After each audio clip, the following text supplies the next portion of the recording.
Welcome back to our course. So the first lecture is on the data types, and as I would like this course to be very practical and hands-on learning and practicing coding, etc., I right away start diving into the coding environment so we can easily test everything here together. So basically, this is the environment that I'm using here, but it's not important what environment you're using. Whatever you're using, either it's online or it is installed on your desktop, Mac, or whatever. The important thing is that you just keep trying and you just keep making mistakes and try and start doing it. It may in the beginning look like, okay, this is too easy in the beginning. I don't even need to try it, but believe me, you need to try and you need to start coding. So, in the beginning, when we have like as you see here, everything is commented. But how things are commented in C++? If we want to comment something, for example, now I would like to make some changes. As you see here, we see the red part here, meaning that we did some modification, but we haven't registered it yet. And the modification that I just made was just pushing the tab button a bit so the line would start from the not from the start, but a bit further. So here we want to write something like author is Reza Shahin. So as you see, this is unknown type name for the programming language, and it returns immediately, it returns error. In order to keep some comments, we can just put two slashes here so it is now commented. I can have this one here, like the author, the date, uh, the I don't know, this code is the first version, for example. All these information can be commented, and then you start your code as of line 20, for example. So when I push Control S, everything is saved, and you see the green light here saying that, okay, this is now registered.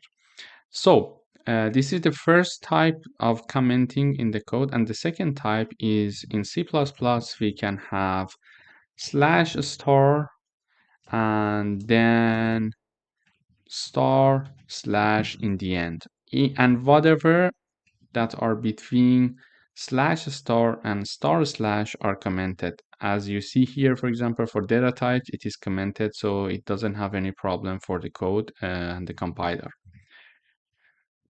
Let's start from the line 1. This is the default include that we consider for the C++, and we include this one for considering a string in our code. But just by default, consider these two these two including parts. Later on the course, I would discuss different including things that we can consider and why they are important. But this is not the point of our lecture today.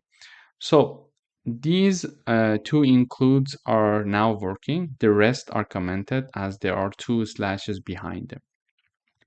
Typical C++ programming would have like a few lines for including lines and then one int main function. So when we open the int main function, the first lesson is the data types.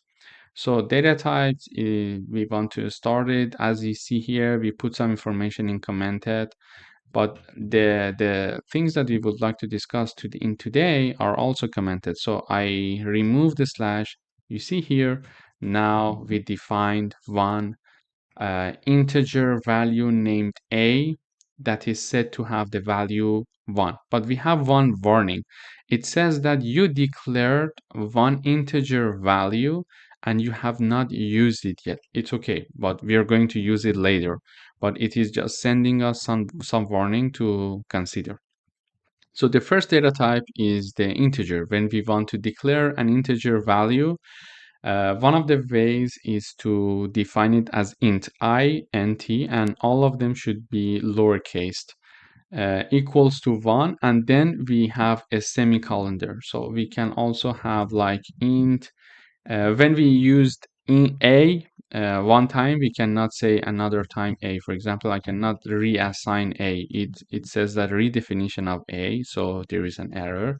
I would say a1. So a1 is 2 now. So we declare two integer variables. The first data type that we need to learn is the integer. And then we have the type float, that is for numbers that are having decimal values. So we define the float b with the value say 3.14, and we need to be careful about the semicolon in the end. Whatever we write in our C++ programming, it must end with a semicolon in a line. So it still gives us some warning saying that it is unused. Again, it's not a problem. We're going to use it.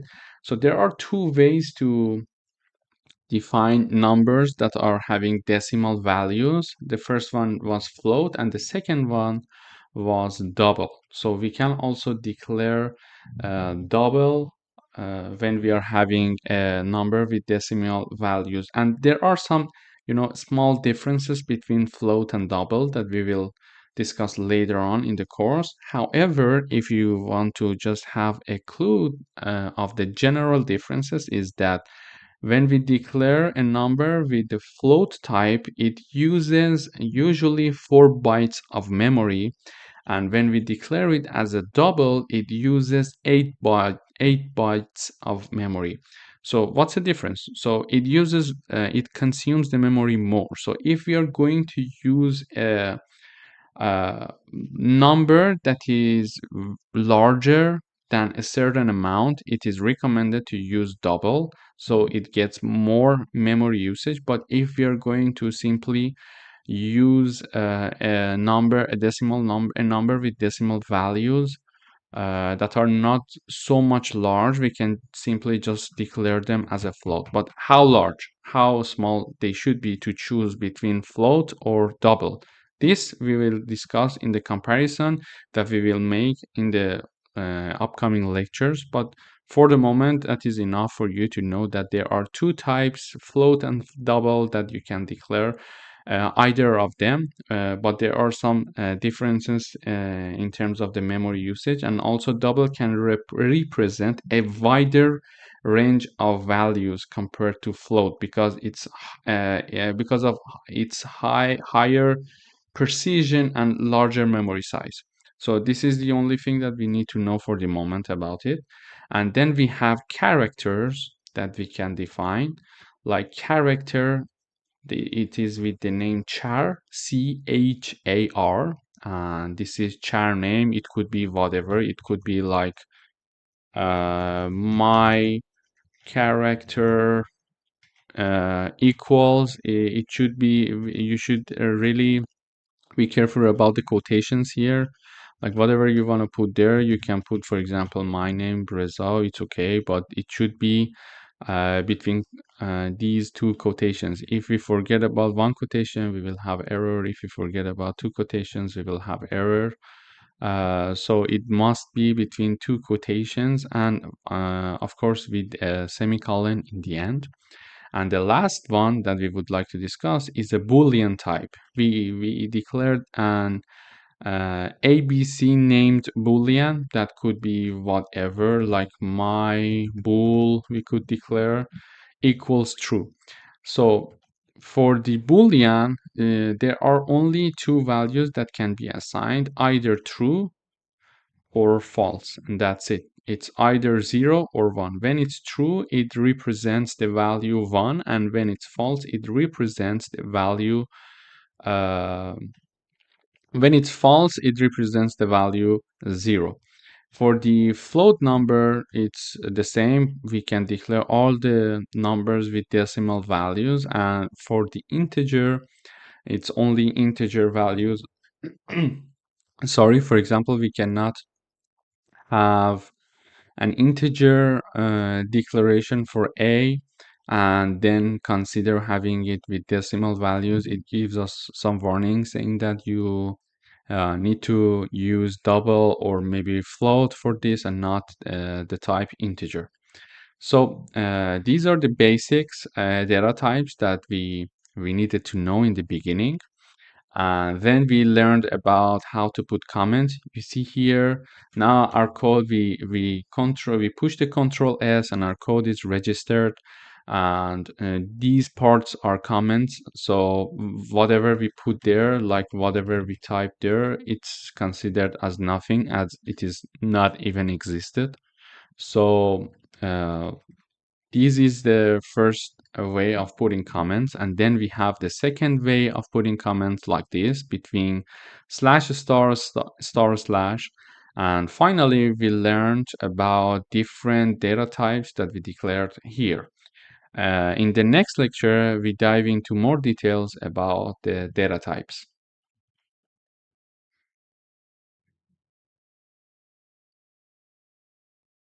Hello, everyone. Welcome back to this course.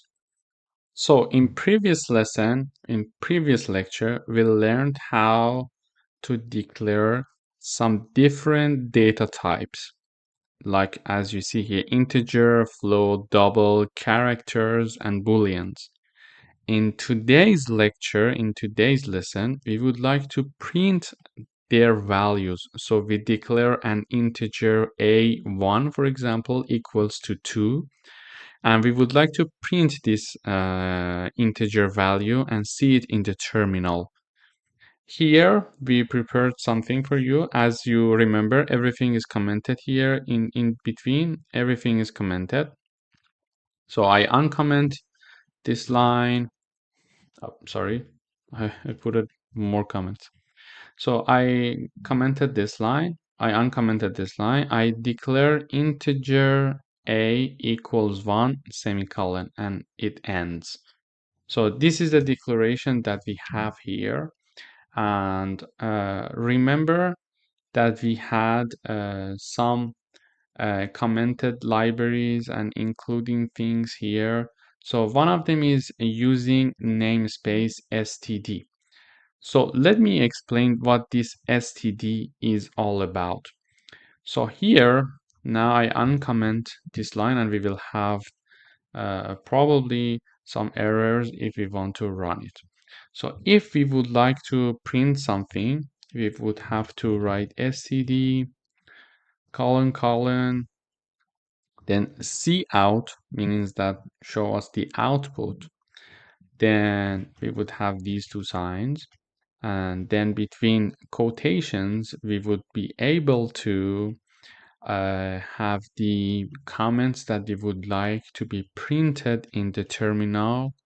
For example, we write it here, the value of a is, and one space is put here, so, and then we close the quotation.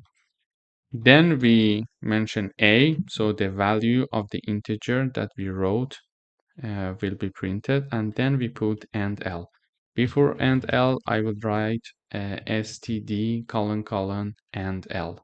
So this is how we can print it. So let's try this one to see how the result would be. I run and wait for the compiler to run my code.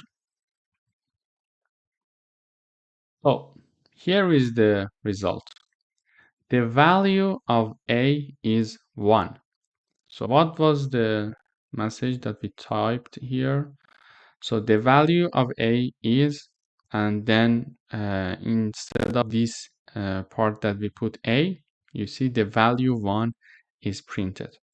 So now that we know the value of putting the value of this integer being printed, we would like to mention that using namespace is very good. So now, if what happens if I remove this std?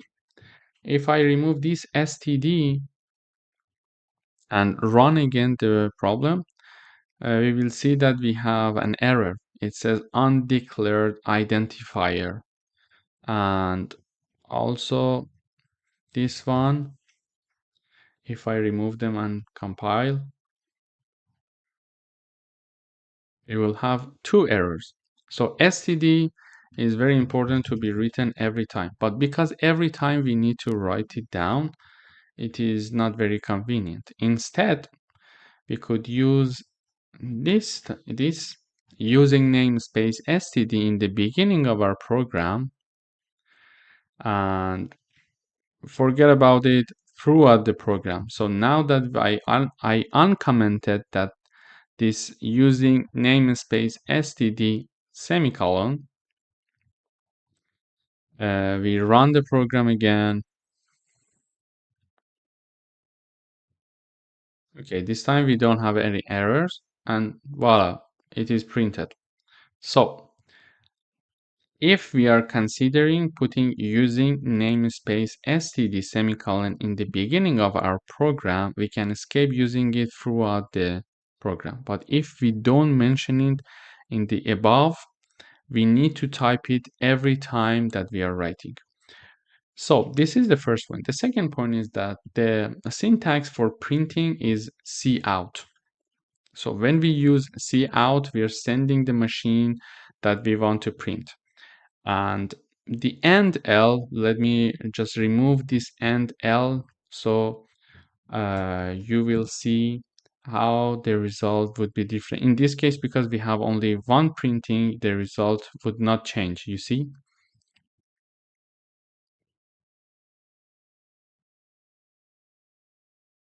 Okay. So you see the press return to close this window came to the line 1. Previously it was in the line 2. So let me print something else. Let me print it again. Let me just copy paste this line one more time. So now what happens is this.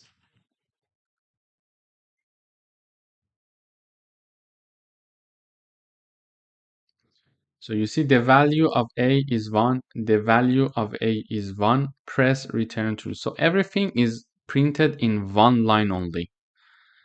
When we have instead, when we have the end line, we will see that it goes to the next line.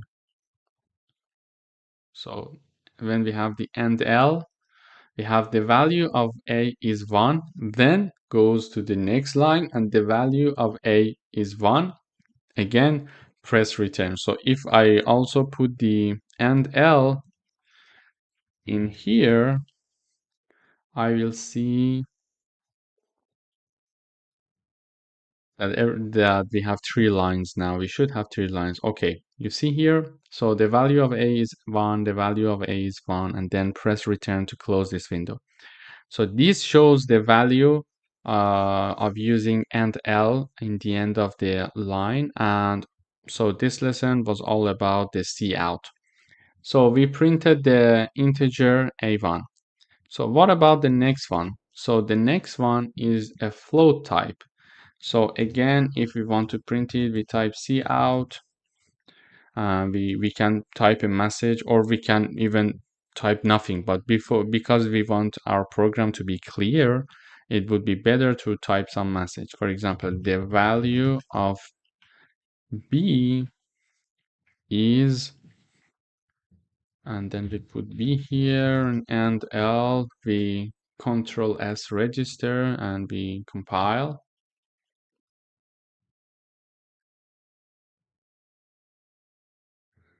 Yes. So we see the value of B is 3.14. So easily we print this one. Again, for the double, the same thing. We can easily practice this, like cout, the value of C is, and C and L. We also have the characters and booleans. So I would write them together like this. So the value of char name is, then I put the char name here, and L. Also, we can write the value of my boolean is, then we put my boolean Just you should be very careful with the uppercase letter and lowercase letter in C++ because it is sensitive. So if I'm writing an uppercase M here, I should have the uppercase M here again. So let's check to see if we have errors or not. So we don't have any errors. Okay, great. So these are the prints. So we printed 2A, 1B. You see that the B is between quotations because here I put the quotations in the printing part. If I remove it, it will be removed. Then the C, then the char name is A because we put the value as the input A. And then the value of my boolean equals 1. Why 1? We set true. So as we mentioned earlier, for the boolean, we either have true or false. So the true equals 1 and the false equals 0. So whenever the print value is 1, just know that it is true. Whenever it is 0, just assume as false. So this is how we print our values. This is for how we print our values. And then in the next lecture, we are going to discuss about the operations using these data types. Stay tuned. Hello, welcome back. In this lecture, we are going to discuss how do we do the operations in C++. Previously, we learned how to declare data types, and we learned how to print them in the terminal. So now in this lesson, we're going to do some mathematical operations with the declared data types. So let's dive into it. We declare two integer variables. The first one is int a equals 31, and the second one is b equals 15. So previously we learned that if we want to declare an integer or any other types of data types, we can simply assign a value to them. However, in this lesson, we're going to learn that we can do some mathematical operations for the assignment of data types. For example, we have integer c assigned to be the a plus b. So instead of putting the value of like 46, we can simply let the machine and the computer do the assignment, do the math part, and then assign it to the integer c. And also, if you see here, while I was commenting this line, the 77 line, we had two warnings for 75 and 76, these two lines. We had a warning saying that, okay, you declared these two variables, integer variables, these two, but you're not using them. So why it is returning some warning? The reason that it returns some warning is that we are using some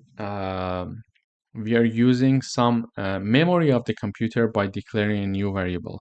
And if we are not going to use it, the system, the compiler would give us some warning saying that, okay, you declared this one and you're not using it. So you may want to consider removing it to release some memory. In this level of programming, it may not be very very necessary to keep track of your memory. However, as we proceed through the coding and as we advance in programming, it is very important to manage the memory very well so we can increase the speed of the program or avoid having some memory leak problem, something like this. So for the moment, it's not important. However, now that I uncomment the line 77, we will see the warning for these two lines are disappeared. The reason is that we are using them. We declared something, A and B, and we are using them in the line 77. However, we are not using integer C. That is why we still have a warning for this line. So let's print out this line. We learned that if we are using namespace std in the beginning of our code, we don't need to write std comma comma cout every time. So here, when I have that declared in the beginning of the code, I just write C out, then I write whatever the message I would like the value of A is, and then I put the A here and L, and we run. We will see that it now needs to show us the value of A. Now it's compiling, we didn't have any error, so we see that the value of A is printed. So let's go for the next two lines. The value of B and the value of C is also printed with these commands. Let's try.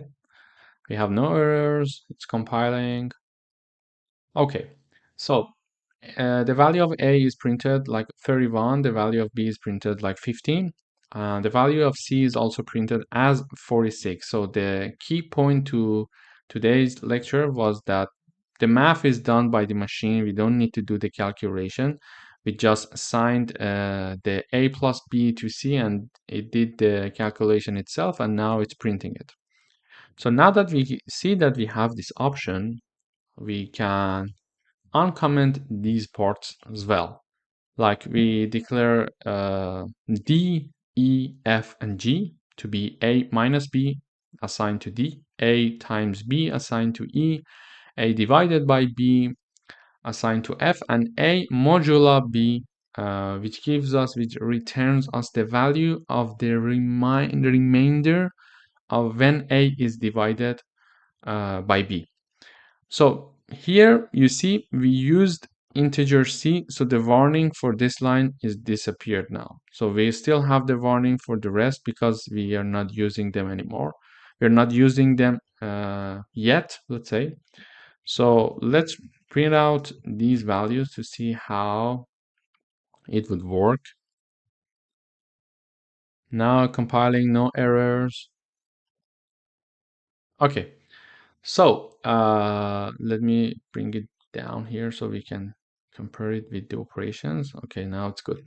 So A minus B is printed in D and stored in D. So it's 16, which is their difference. So A times B is 465, that is stored in E. We can see it in this line. And then we have the F as to be 2. So when A is divided by B, the value would be 2.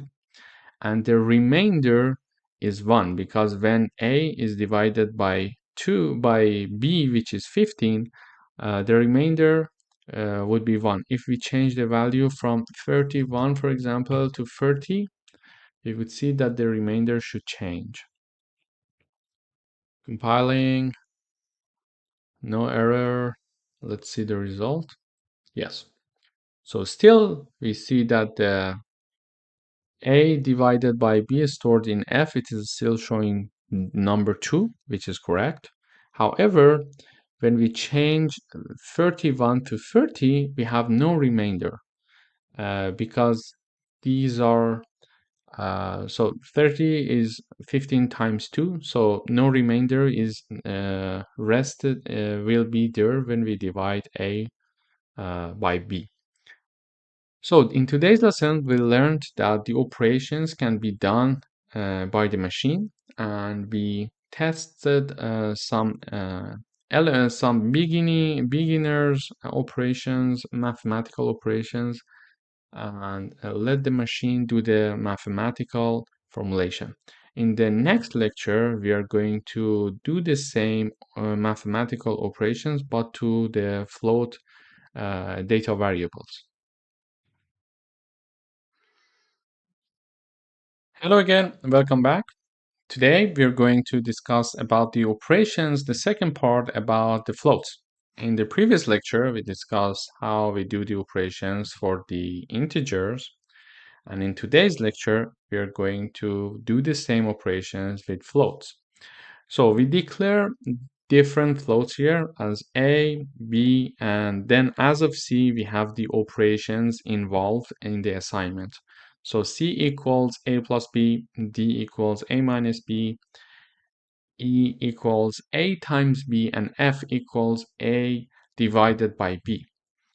So there is one thing to be very careful about when we are doing these mathematical operations for the float. So all of these operations are possible to be declared and assigned for a float, but for the module, it's not working. So this is some limitation of C++ that does not allow to use the modulo operation for the float value. So we need to be careful about it. In case you're seeing this error in your compiler, you need to be careful. You need to think, oh, okay, this is not possible for the float. So it says that it invalid to binary expression float and float. So it's not possible to do the uh, module operations for the float. However, the rest of them are easy to do. It's exactly like the integer data types. So here we compile, so we see no errors. So the error is gone when we commented everything about the module. So it does print the value of A indeed, the value of B, and then C as the A plus B, and then D, E, and F.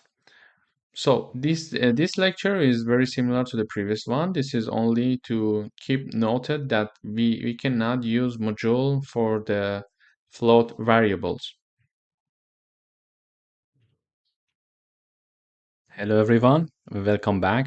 In today's lesson, we are going to talk about library functions. So for the library functions, there are a few things that we need to know before we dive into the lessons. So there are some already defined functions and libraries in C++ that can help us to do some mathematical operations. And there are some reserved strings and let's say strings for performing these mathematical operations. So when we mention that there are some reserved strings for these things, it means that we cannot use these reserved ones to name our integer, to name our own newly defined string, etc. But now I will give you more information so you will get to know that. But before we go for the library functions, we go up to the code in the beginning of our code. Here, because I want to use these libraries and I want to use the already defined library functions of C++, I need to include it in the C++ program in the beginning. So don't forget to include CMath before we dive into these lesson. So in order to proceed here, we wanna show some already defined library functions in C++. So we define, as before, we define two integer values like x and y. The x equals 25 and y equals 4. And as we're not using them, they are like having the warning in the code now. In order to print them, we use the syntax of cout. We know it very well now. And in the end, we put the end L to make sure that it goes to the next line for the following codes. But what are the reserved functions? The first one is sqrt. The sqrt function gives us the a square value of a number, of an integer. So when we define an integer here like x equals 25, and when we want to uh, have the square root of the x, we can simply write sqrt, and within brackets we put the number. So easily it will print us the square bracket of the integer x. So let's compile and see.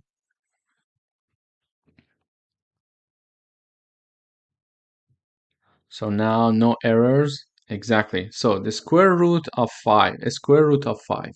So what we had there was something like a square root of x is 5. So the better typing would be the square root of uh, x, and then we put is the rest of the code. So this can give us a better output and more clear output. So let's check it out again. Let's try this. Yeah. So the square root of 25 is 5. So this is what it is now printing for us. So the first library function is the sqrt. The second one is that when we want to do some mathematical formulation or have some countings in our code, simply we can, for example, instead of doing the math ourselves, like 4 times 4 equals 16, we can define 4 as to be an integer named y, and the power and y to the power of 2 would be like this: po bracket y comma 2. So this code will help us to have the result of the y to the power of 2. Why we are using this? Let's see the print and then I will explain. So it says that power y2 is 16. So here I say power y, so let's say y to the power of 2 equals 16. So why do we need this formula? This formula would be helpful when we have a lot of computation that we need to do. It's easier to automatic everything in the code rather than dive into the details. So it's easier to let the machine do the formula, do the math part for you, and just you use the formulation so you can easily make sure that everything is handled correctly and very well. So the next one is that we define a new integer value, integer variable. We call it val, and the number that is assigned to it is -5. Then, in order to have the absolute value of x, we simply can use this formula abs. Within the bracket, we put the name of the uh, integer variable that we defined. So let's compile and see what the result would be.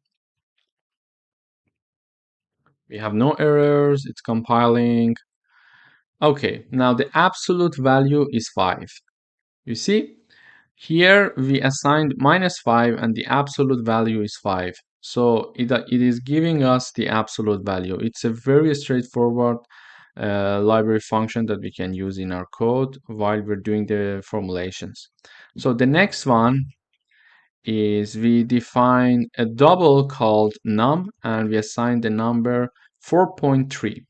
And so in order to have the rounding up a number to an integer, the nearest integer to it, like rounding up to the nearest integer, would be using the cell function. So we say cell within the bracket num, it will give us the output of 5. So the output of 5 is expected to be seen here.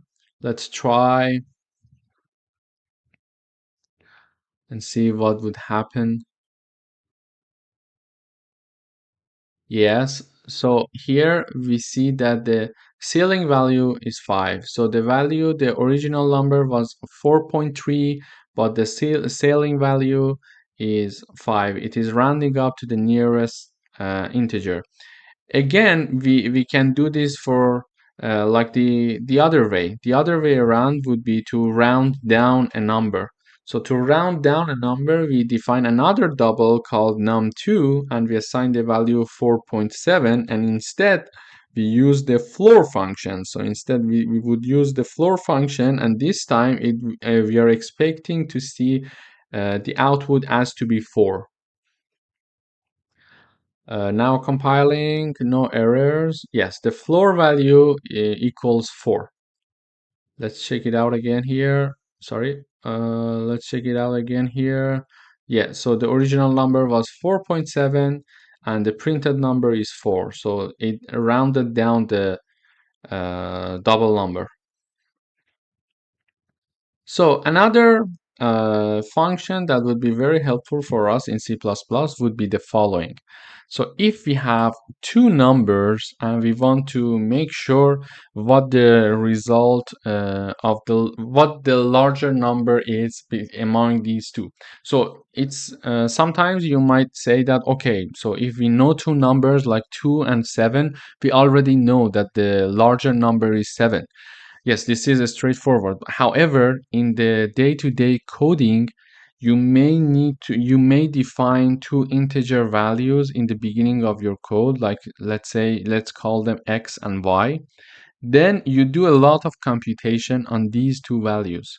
And since the machine is handling all the computation, you don't know that x would be larger or y would be larger after like 100 lines of code being done for the calculation. And in the end, you just care about the larger number. So instead of, reading all those lines and going through the details, etc., you can simply use this library function. So in the end, you can simply just find fmax, the integer value for the first integer value, and comma the second integer value like here, and then it will just give you the largest value. So here we use fmax, and there are two values, 3.7, 3.5 and 7.2, and obviously the larger is 7.2, so you can easily get the larger number here. So this is the maximum, 7.2. As I mentioned, it may be straightforward, but when you automate everything in the code, like in tens of lines of code, in the end, you don't need to go through the details. You just simply use this function and it will return you the larger number. Hello everyone, welcome back to this course. In today's video, we're going to talk about how to read data from the terminal. So previously, we used to work with like this, like we would say int a equals 10, and then we learned how to print it. So the value of a is a and l. So previously we learned about this, so we compile.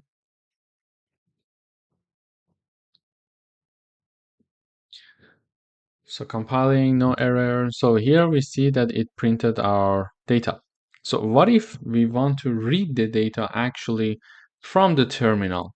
So if we want to do that, if we want to read the value a from the terminal, we should change our approach somehow. So we can change our approach like this. We just define our integer data type, like called a, and then we learn here a new syntax that is cin, and then we see in the a that we have here. But in order to read it from the user, we need to first show a cout message to the reader saying that, for example, whatever you want, you can say that tell me what your number is, and then we close it. Then we store the number that the user tell us. We store it here, and then we show it here. Let's try this program together to see if it works or not. So yeah, it says that tell me what your number is. So I would say 10, and it returns me the value saying that the value a is 10. So here we declared the integer, then we sent a message through the terminal to the user saying that, okay, tell me what your number is. And whatever the user enters here, it will be stored in the A using the cin syntax. And then here again with the cout syntax, we show what the stored and entered integer value was. So let's have some more examples here. So here again, I define another int. So let me comment the above lines so it's clear. So we have an integer value called number. We show the print value to the terminal, enter an integer, and we read the number, and then we show the number. So it's again the same procedure. We first declare the integer, we show the message, and then we store the number that is entered by the user, and then we show the output. So here again we compile. Let's see how it would work. So enter an integer. I would say 14 this time. It says you entered integer 14. So it stores it here. So the application of this is very widely known. For example, if you want to enter your panel through a website or where you have registered already, so you enter your for example, username for the first time and the password for the first time. So these two are stored in the database of the website using, if they're using C++, for example, one option could be using cin. So they store it in their database, and the next time that you want to visit the website or wherever that registration is, you enter everything and they check your entered data with their already stored database, and if it's there, they say okay, you can come in. There are some if conditions to check before they let you in that we'll discuss later on this course. So this is how integer is done. Then if we want to consider a character, so let me comment the ones that for integers here. So we have a clear code. So let's say I have a character defined that is char and the name is character. So that is char. You can call it whatever you want. Instead of that, I can say my char, for example. I would say this. So whatever you want, it's your call. So then we show the message to the user saying that enter a character, and then using cin function, we store it. And now here we have an error because we changed the name of the declared character. I would say my char. So, and then here we should have another error because we need to change the character here. So here what I'm doing is that I am declaring a character, then I'm showing again, I'm going through the procedure. I'm showing a message to the user saying that okay, enter your character. Then we store the character using cin function and we print it out. Okay, so for a character we know that we need to store only one letter. So let's compile. We're compiling. Let's check it out. I would say R, and it returns me my character. Let's compile again. This time, for example, I would say A. It returns me the character again, A. So, but what if I want to put two letters like RE? It returns only R. What if I want to store more than one, like I would say Reza? It only returns me R. Why? The reason is that we declare it as a char. So char only is able to store one letter, not more than that. So even if you write many letters there, it does not register it. It only is able to register the first letter. So this is something very important to keep in mind while you are using the characters. So what if we want to consider more than one letter? So then we don't have to use char or char, we are only using string. So in that term, Let me comment these lines so everything is clear, so we know which lines are currently working. Let's go down. Yeah. So here we need to declare string. So when we want to use a string, we need to be careful to include this in the beginning of our code. So we did this already in another lesson. Here, string is included, so no worries. So we are calling the libraries of the C++ when we are including this. So, okay, we declare one string, the name is word. The name could be whatever you want. So here I name it as word. Again, the same procedure. We show a message to the user saying that enter a word and then store the word using cin function. And then we simply print it. So this time I compile. Let's see the result.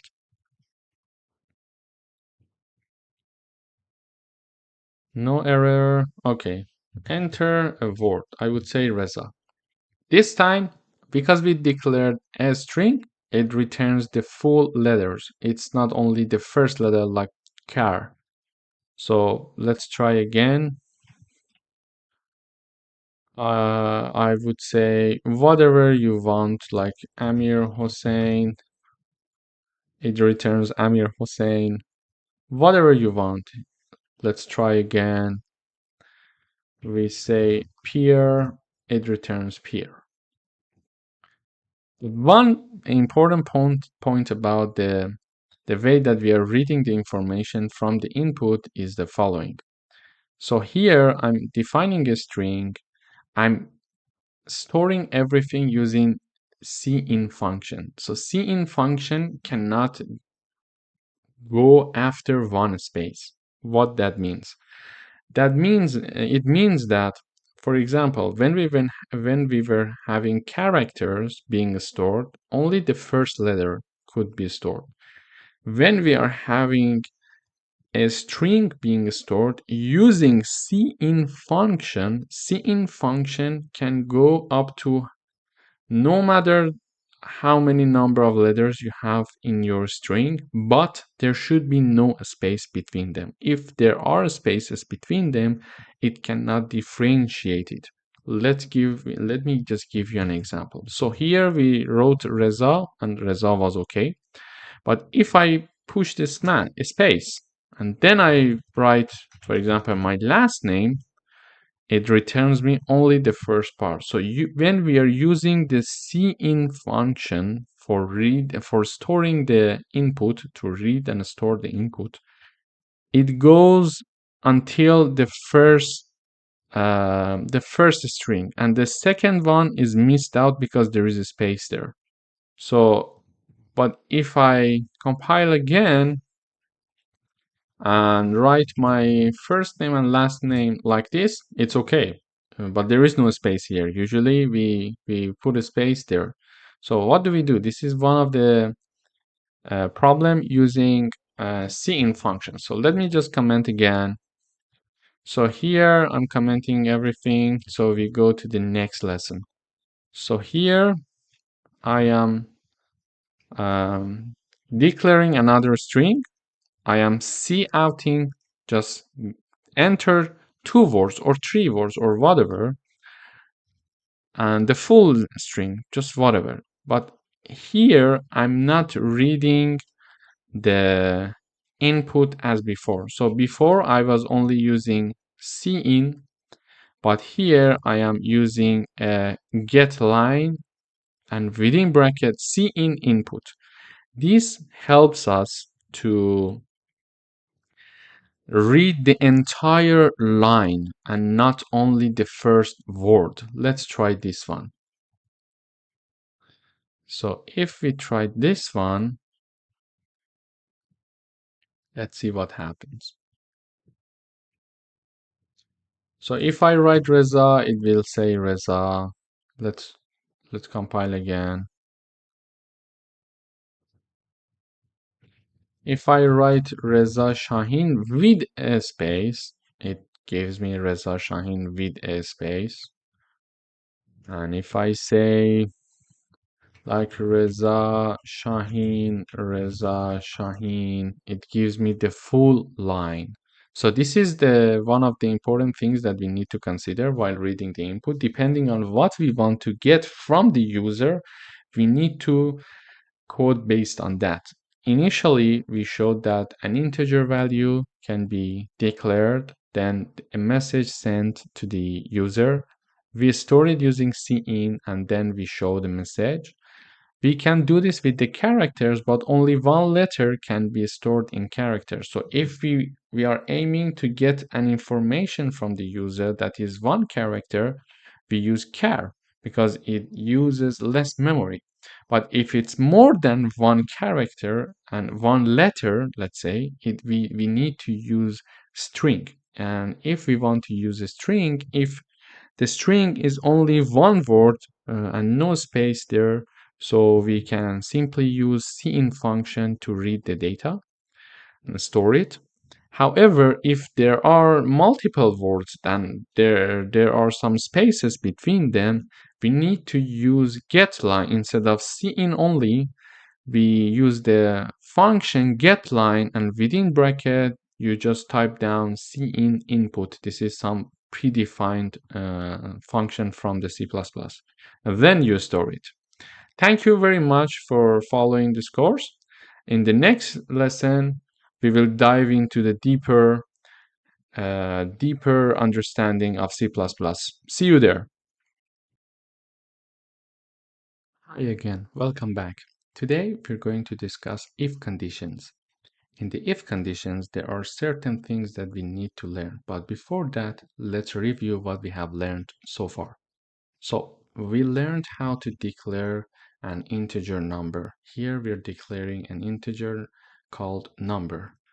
And then we print a cout syntax saying that we use cout syntax to print enter an integer.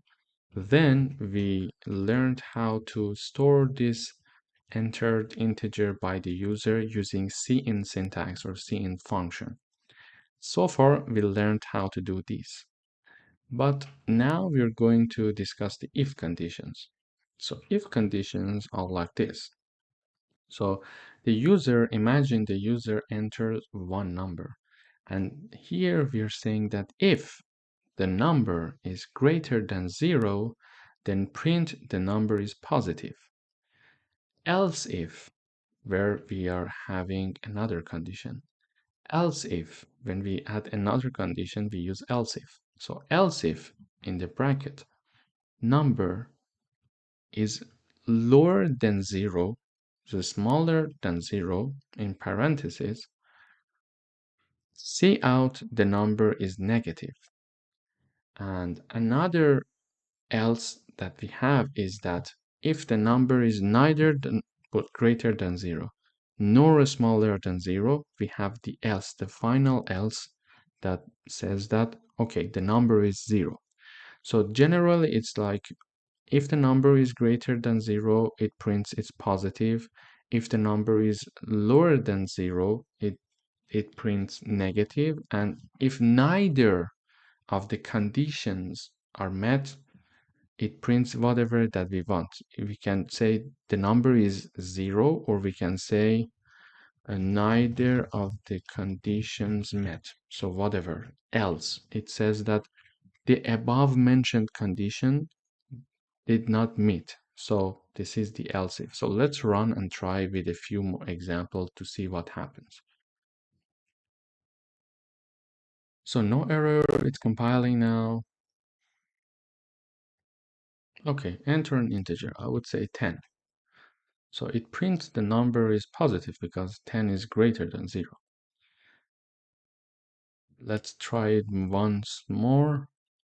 So I would say minus 12. So the number is negative, so it works correctly. So if I mention something like 0, like here, it says neither of the conditions are met. So here the simple version of the if conditions. What we need to be careful about is how these if So what is important is to know how these if conditions are written. So how basically they are written is that we have the if, then parentheses within which we write the condition. Like here, I say that if the number is greater or equal 90, then I put the brackets to have the conditions. One bracket is here and another one is here. If I'm going to check another if condition, this time we say else if. Then within the parentheses, we mention number is lower than 90, for example, and then we have the brackets, and then we see out the result. So in this situation, it is not efficient to have else. Why? The reason is that then a number is either greater or equal to 90 or lower than 90. So there is nothing that these two void conditions cannot meet. So this is why the else condition is not considered in this example. So if we want to run this code, it would be something like this. So we get the input from the user and we compile.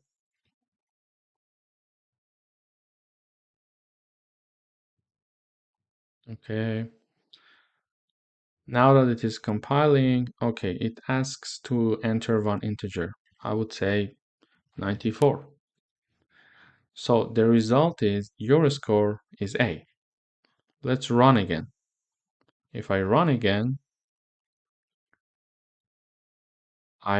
this time I would type 75 and it says your score is not A.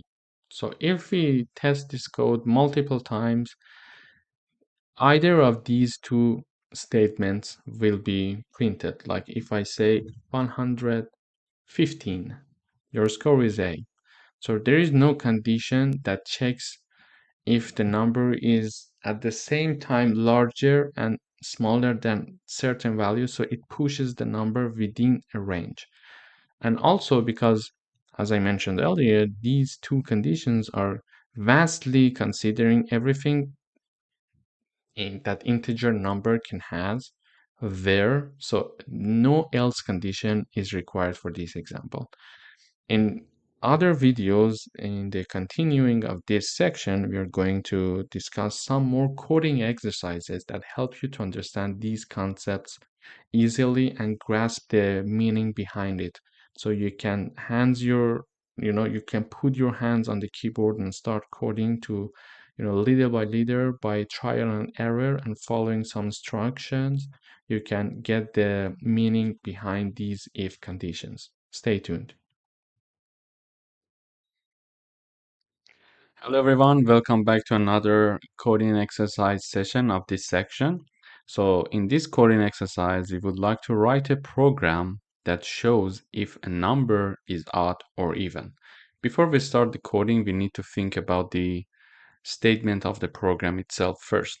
So if we want to, so we can break it down. So if we want to see if a number is odd or even, so we need to declare firstly one integer or float. So preferably integer. Otherwise, if it's float, we need to first round up or round down the number to be an integer, then do the mathematical formulation on it, like the mathematical operations on it. So firstly, we declare it, we read it from the user, and then using cin function, we can store it in the declared integer. Then, so far, these are the things that we learned from the previous section. And then we need to start writing our if conditions statements that we learned in the current section. So let's dive in. Firstly, we declare an integer called number. We show the cout message to the user saying that enter an integer. Then we store the integer using cin function in the integer named number. So this is straightforward. This is the steps that we have been using. And as of here, we need to define the if condition. So the if condition, as you remember, it's if and within parentheses we write the condition, and then within brackets we write the statement that what do you want to do with the program if the condition is true, if the condition is okay, and if we enter the condition. And then we have the else, that the else does not need to have parentheses. However, if it's else if, we need to have the parentheses as we define the condition for the else if.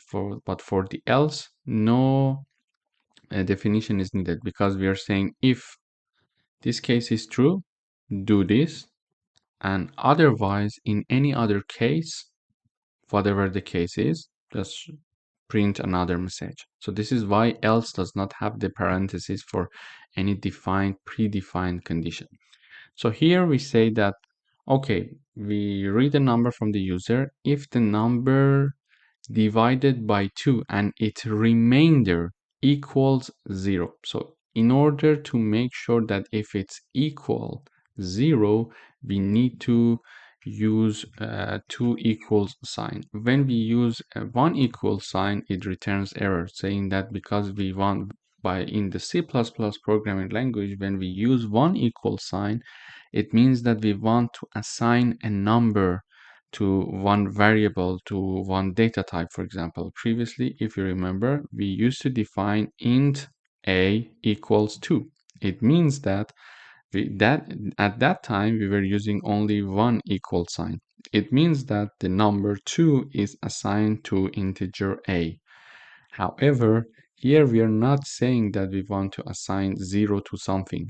We're just making sure if the number that we have here, that is divided by 2, and when we are using modula, it gives us the remainder of the division of number by 2.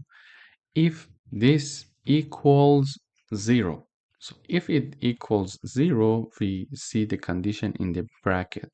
So in the bracket, we say that cout the number is even, because if a number is even, its remainder when it's divided by 2 must be 0.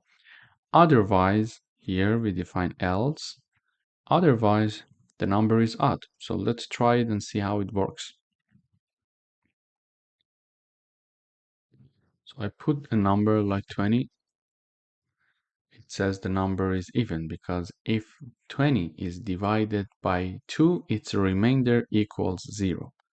So this is why the number is even is printed. So if 20 is divided by 2, its remainder that we are looking for using modula sign here equals 0. It enters this condition and prints the number is even. However, let's compile again. So what if I write 13? So the number is odd. So let's see how the program gets there. So we enter the number. It is stored in this data type called number. Then it goes for the first condition first. So it goes there. It says that, okay, number divided by 2, the remainder is what? Is it equal to 0? If it's equal to 0, it enters. However, in this case that we put a 13, when it's divided by 2, its remainder is for sure not 0. So it does not enter this condition. And in escape, it escapes this condition and goes for the else, because we said if this condition does not pass, whatever the condition is, enter into the else function. There, it prints the number is odd. So let's try it once more. Like whatever the number is, like 101, the number is odd, because again, it goes through the same procedure. Please make sure you practice these exercises before I start solving them. And also, when you see this video, when you watch this video and you understand the procedure, go use your own machine, use your own laptop, and try to implement this program several times. It helps you to get used to the syntaxes and how to write an if condition. For example, it looks easy, and it is indeed easy, but after several times of trying, it becomes easy for you. Welcome back to another lesson. In today's lesson, we're going to talk about ternary operator. The ternary operator is a shortened way to write an if-else statement in a single line. So it's a compact and efficient way to make simple decisions in code. The ternary operator is often used to simplify and shorten the conditional expressions. For example, here we see the condition we want to check. So we put it like here. The syntax looks something like this. So the condition that we want to check is this place. And then if this condition is true, the expression returns value if true. And otherwise, it returns value if false. And the question mark there separates the condition from the possible outcomes. So this is the condition. We separate it from the possible outcomes, and then we have the value if true and value if false. And colon here separates the value if true and the value if false. But how it works, we will see in a few seconds. Here, let's uncomment some code that we have. So, for example, previously we learned that if we want to understand if a number is even or odd, we need to write an if condition. Here I am initializing one integer value named number with number 5, and we are initializing one string named result. So we say that if the number is divided by 2 and its remainder equals to 0, so using the modulo sign we can find the remainder, and the remainder is 0, the result will return the even. However, if if this condition is not correct, then the result it is assigned with the odd. So let's try and check it out. Compiling here, no error. Yes, so we have nothing in the output because we forgot to see out.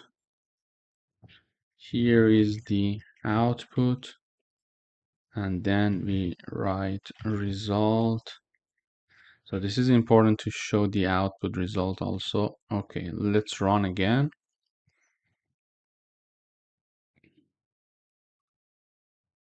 So here is the output odd. So this is odd. Why? Because the number 5, when it is divided to 2, the remainder does not equal 0.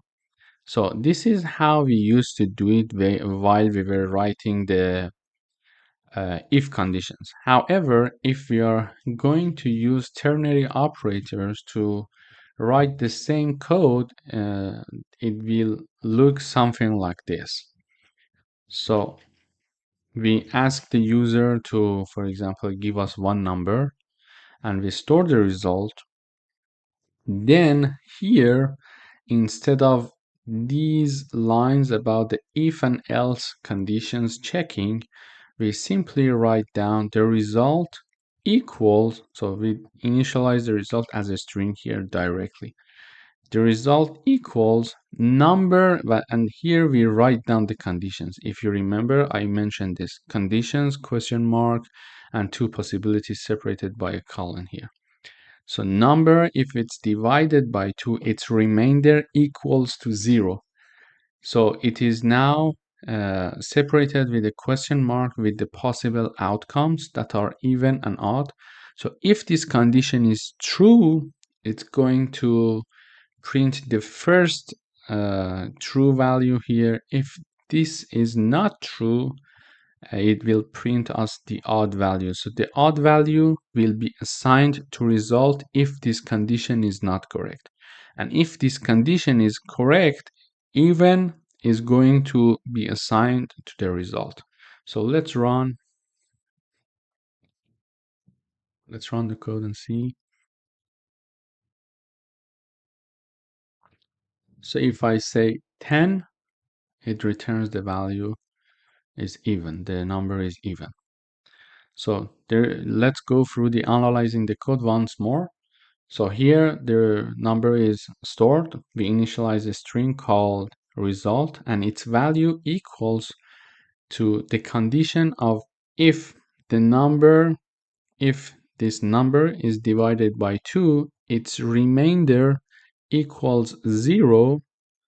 If this is correct, the first condition is even, so even will be assigned to result. And if this condition is not correct, then this value, this result will be assigned to this result. Okay, so and they are separated by semicolon. And if you see, we simply could check the condition in one line here. However, we used to check it in like a few lines here, like 4 or 5 lines.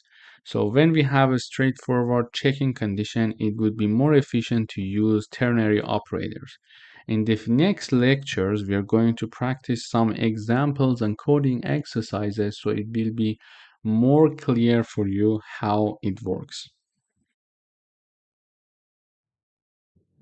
Hi, welcome back to another coding exercise.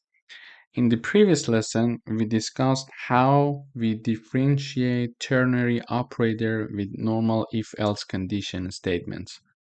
In this lesson, we are giving you another example.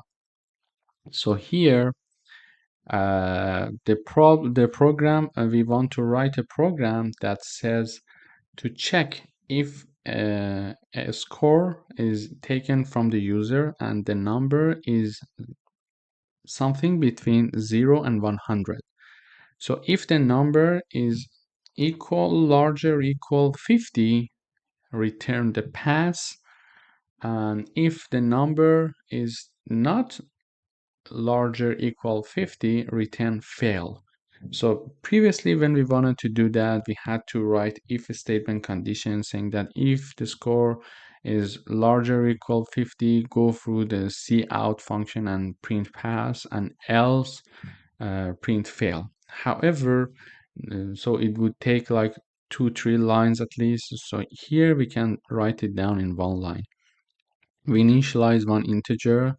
We show this to the user, and they enter their score, and we store their score. And we initialize this one string that is called result, and in the parentheses we mention the condition that we want to check, and this condition is separated from the possible outcomes using one question mark. So we write down the condition we want to check. If the score greater equal 50, then one option is pass, one option is fail. So these two possible outcomes are also separated with a colon. So if this condition is true, the first option will be assigned to result. And if this function, if this statement is false, then the fail is going to be assigned to result. And finally, we print the result here like this. So we will print like cout u and then the score and then the exam. So we would say you pass the exam or you fail the exam. So let's try this one to see how it works.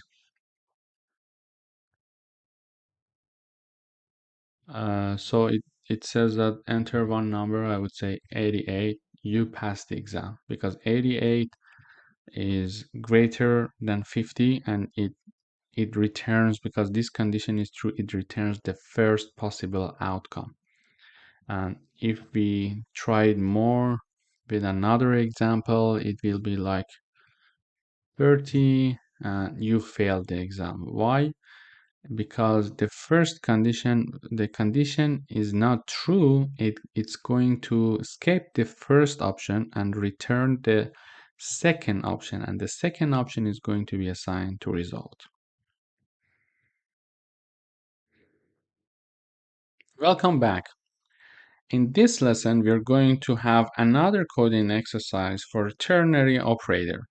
So the question is asking us that to write a program that checks if someone is eligible to vote or not. If the person is 18 years old or above, the person can vote and the person is eligible for voting. Otherwise, the person is not eligible to vote. So we want to do this with ternary operator. So previously, when we wanted to do this with if else statement, we could define one if condition. So, and we would say if age is greater or equal to 18, we print eligible to vote. Otherwise, we print not eligible to vote. However, here in only one line, we can use ternary operator to do that. So the first we initialize an integer called age, then we ask the user, we store the input, and then we initialize one string called result here. We put the condition within the parentheses saying that if we don't write if, but the statement says that age equal greater 18. So if this condition is correct, the first output will be assigned to the result. And if this condition is not correct, the second output is going to be assigned to the result. And please note that the condition is separated from the potential outcome using a question mark. And also the potential outcomes are separated from each other using a colon here. And then we are going to print the result. So let's try and see how it works. Let's try. So now it's compiling and I would say 20. It says you're eligible to vote. Why? The reason is that the condition is true, so the first outcome is assigned to result. Let's try it once more. So when we try it again, we put for example, the number 15, and it says that you're not eligible to vote. Sorry. So this is how easy this ternary operator is. Keep practicing it, and where possible, you just use this condition instead of using if-else condition.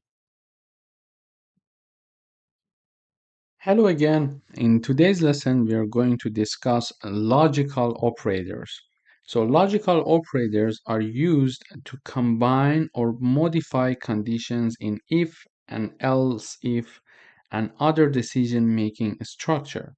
So there are two main logical operators. There are other logical operators, but there are two main logical operators that we are going to discuss in today's lesson. So for the first one is the AND condition, and the second one is the OR condition. So the AND condition is when we want to modify two things. If you remember in previous exercises, when we were having else conditions and when we wanted if and else if conditions, when we wanted to check, for example, to see if a number is within a range. For example, to see if a number is between 10 and 20, we had to define one if condition saying that if the number is larger than 10, and in the statement of this if condition, as a nested if, we were adding another if, saying that okay, the first if is passed, the second if is to see if the number is smaller than 20. So something like this. Let me write it down. Something like this. We were like int a equals 22, for example. And we were checking to see if a is greater than 10, then we were checking again if A is lower than 20, and then we were saying correct number in the output, something like this. You see, so there is one if condition here and another if condition here. However, using the AND condition, we can write these examples easier. So let's dive in. Let's see how it works. So for example, here, I would uncomment these lines to see how it works. So basically, we ask the user to enter their age, and if their age is above 18, and then we enter this state, these conditions of the if, and the statement consists of if and else itself, saying that, okay, now it's above 18, but if it's below 65, you are eligible to work. But if it's above 18 and it's not below 65, it's probably something like 66 and above, it says you're not in the working age range. And if this age is not above 18 initially, it says that you're not in the working age range. So let's compile this and see how it works. So this is if statement that we learned already. So I would say like 50, 60, sorry, and it says you are eligible to work. However, there are some ways to write this code in an easier way using logical operators. So it makes it more efficient and concise. So as you see, everything is about efficiency in the code to help having a better code. So here we are reading the age from the user and storing it. Instead of having two conditions, like one if here and another nested if here, we are only having one if here, saying that if age equals greater 18 and at the same time it is lower equal 65, then you write in the output that you're eligible to work. And the second logical operator is this. So we say else if, then we say if age is below 18 or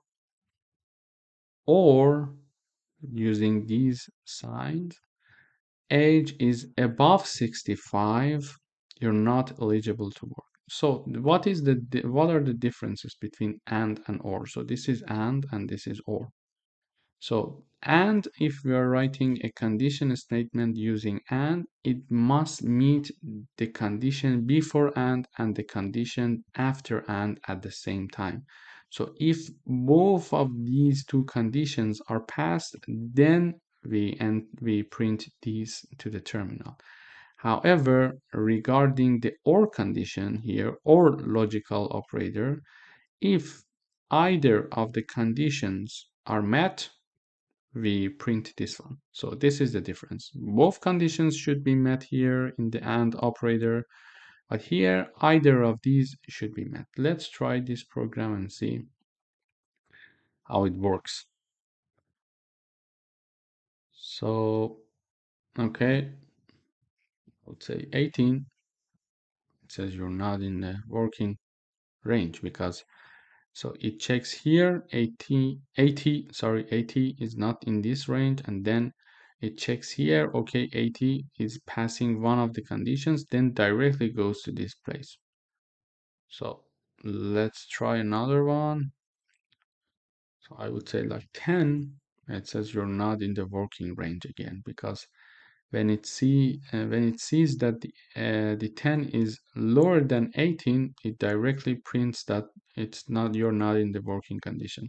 So using logical operator will help us to have a more efficient and concise and shorter lines of code. It's nice to think of how you can make your code more efficient and not just to write a code that works, but an efficient code that works perfectly in a shorter amount of time, in a lower number of lines to write the code and implement it. In the next lectures, we are going to practice some logical operators. Welcome back. Let's try some more coding exercises for logical operator. So we would like to write one program that checks to see if the number that is read from the user is divisible by both 3 and 5. So here we read the number from the user, we store it. Using logical operator, we check to see the number if it is divided by 3, and using modular sign we can see its remainder. So the remainder of the number divided by 3, is it equal to 0 or not? So if it equals 0, and at the same time when the number is divided by 5 its remainder equals 0, and both of these two conditions are true, then we print this to the terminal for the user. Otherwise, we say that, okay, this number is not the number that we are looking for. So let's compile to see how it works. So for the AND logical operator, both of the conditions must be true. So if I mention 3, it says, no, your number is not divisible by both 3 and 5. Why? When 3 is divided by 3, okay, the remainder equals 0. However, for this case, for the second condition, it doesn't work. Let's try another number. So if I put 5 here, again, we have the same message here. It says that, okay, this is not divisible because the second condition is correct, because the number is 5. So 5 divided by 5, the remainder would be 0. However, for the first condition, it's not true, it's not correct. Therefore, it escapes this if condition and directly goes to the else and print the outcome that the number is not divisible by both 3 and 5. So let's try another number. I would say 15 this time, and this time it says that, okay, the number is the number that we are looking for.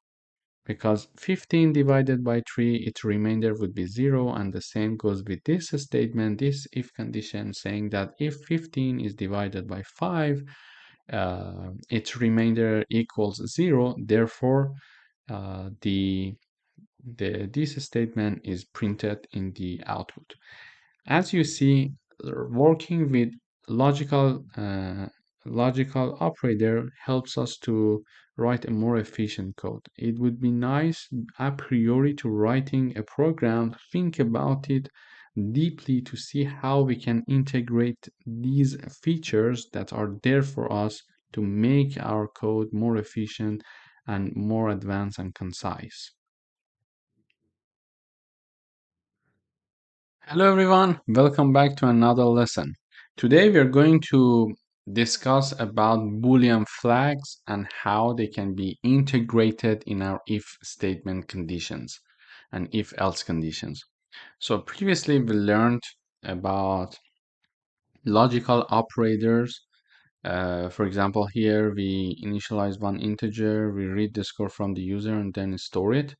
And then using AND logical operators, we check if the number is above 50 and lower than 100, then we print out the you pass the quiz and otherwise you fail. So this we learned previously. Let's try and see this one. So for example, I would say if my score is 76, it says you pass the quiz. It's very straightforward. We discussed this already.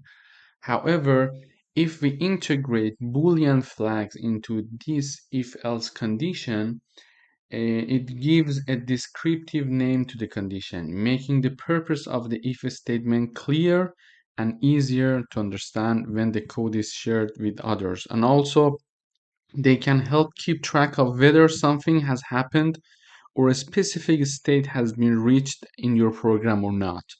So therefore, they can help us to reduce the error as well, because we don't have to repeat certain complex, logic repeatedly. So let me give you an example. I will comment this part, and then I will do the same. Um, I will rewrite the same code, however, using the Boolean flags. So instead of only initializing the integer, I am also here initializing a Boolean data type that is called past quiz. So here initially I put it to false. It's your call, but usually when we want to use the Boolean flags, we initialize them to a false value, and then when the condition is met, we set it to true. So initially, by default, they usually are false. So here we show the message to the user saying that enter your score, and then we store it. Here we mention that if the score is above 50 and less than 100, using AND logical operator just like before, if this is the case, don't right away print, okay, you passed the exam. Set the Boolean flag to true instead of false. That was by default initialized. So set it to true. And if this is the case, set it to true. So we don't have to write the else condition. So we are avoiding writing this else condition. We are just writing one if condition. So if this happens, the condition is passed, therefore the past quiz boolean is set to true. Then in the end, we can check this condition saying that if past quiz equals true, then you pass the exam, and else or otherwise you failed. Let's try this one.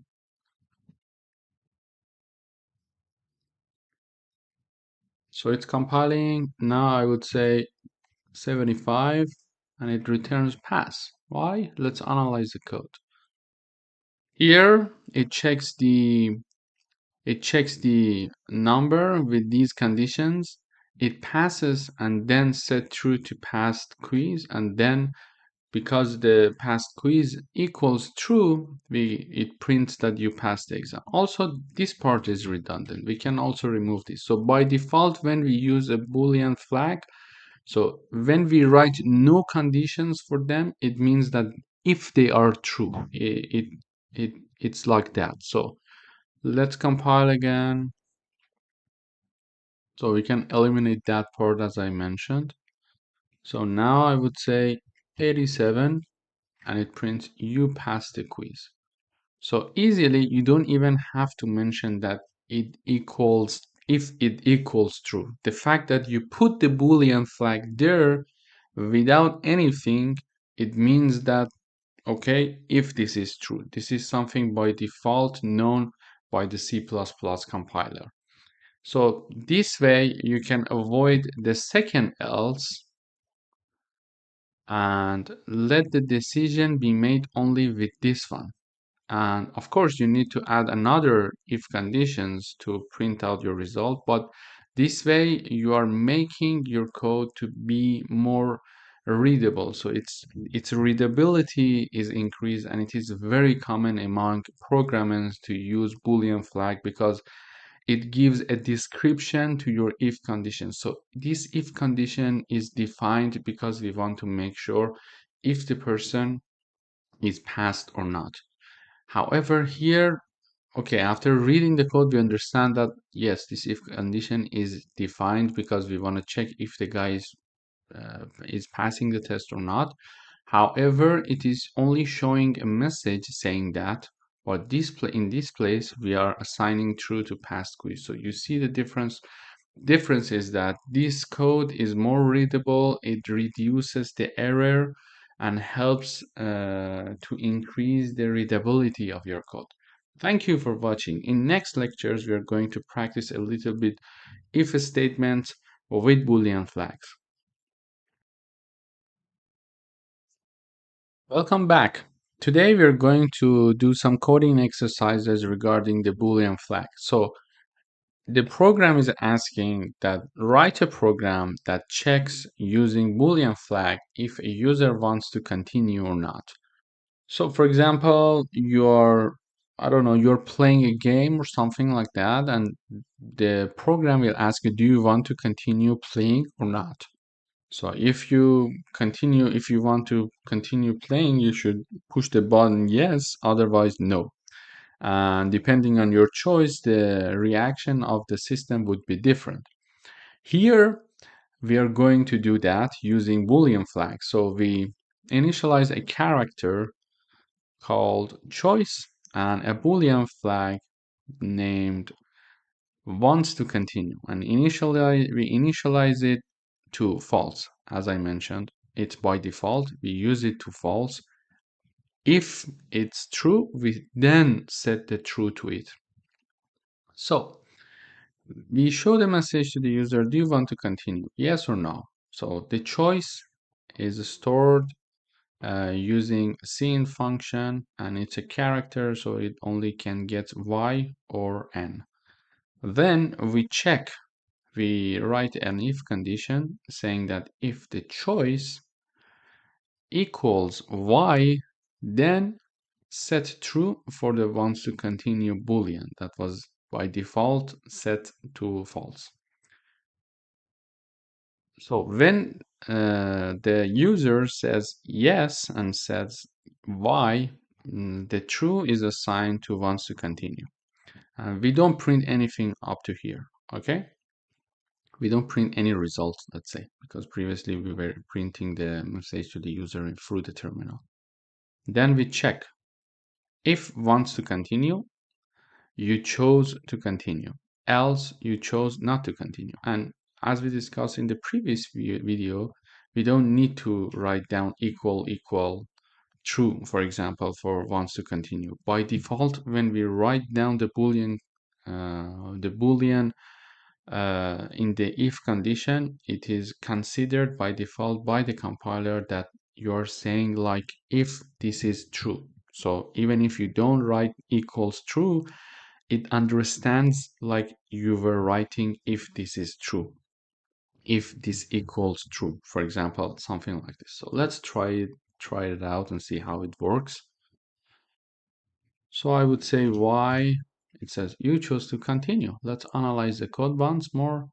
So I said y, it then set true to wants to continue, and it says okay, if wants to continue equals true, then you print you chose to continue. Otherwise, you chose not to continue. Let's try again. I would say n, it says you chose not to continue. You chose not to continue. So as we mentioned here, it helps to have a better code and a meaningful code saying that giving a meaning to the if statement of your code by using Boolean flag, and little by little when you get to more advanced level and start reading other people's code, usually programmers that are in higher levels, they use Boolean because it gives it gives some meaning to the if else conditions, because when you read this code, the programmer, the reader who knows C++ would understand that, okay, the aim behind writing this if condition was to see if the user mentioned yes or no, rather than just printing a message and showing the result, okay? Because this is something we show here to we showed to you to see it so you can have understanding and to see how the output would change depending on the input. But usually when, for example, we have a program like the game that I mentioned earlier, if you say you want to continue, you probably get back to the game and continue playing. And if you say no, you probably get out of the game and exit the game. So these messages usually do not show in the terminal and actions are being done behind the scene. But we are just printing these things to show how the input can make the difference in on the output, how they can have impact on the output rather than just showing the messages. So the reason behind showing the messages is this, so you can understand the procedure and how changing in the input can impact the output. So as I explained, Boolean flags are very important to be used. So think about them and start using them little by little in your practices and exercises. Thank you for watching.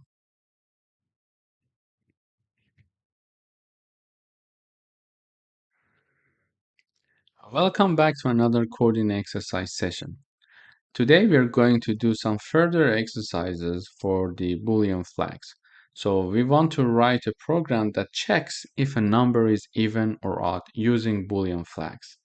So we initialize a number here, and then we initialize a Boolean called isEven equals false by default. Then we get the input from the user, we store it, and we say if the number modulo 2 means that if the number is divided by 2 and its remainder using modulo sign equals 0, then set true for isEven Boolean that was initially set to false. And then if isEven is true, then print the number is even, else the number is odd. Let's try it.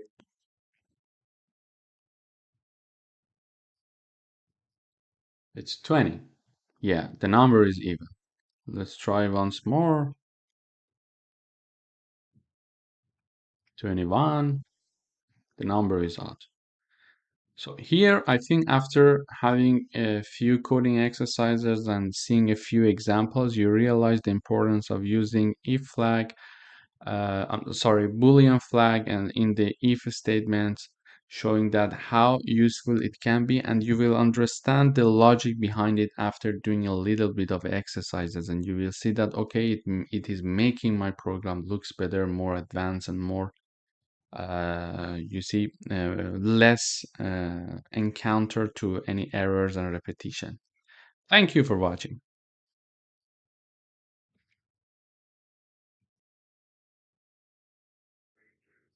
Hello everyone, welcome to another lesson. Today we are going to talk about switch function. So the switch statement is a control structure used in C++ to simplify decision making when dealing with multiple conditions.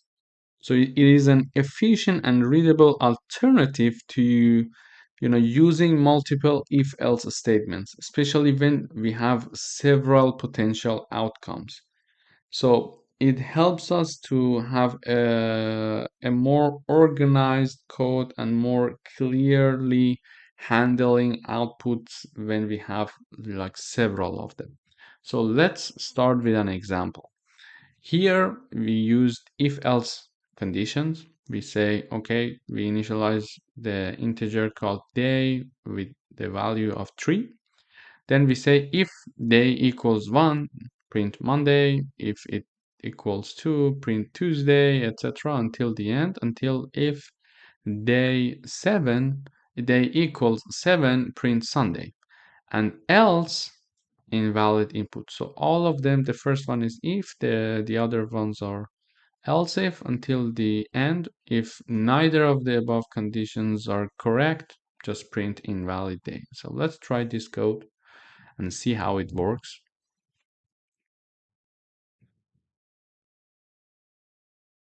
So it is printing Wednesday because we mentioned the day equals 3, then 3 here, and we are printing the Wednesday. But as you can see here, we're checking many conditions, and it's really hard to go through all these lines because there are many conditions to be checked. Instead of doing this, we can use switch condition. But let's first discuss how switch condition structure would be. So instead of saying if, we write switch, and then we write down the variable in the parentheses.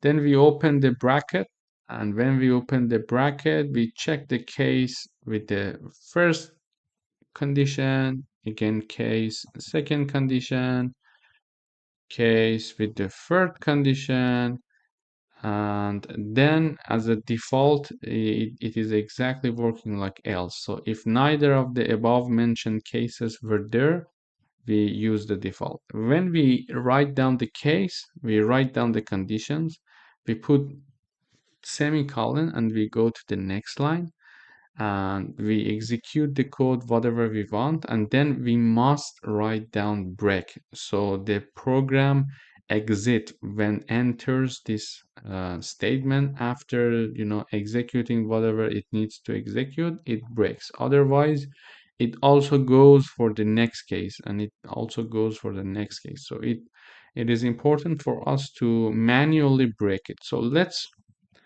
do the example. It would be more clear how it works.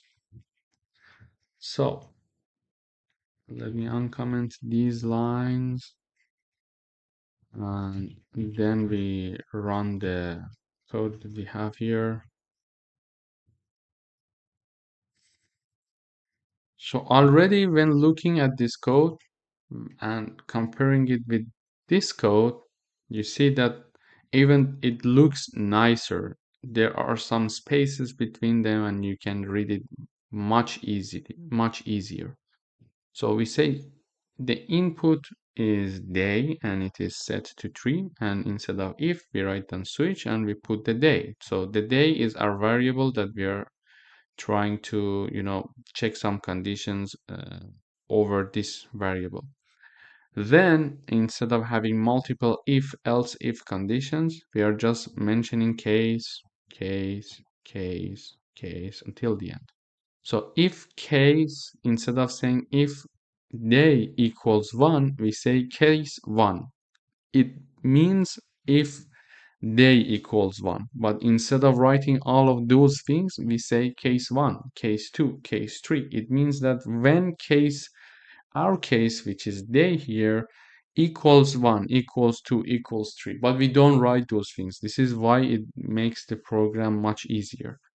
And then we have the semicolon, we go to next line, and we say, okay, if you enter this condition, print Monday. If you enter this condition, print Tuesday, etc. until the end. And we need to remember, we don't have to forget this break. We need to write down the break at the end of each case. And there is, instead of having the else, after having all of these cases, we have a default here saying that if neither of the above things happened, if none of them were true, so you just simply print out invalid day number. So let's try and see how it works.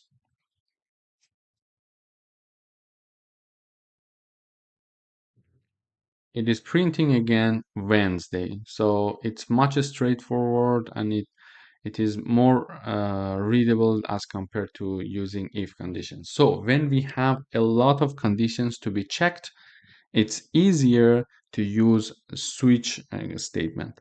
So as you see here in this course, I'm giving you different tools, and I'm teaching you different tools that are used in C++. And based on what you want to do, based on the application of your code, you need to wisely choose these tools. So you can use if conditions until forever, and you can use it always. But is it efficient? No. Probably there are some cases that you need to write it with Boolean flags, you need to write it with switch statement, etc. So these are only toolboxes that I'm offering, and depending on your application, you need to first clearly think about all of these tools and see how using these tools and when using these tools would be beneficial for you to write a more concise and efficient code. Welcome back. In this lesson, we are going to use a switch statement once more to see its application and to see how it would be easier to work with switch statements in some cases when we have a lot of conditions to check.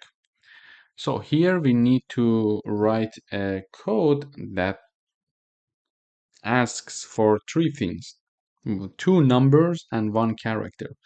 So based on the characters that we're going to choose between addition, subtraction, multiplication, and division, the program is going to execute one of these operations on the two numbers that we are going to give it as an input. So we initialize the character and two numbers, then we read and store the character, we read and store the numbers. One thing to mention here is that previously we were reading and storing the numbers one by one, but here we are doing another method. So we mentioned that enter two numbers and we stored them simultaneously. So when I enter the first number, it will be stored in the num1, and then when I enter the second number, it will be automatically stored in num2. Then we have the switch statement here. Our variable is operation, so depending on what operation the user is going to choose in the terminal, we need to do different things. So the if condition, previously, if we wanted to write the if condition, we would have checked if operation equals addition, equals subtraction, multiplication, etc.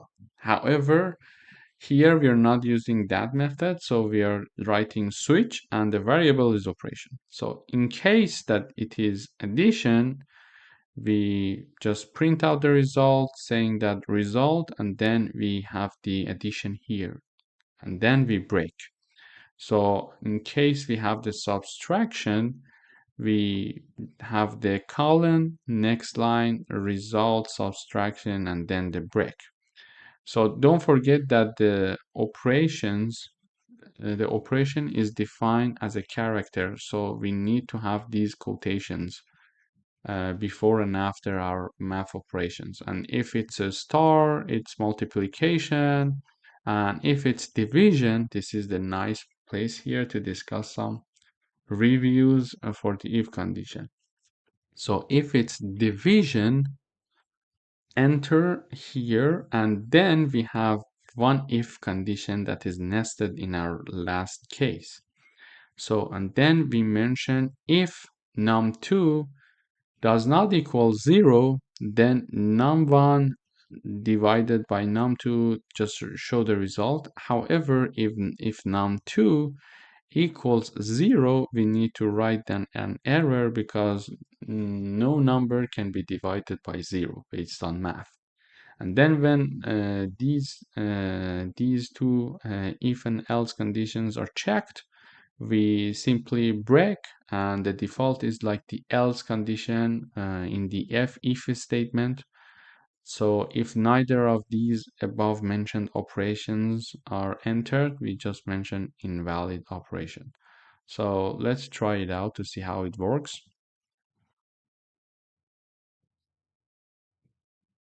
So I would say addition, first number 2 I enter, and then second number I put it and I enter again. So it is storing both numbers and returns us the addition of these two numbers. Let's go through the code once more. So it stores two numbers simultaneously.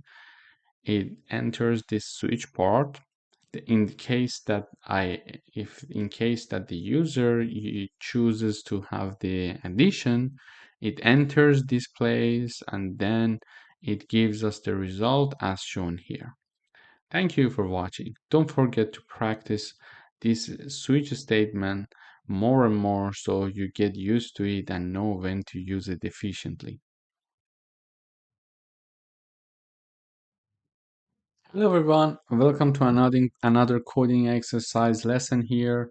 So today we want to write a program that depends on the input, it gives us different messages in the output. So we would like to write a program that prints stop if the input is R, prints get ready to stop if the input is Y, and go if the input is G, and also returns invalid color if neither of the above mentioned cases were given as the input. So to do that, we can simply use if-else condition. However, because we have many cases, like 4 cases to discuss, it would be easier and more efficient to write switch condition. So we define a light color character. Here we get it from the input. We show the message to the user, enter traffic light color, R for red, Y for yellow, and G for green. And then we store it. Then we have our switch statement, and we are going to check the conditions on light color. Therefore, our variable is light color.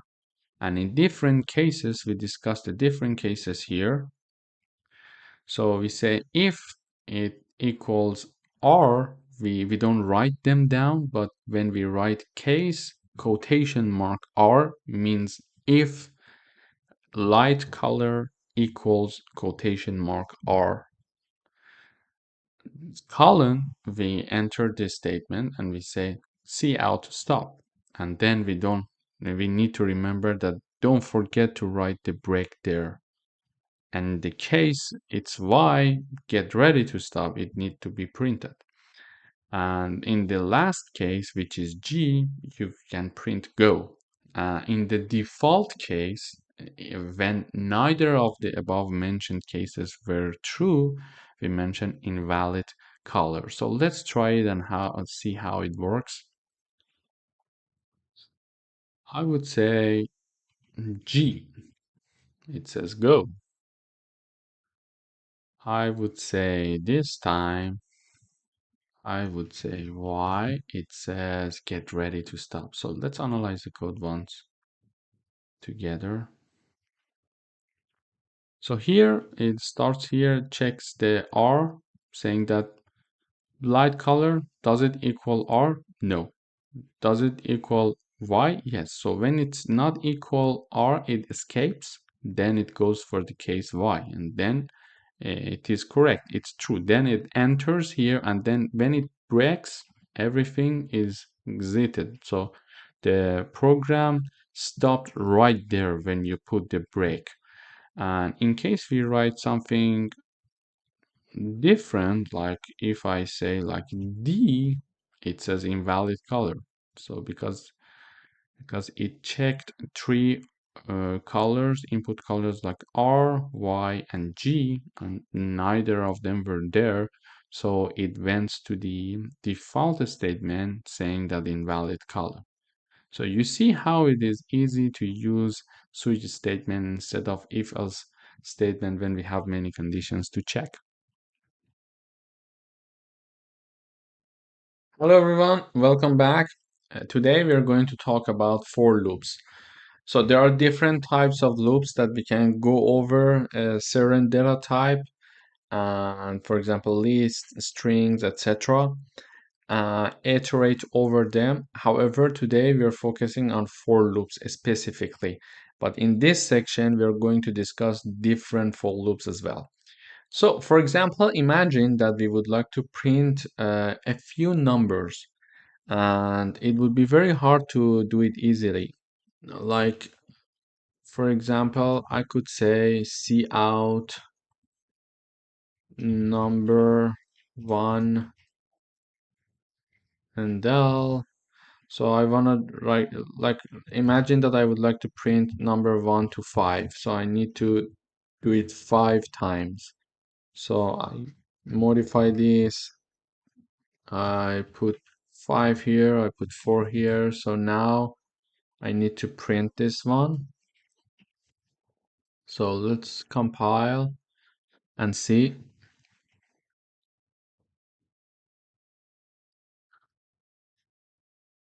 So yeah, here you see when I want to print 5 numbers, I need to write it down 5 times. Okay, but for 5 times it may be still okay.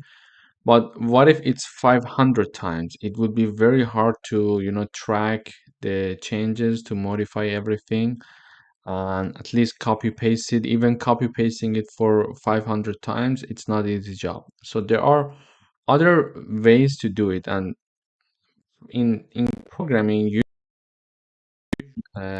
something that can give us the best and most efficient way of coding. So in order to do that, we need to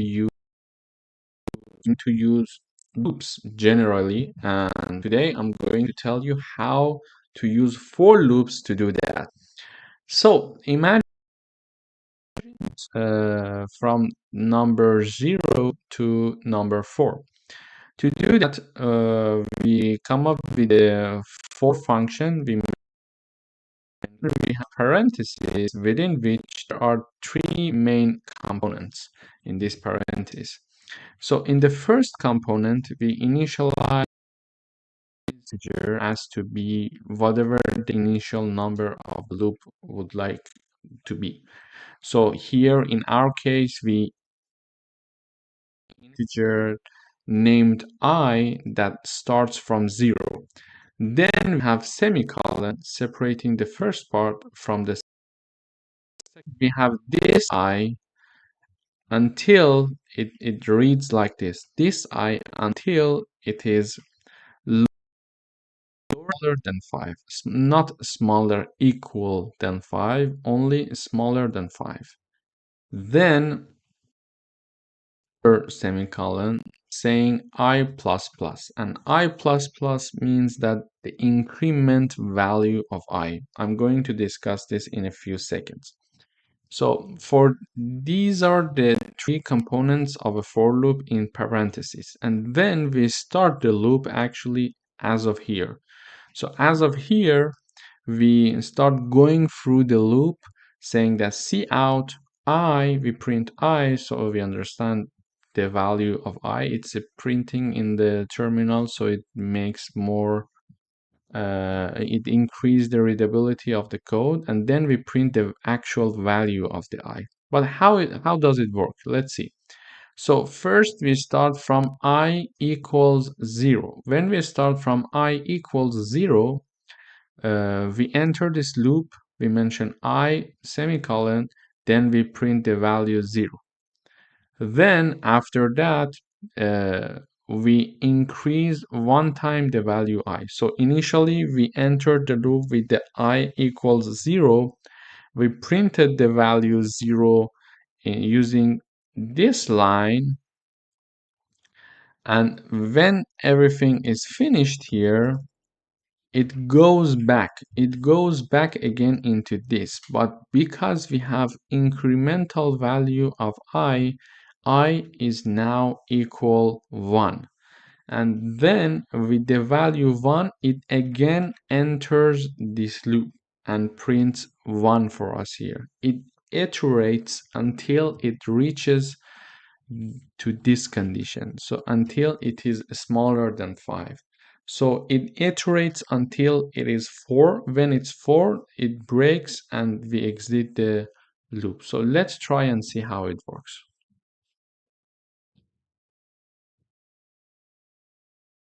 So now we're compiling. Okay. So here, as you see, it starts with the value 0. It prints I semicolon 1 space 0. Then it goes up again and enters the loop with value 1. It prints I semicolon, I colon space 1, and then it is incremented again, and it does this iteratively until I reaches 4. When I reaches 4, it enters one more time to the loop saying that cout I colon space print 4, and then when it incremented to the value of 5, it does not satisfy the second part of our for loop, so it does not enter again and it finishes the loop. So this is how we can print something like 5 times. Even if we want, we can say like instead of 5 we can put like 20. So whatever the number that we would like, we just put it here and it will just go for it. Let's see. Yeah. So here it starts from 0 to 19. And if we want to print number 20 as well, we can say smaller equal 20, and instead we could say, for example, let's start from 1 this time. So let's see. Okay, great. So we started from 1 and we're printing until 20. So generally, this is one of the most efficient way of printing iteratively instead of just printing everything manually. And in next lectures, we're going to solve some exercises and do some coding exercises to understand it better. So generally, the important thing is that we write the for, we have parentheses within which three parts needs to be filled, and then we enter the loop.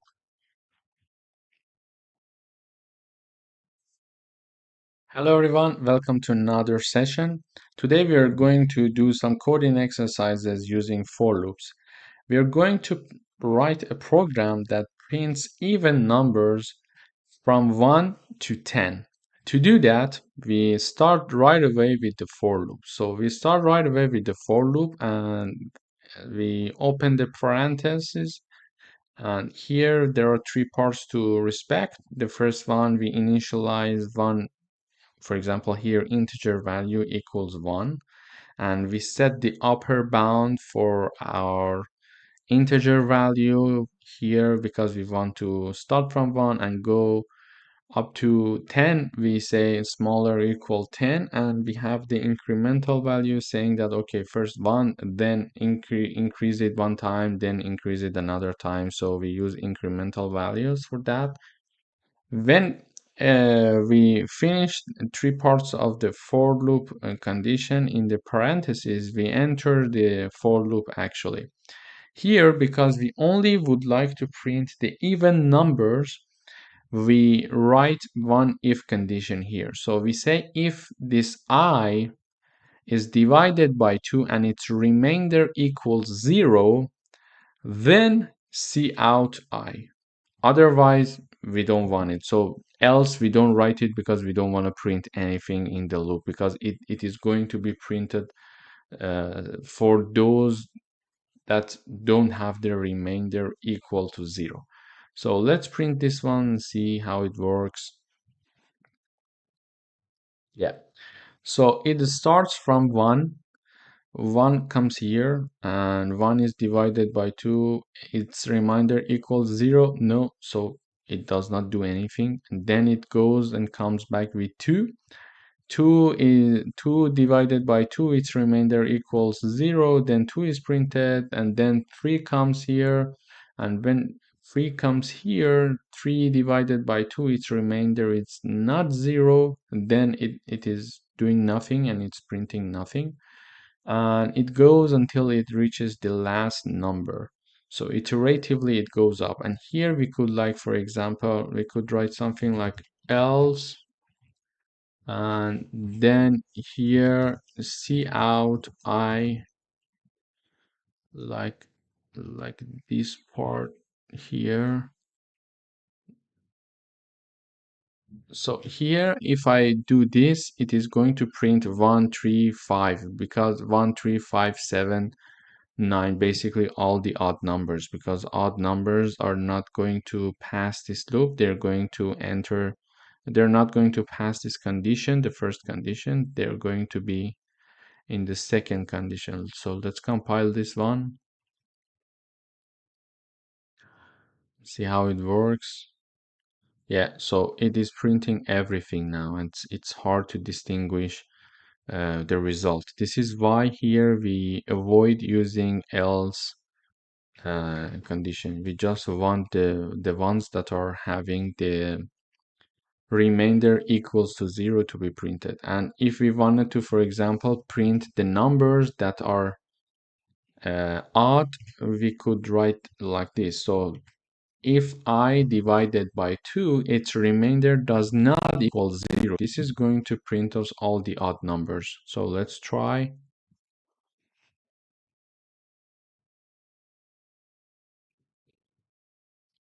So it's compiling.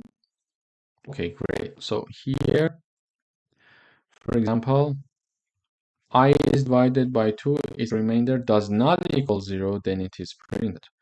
Then for second, for number two, I gets the value equals 2. It enters 2 is divided by 2, its remainder equals 0 actually, and it does not enter this loop now.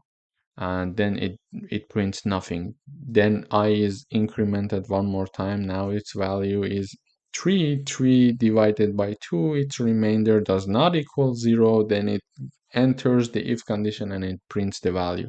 So this is how it works, and generally we can play with it like if we want to print all the odd numbers between 1 and 100, so it's easy to do it, but manually doing that, it takes a lot of time. So here we see that, yeah, it is printing almost, not almost, but all the odd numbers that are between 1 and 100. So this is one example, very small example, very easy example of how important the for loops are. However, we will see in other levels like intermediate and advanced level that we use these loops very frequently to do very advanced tasks. For example, if you want to find a maximum, the maximum number in a list of numbers. So we do iteratively, we go through all the elements of that list, for example, and then we write some coding there to find the maximum number in a list, for example, or the minimum number, and then we want to do some mathematical operations for that maximum number, etc. So these are very useful, especially if we are going through a lot of data, at least with a lot of inputs, for example, a lot of elements. So imagine that there are like 1000 elements in one list and you would like to find the maximum number. Manually doing that, it would be very hard and it takes a lot of time, it increases the error, etc. But doing programming, this is why we are programming. In fact, it can give us the result very fast. Hello everyone, welcome back. In this session, we are going to do another coding exercises. Here we are writing a program that calculates the sum of numbers from 1 to 5. So to do that, we can do it manually, which is the hard way. The easy way is to use for loops. So we initialize sum as to be 0. Then we start a for loop right away. And it has three parts, as you know. So because we are calculating the sum of numbers from 1 to 5, it starts with 1 and its upper bound is 5, and it is incrementing one step at a time. So and since sum equals 0, it is initialized to be 0. Here we have 0 equal 0 plus 1 in the first iteration. So I equals 1. So 1 is assigned to sum. Then it goes up again, I equals 2, and it enters the loop again. So I equals 2 here, and plus sum was 1 from the previous iteration.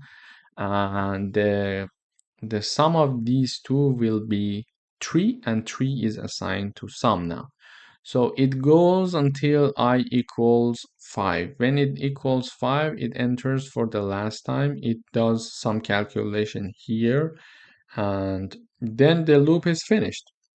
And the final value of sum is printed here. So also I put one line here so we can iteratively see the increase in the value of sum. So let's see how it works. Okay, so as I mentioned here, the first one is sum is 0 and I is 1, so 1 is assigned to sum. Then I is 2, sum is 1, they are 3, and 3 is assigned to sum for the second round. For the third round, it will be 6. For the fourth round, it is 10. And for the last round, it is 15. The last round is stored in the sum for the final number because we're not going to enter the loop anymore. And then we print the value of sum here. So one of the ways to do some of these calculation is using for loops to make it easier. It is always possible to do everything manually, but we're coding to, increase the speed and have more efficiency, etc. So one point here is that now we are saying sum equals sum plus I.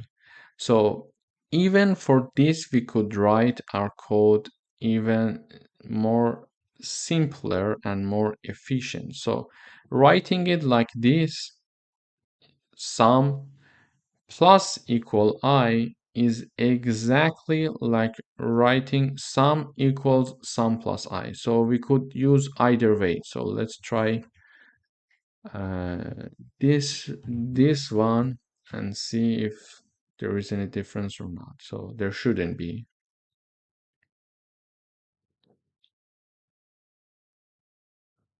Yes, so as you see, the results are the same.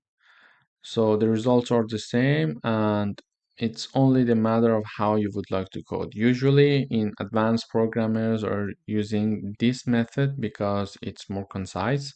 So if you see something like this, it means that sum equals sum plus I, but it is a more concise way of writing it.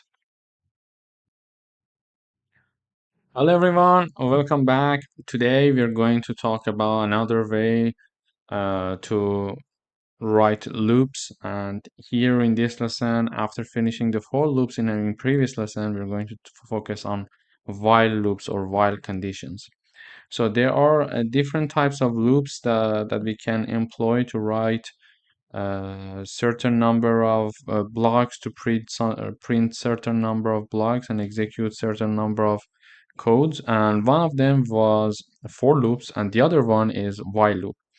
So here the structure of a while loop would be like we say while and then the condition, and then we enter the executive part. And this is a place where we write down our code. So let's start with an example. I think it would be easier to grasp the idea when we make an example. So here previously we used to go through the for loop. So if we want to write a number to write a program that prints us number 1 to 5, we had to write like for loops, something like this. Let me just type it down. Int I equals 1, I equal smaller equal 5, I plus plus. And then we could say, okay, print I and L. So this is how we used to print number 1 to 5 previously. However, if we want to do the same thing but using while loop, we can break down these three parts of the for loop into different parts.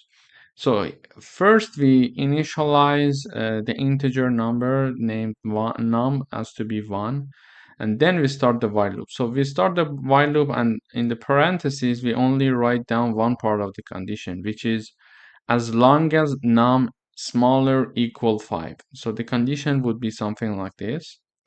So we repeat the while as long as num is smaller, less than or equal 5. Then we enter the loop. So we print out the num, and here we are incrementing the value of num ourselves. So previously we used to put this part in the parentheses, but we are putting the uh, increment part inside the loop. And previously we used to initialize the integer in the parentheses, and we are initializing it before the loop. And then we are printing the the num using this cout function, and also the second part of the parenthesis for the for loops is exactly printed here. So the reason why we may need to use, for example, while loops to execute our code is because a while loop in C++ is it can help us to repeatedly execute a block of code, like similar to the for loop. However, the while loop is more straightforward and often is used when the number of iteration is not known beforehand. So when we don't know how many iteration do we need, we simply use a while loop and we say as long as the num less than or equal 5, just do this for us, and then change the value of num so we can increase it or decrease it as we want to see in this line. However, if we forget to write this part, it will become like an infinite loop, because it is printing, for example, num equals 1, it enters the loop, it prints 1, and then it prints 1, and then it prints 1 forever until we stop the program, because 1 is not being increased. So when we increase the value by 1 here, then the next time that it enters the loop, it's 2, then it's 3, etc. So let me just run the program and see how it works. Okay. So yeah. So here num equals 1, and when we want to go through the condition of the while loop, we say, okay, num equals 1. Num is less than or equal 5. Yeah, it passed the conditions. It enters the loop. It prints 1. Then it increased the value of num by 1. So num would be 2. Then it comes here again and checks the condition. 2 less than or equal 5. Yes, enter, print, and then increased. So now it's 3. 3 smaller or equal 5, yes, enter, increase, it will be 4, and then again until it's 5. When it's 5, it enters for the last time, and when we increase the value, it will become 6, and 6 is not less than or equal 5, so therefore it does not enter this loop again, and the program is finished. So this is how while loop would work, and in the next sessions, we are going to do some coding exercises using while loops, so it would be easier for you to see it in different examples and start making it understood for yourself and start coding it yourself. Thanks for watching.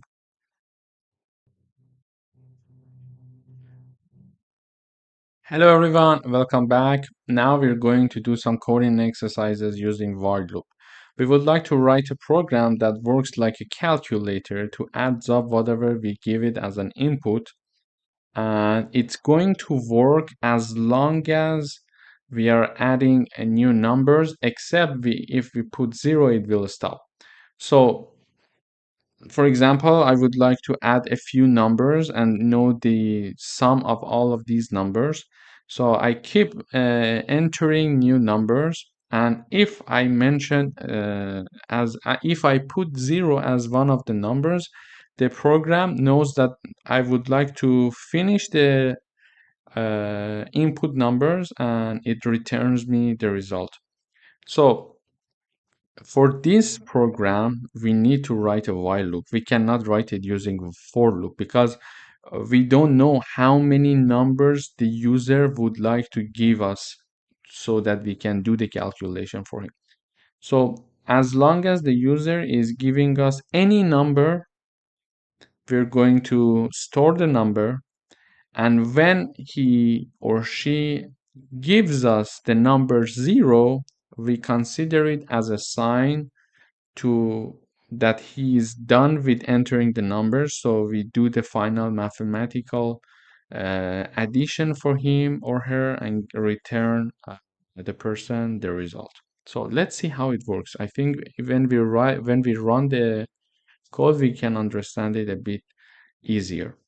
it's easier to understand. So we initialize one number called number, we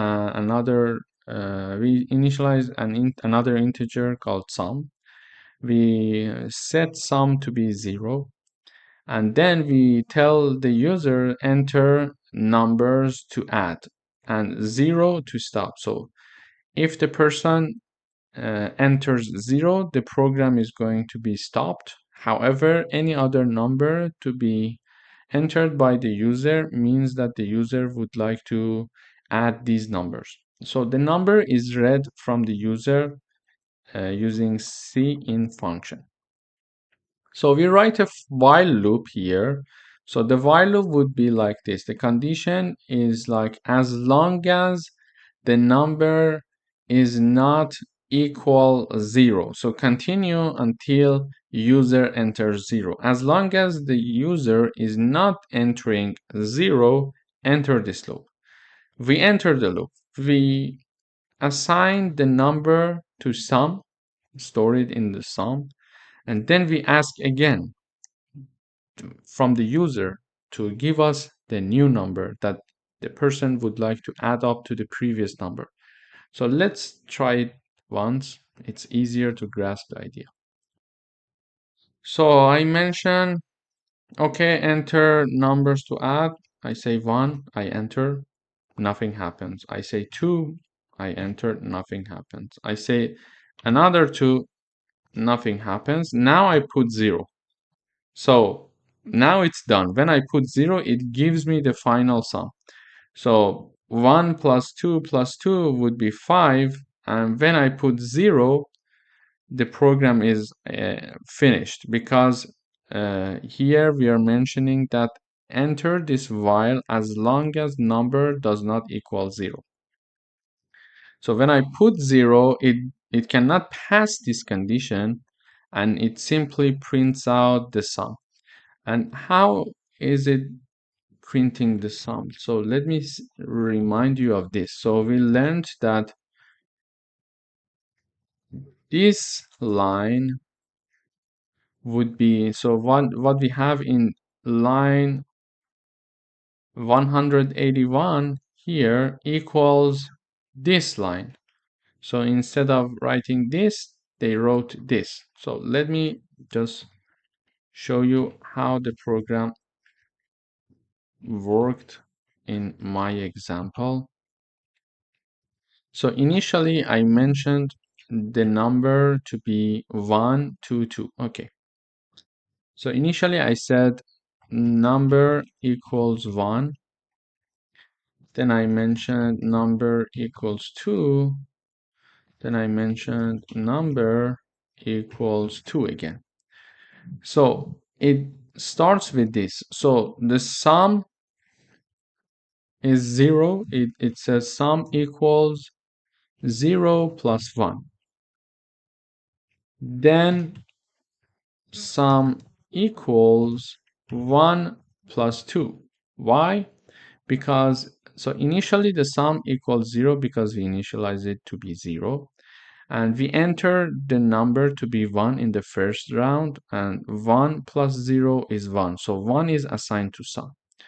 So then it goes for the next round. So as for this equation, sum equals 1 from the previous iteration. So the value of sum is 1 here, plus number. So as the second input, I put 2. Then the value would be 3. And then the equation would be 3 because 3 was the final value of sum from previous iteration.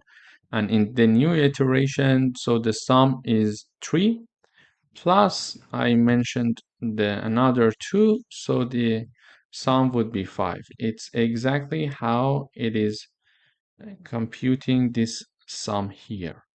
So 1, 2, 2, and then when I put 0, it exits the program. Let's try it once more. So so it's basically working like a calculator. If I say 1, 15, 18, 20, and then 0, it computes everything for us. So 20 plus 15 will be 35, plus 18 and 1 will be 54. So this is how our calculator is working here. When we smash the 0 button, it exits the program. And this is actually one of the usefulness of while loop. So we don't know how many input the user can give us. So it is customized. So one user can use it for 2 times, one user can put it for 10 times, whatever they want. And when they are done, they can put 0. Of course, we could do it using for loops as well. Using for loops, there were some ideas to say that, okay, we are going to ask you a bunch of numbers that you would like to add. Please first tell us how many numbers you want to add initially, be a priori. So that we could do in a for loop as well, but it's much easier to do it using while loop. So this is actually why while loop is there. Thanks for watching. Don't forget to exercise these coding exercises yourself. Hello everyone, welcome back. Welcome to another coding exercise. Today we are going to write a program that counts down a number from 10 until 0 and prints the value one by one as it is decreasing. To do that, we use while loop here in this example. So we initialize countdown integer as to be 10, and then we mention while the countdown is greater than 0, enter this condition, and first print the countdown for us and then reduce its value by 1. So then next round the countdown number will be 9. It prints 9, it reduces the value to 8, then another time 8 is still bigger than 0, it enters the loop and it prints the 8 and then it reduces the value. So let me run and then we analyze the code once together. So here, as you see, it says 10, 9, 8 until 1 and then lift off. So this is how the program works, as you see here. So 10 is the initial value. Is 10 greater than 0? Yes, it enters. It prints 10 here. Then it reduces the value of 10 by 1. So now the countdown equals 9. It comes back here. 9 greater than 0. Yes, enter. Print 9. Reduce the countdown value by another 1 value. Will be 8. So 8 greater than 0. It prints 8. It reduces the value again by 1. It will be 7 now. 7 greater than 0, prints 7 and reduce it by another 1 value. So we continue until it's 1. So 1 greater than 0, see out 1, we print the 1 and we reduce the value of countdown by 1, which will be 0. So 0 greater than 0, no. So it does not pass this condition. It will not go through the while loop anymore. And it says lift off. So this is how while loop would work. So we can increase and decrease the value in the loop. So previously, if you remember, we had 3 conditions for loops.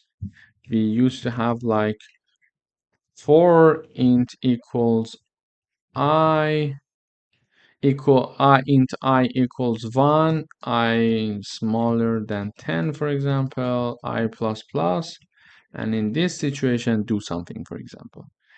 It is notable to consider this. So this int I part is written here, for example.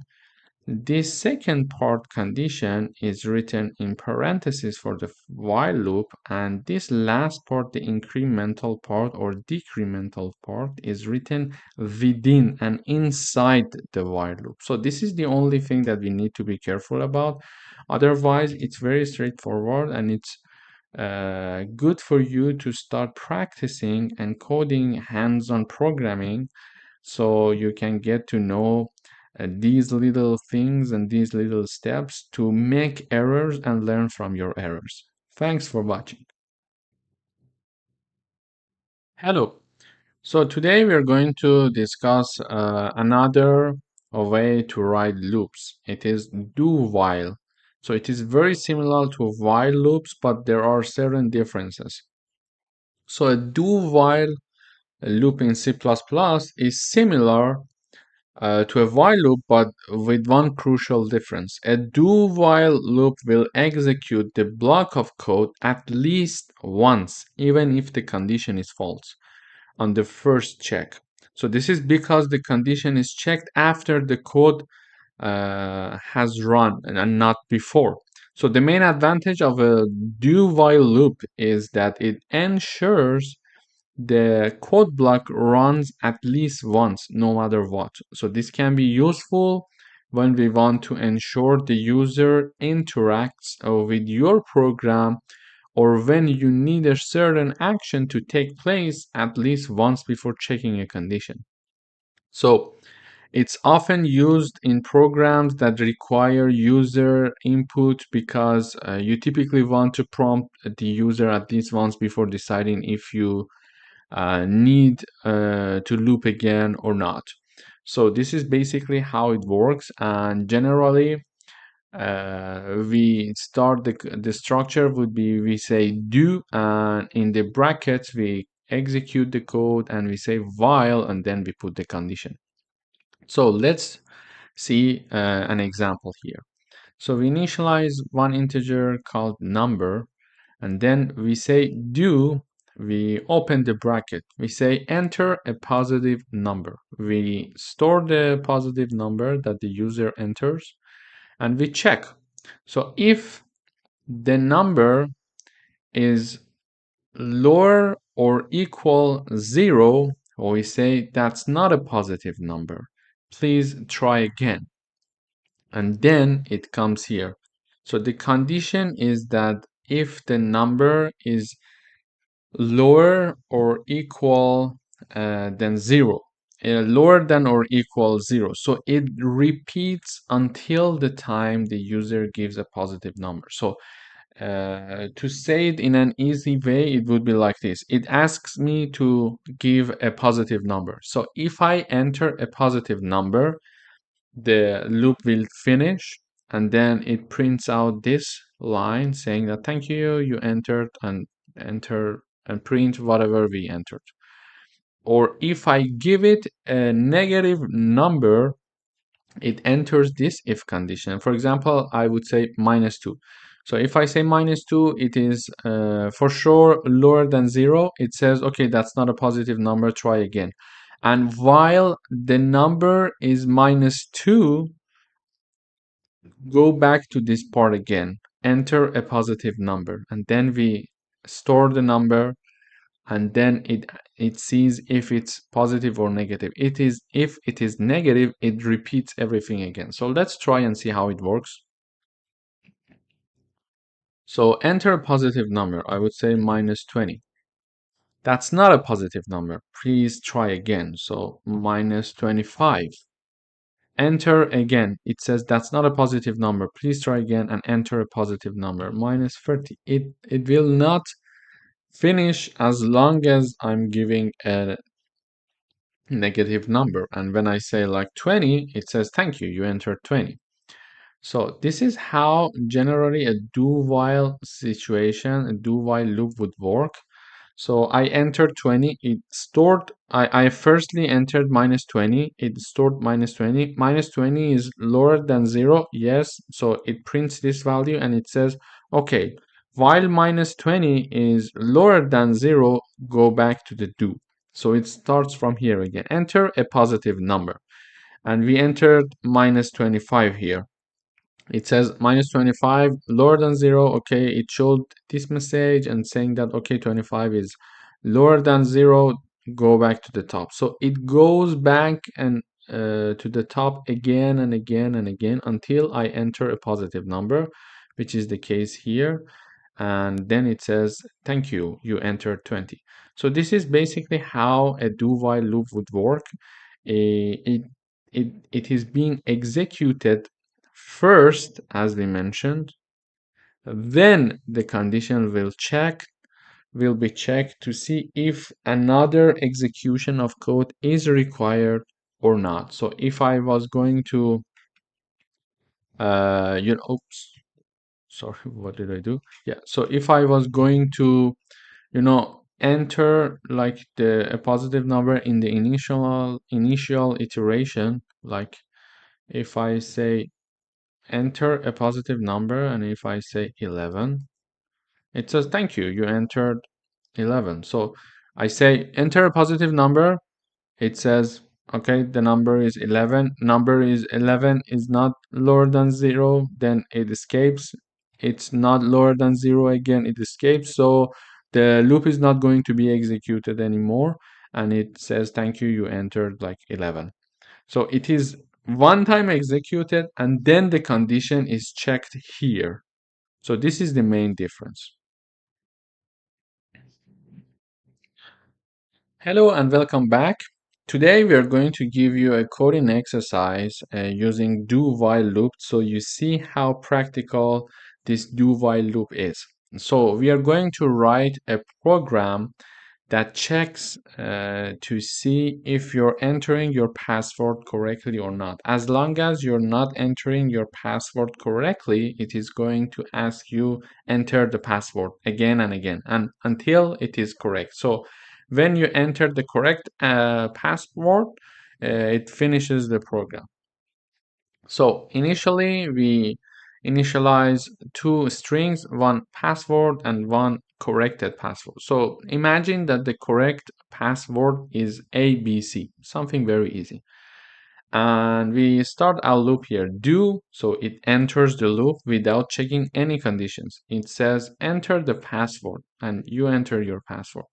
It says if the password is correct, it does not enter this condition because this condition says that password does not equal the correct password. So if the entered password, the one that you enter, is not equal to the correct password, that is ABC, it says enter incorrect password, try again. And it says as long as the entered password does not equal the correct password, ask this again from the user.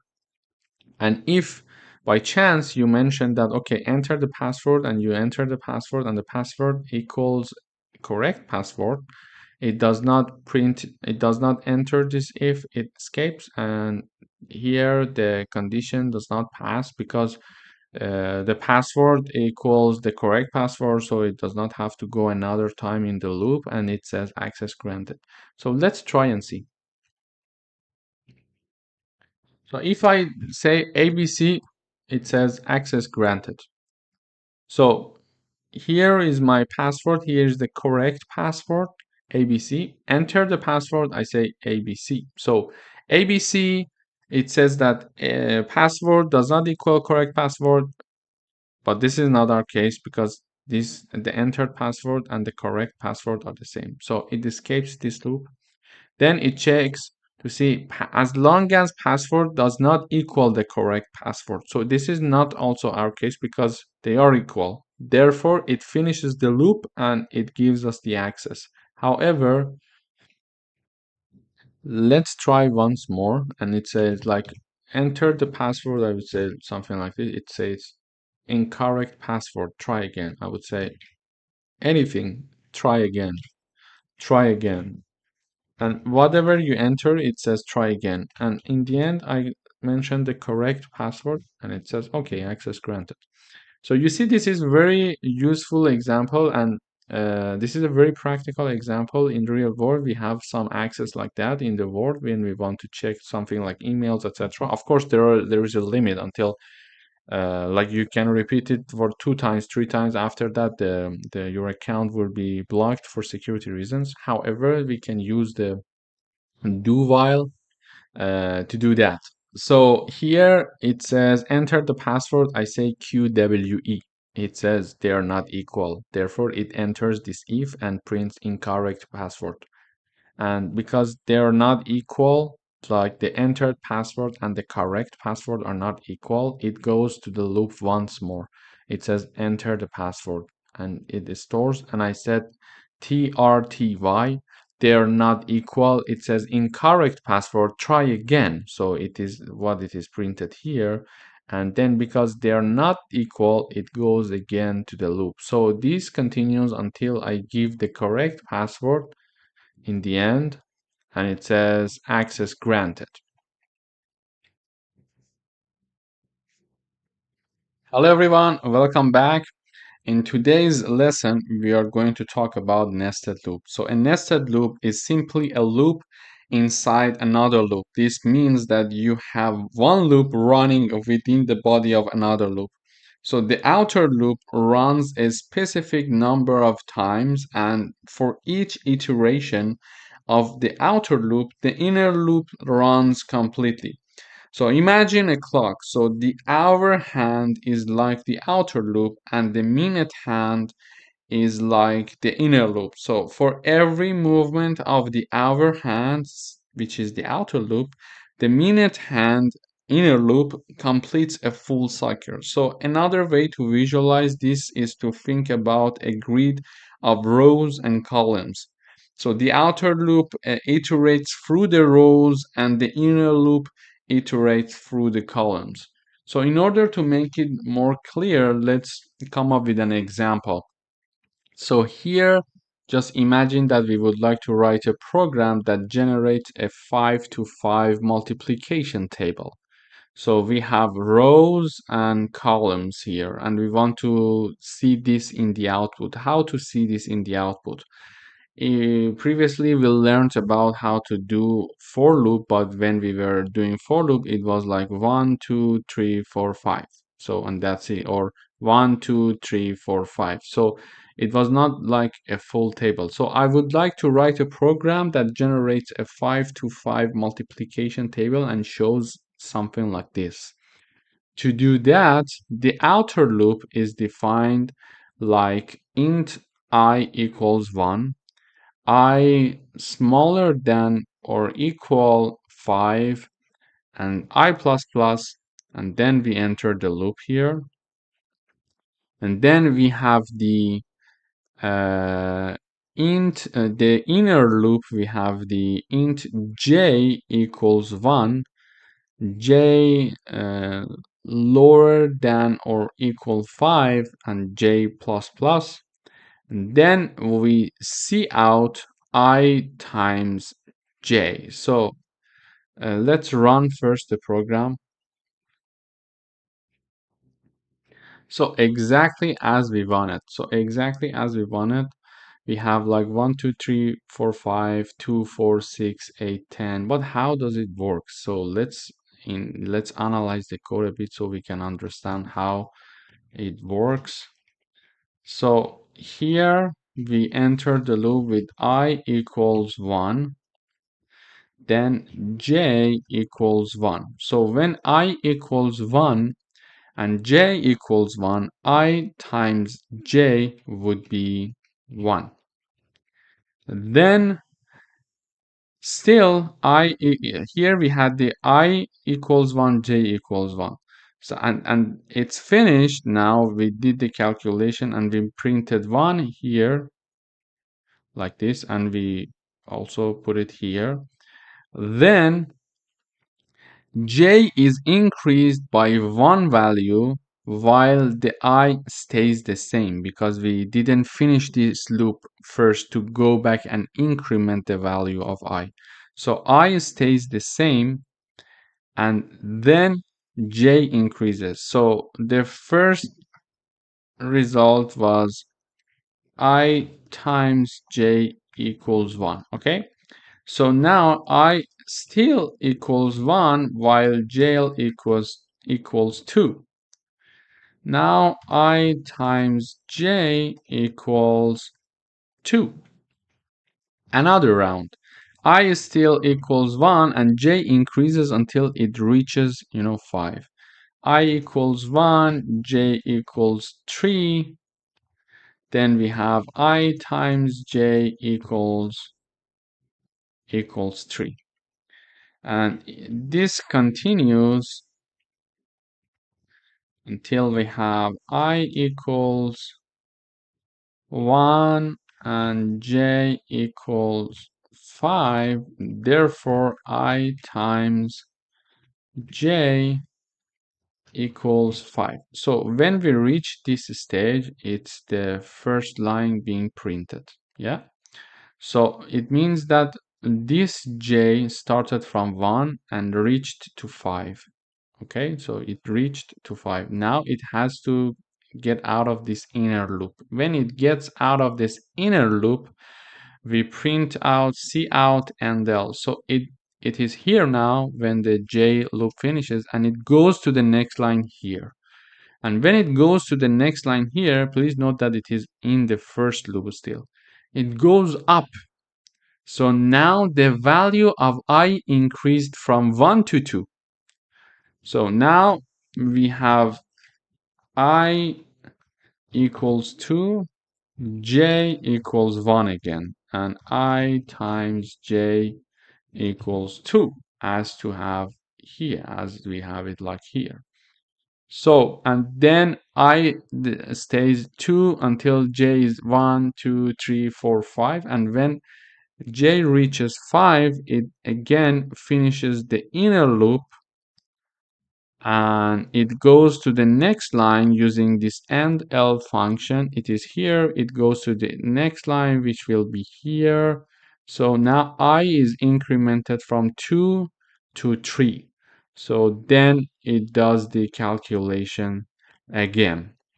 So this is basically how inner loops would work, and it's a very nice way to make when we have two-dimensional arrays, lists, numbers, etc. We can use nested loops, and they are very convenient to work with, and they are very practical. So I would suggest you to practice this nested loop example as much as you can. So, and you start, if you forget what I told you about the analyzing this part, it would be nice to go back and review these analyzes and then start doing the coding yourself. And then when you forgot, you either can come back to this video or you can start doing the analyzes yourself to understand the logic behind it. It would be very important, I guess. And then move on to the next coding exercises. Thank you for watching.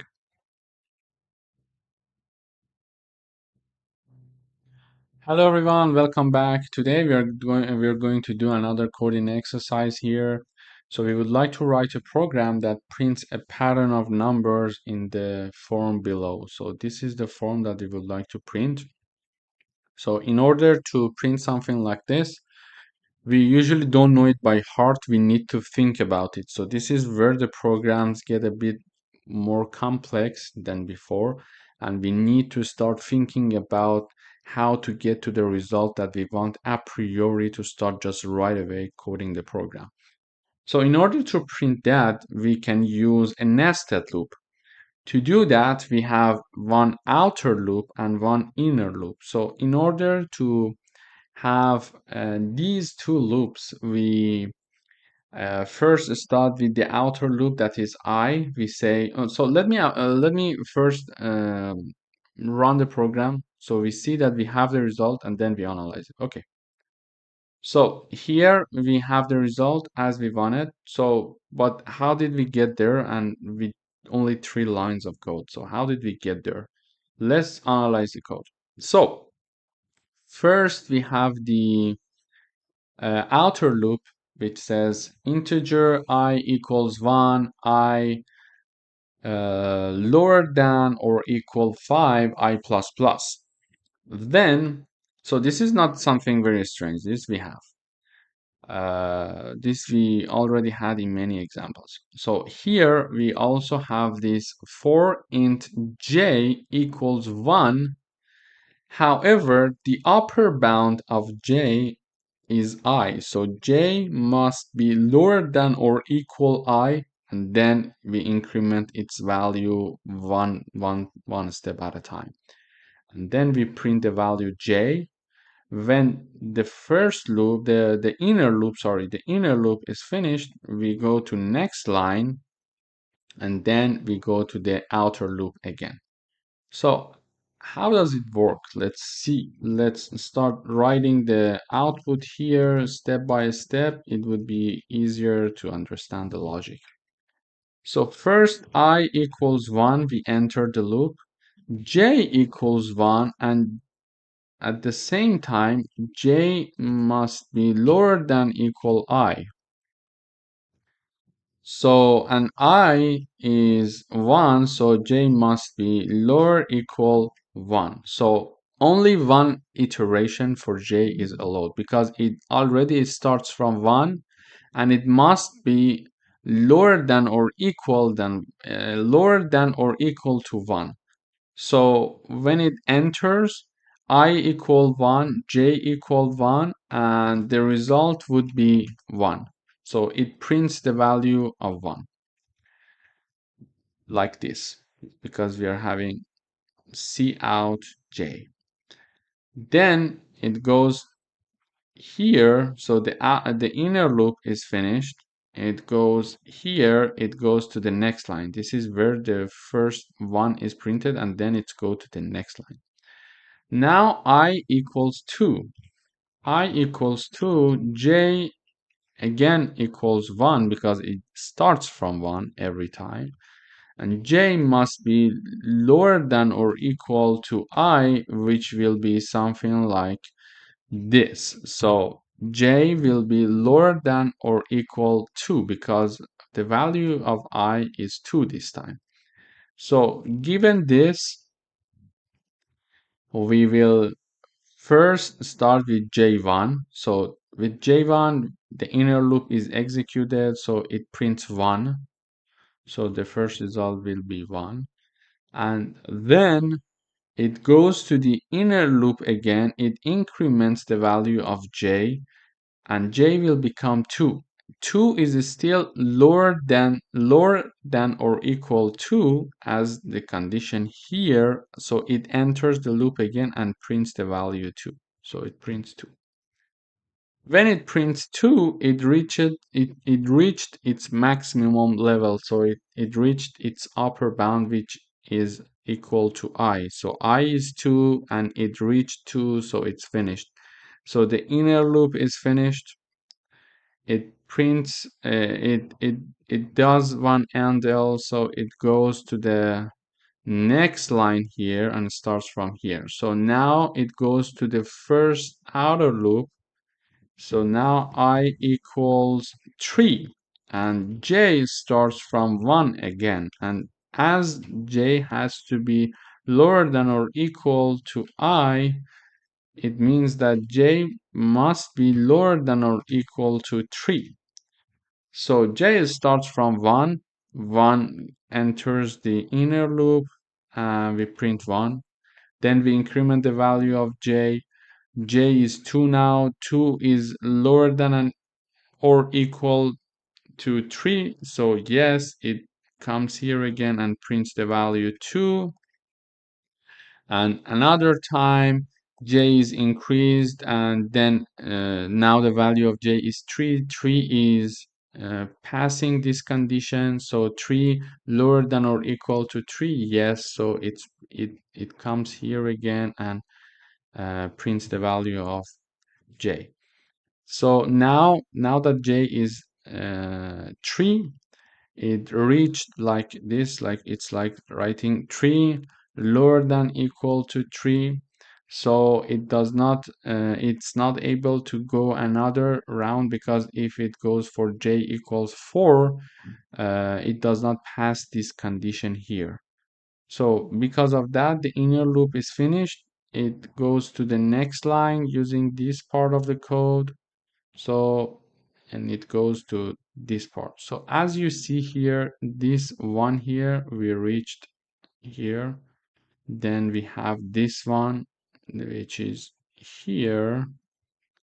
Then we have 1, 2, 3, which is here. And then next time when the inner loop is done, it comes here, it goes to the next line. We were here, it goes to the next line. So now we are here with this line, and then it has the outer loop. So it goes back up again. So I was 3, we increase the value of 3, it will be 4 now. 4 is lower than or equal than 5. Yes, pass the condition, enters here. So enters the inner loop. So I equals 4, j equals 1. So j must be lower than or equal to I, because in the second part of the for loop this condition applies. And then it means that because I equals 4, it means that j must be lower than or equal to 4. To do that, j equals 1 starts the loop while I is 4. So it's like writing 4 here for this time, for this round of iteration only. So j equals 1, it prints 1, and then it comes back to this line. Okay, it increased the value of j, and then prints 2, then comes back to this line, increase the value of j, print 3, and then 4. When it reaches 4, it means that j is equal to its upper bound, then it cannot continue. So that it cannot continue, it finishes the inner loop, and by having this line, we are now here. After this line, it goes to the next line, and then we have the outer loop. So the outer loop is still I, which is 4. Now we increase the value of I from 4 to 5, which is the last time, because I also must be lower than or equal to 5. So this is the last round that we enter. So we enter with I value 5, I equals 5, while j equals 1. And it starts from the j equals 1 again. So j has to be lower than or equal to I, means that j has to be lower than or equal to 5. So it enters with j equals 1. So it prints 1 one time, and then increase the value of j, come back here, it prints the value 2, 3, 4, and finally 5. And it cannot go beyond 5, because when j is 5, it is reaching its maximum level, which is 5, and then it goes to the next line. So from there we go to the next line, but we do not go back to the outer loop anymore, because also when the value of I is 5, we increase it to 6. It does not pass this condition, so it cannot enter the loop again. So this is how this nested loop would work. So let's run one more time. Yes, so you see how this nested loop has worked, and how we got to the printed form and pattern of the numbers that we were looking for here. It is very important to start practicing these things yourself, because it's little by little it is getting a bit more complex. So in order to make sure that you are improving your coding skills as you're proceeding through the course, please try these practices yourself several times. This is very important. Thank you for watching.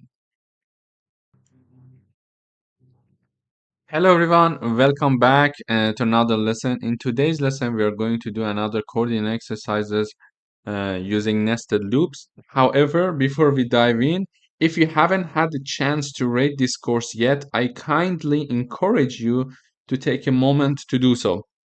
So your feedback is incredibly valuable in helping us improve and ensure the future learners have the best possible experience. So thank you for sharing your thoughts and rating this course. So now let's move on to our next coding exercise. Here we would like to write a program that prints a 4 times 6 rectangular of asterisks. So what we would like to be printed would be something like this. So we have 4 rows and we have 6 columns here. We would like to print that, and we need to use a nested loop to do so. So the outer loop would have 4 range, like I starts from 1 and we'll go up until 4 because we would like to have 4 rows here, and as the statement mentions.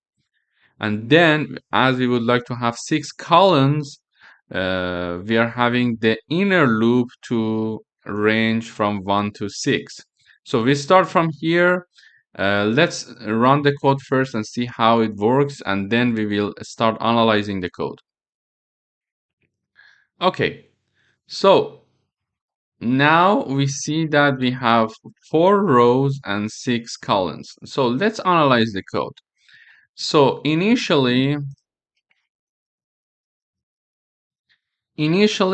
here I equals 1, enter the loop. So it checks to see if I equals 1 and it's lower than 4, I plus plus. So I equals 1, enter the outer loop.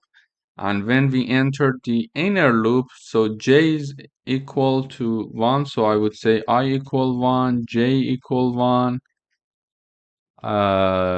Then when j equals 1 in the first round, it says print 1 asterisk. So it prints 1 asterisk. Then the inner loop is finished 1 time and it goes back again. So it increased the value of j from 1 to 2, and it comes back here and it prints 1 asterisk for us. Then j was 2, now we increase the value of j by another value, and j becomes a 3. Then 1 asterisk is also printed here. It continues until j equals 6, and we print another asterisk here. So it would be like 6 asterisks would be printed, because when j equals 1, it prints 1, then it's 2, another asterisk, then j is 3, another asterisk, then j is 4, 5, and 6, another asterisk. So the range of the j will, depending on the range of the j, we are going to print asterisks here. So we have the value of from 1, j equals to 1, and j lower than or equals to 6. So 1, 2, 3, 4, 5, 6, we are going to have 6 asterisks being printed, because this is how the range tells us. So when j reaches its upper bound, the inner loop is finished. When the inner loop is finished, we finish this column.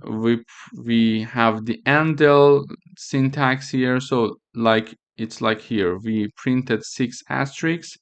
Now we are here, we have one endl, which will force the program to go to the next line here.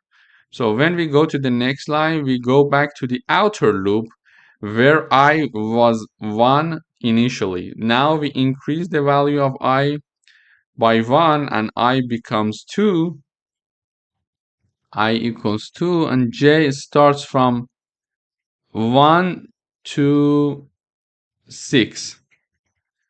And because of that, we will have another 6 asterisks being printed, because when j equals 1, it enters the loop, print 1 asterisk.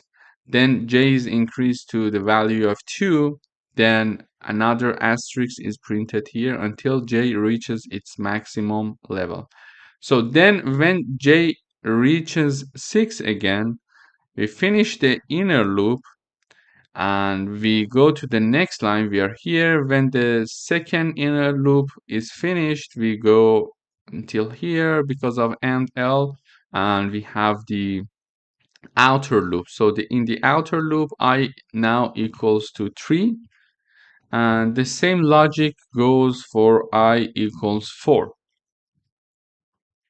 So basically, if you would like to have like 4 rows, we have the upper bound, we have the range of I from 1 to 4. And if we would like to have 6 columns, we need to have the J or the inner loop has to be from 1 to 6. If we would like to have 8 columns, we can simply say J starts from 1 and it's going to be lower than or equal 8, for example. So this way we are going to have 8 columns here. So let's try and see how it works.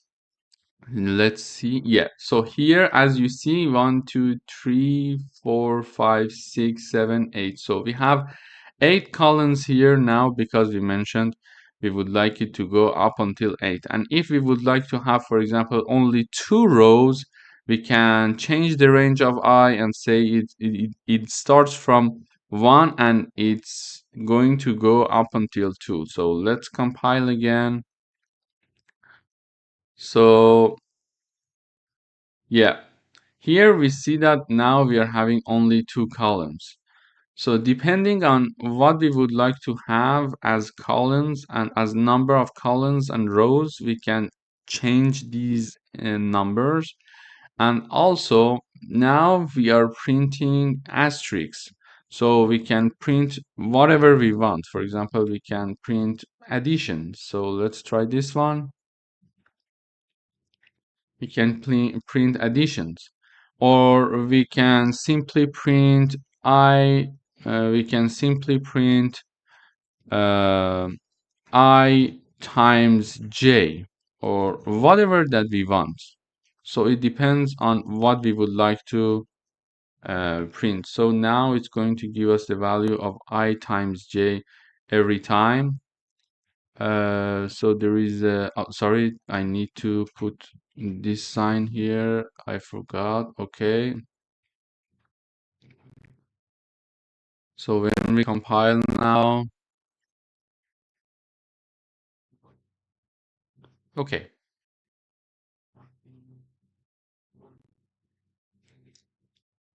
So here we see that it is printing the values of I times j. Like for example, I equals 1 and j equals 1, so it prints 1. Then I is still 1, but j is now 2 because the value of j is increasing from 1 to 8 now. So then 2 times 1, here we have it, then 3 times 1 we have it, then 4 times 1, etc.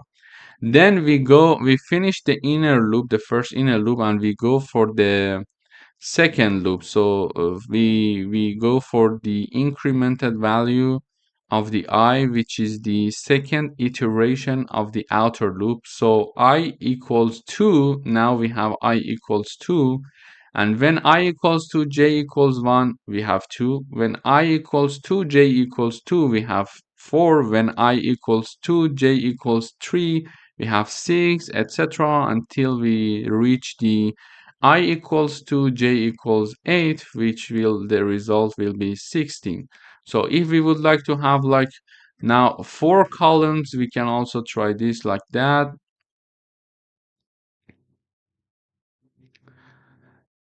So here, if you would like to have like 4 columns, we see that the 4 columns is shown like, sorry, 4 rows.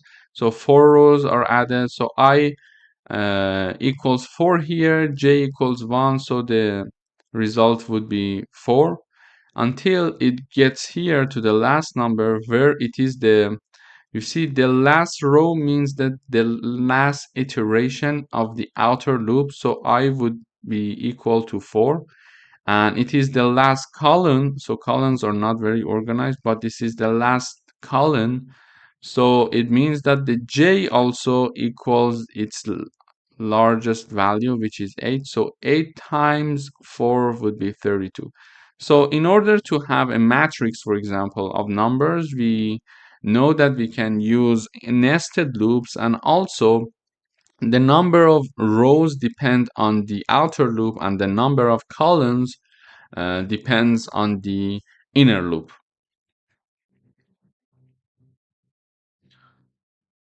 Hello everyone, welcome back. Today we are going to talk about functions. So in this lesson, we're going to talk about functions. So a function is like a mini program within your main program. So it is a reusable block of code that performs a specific task. Instead of writing the same code repeatedly, we can put that code in a function and just call it whenever we need it. So we write it once, we write the function once, and we can use it multiple times. So it saves the time and effort. So if you have a program that calculates, for example, the sum of two numbers in multiple places of your code, using a function avoids writing the same code again and again. So the program will become easier to understand and to maintain, of course.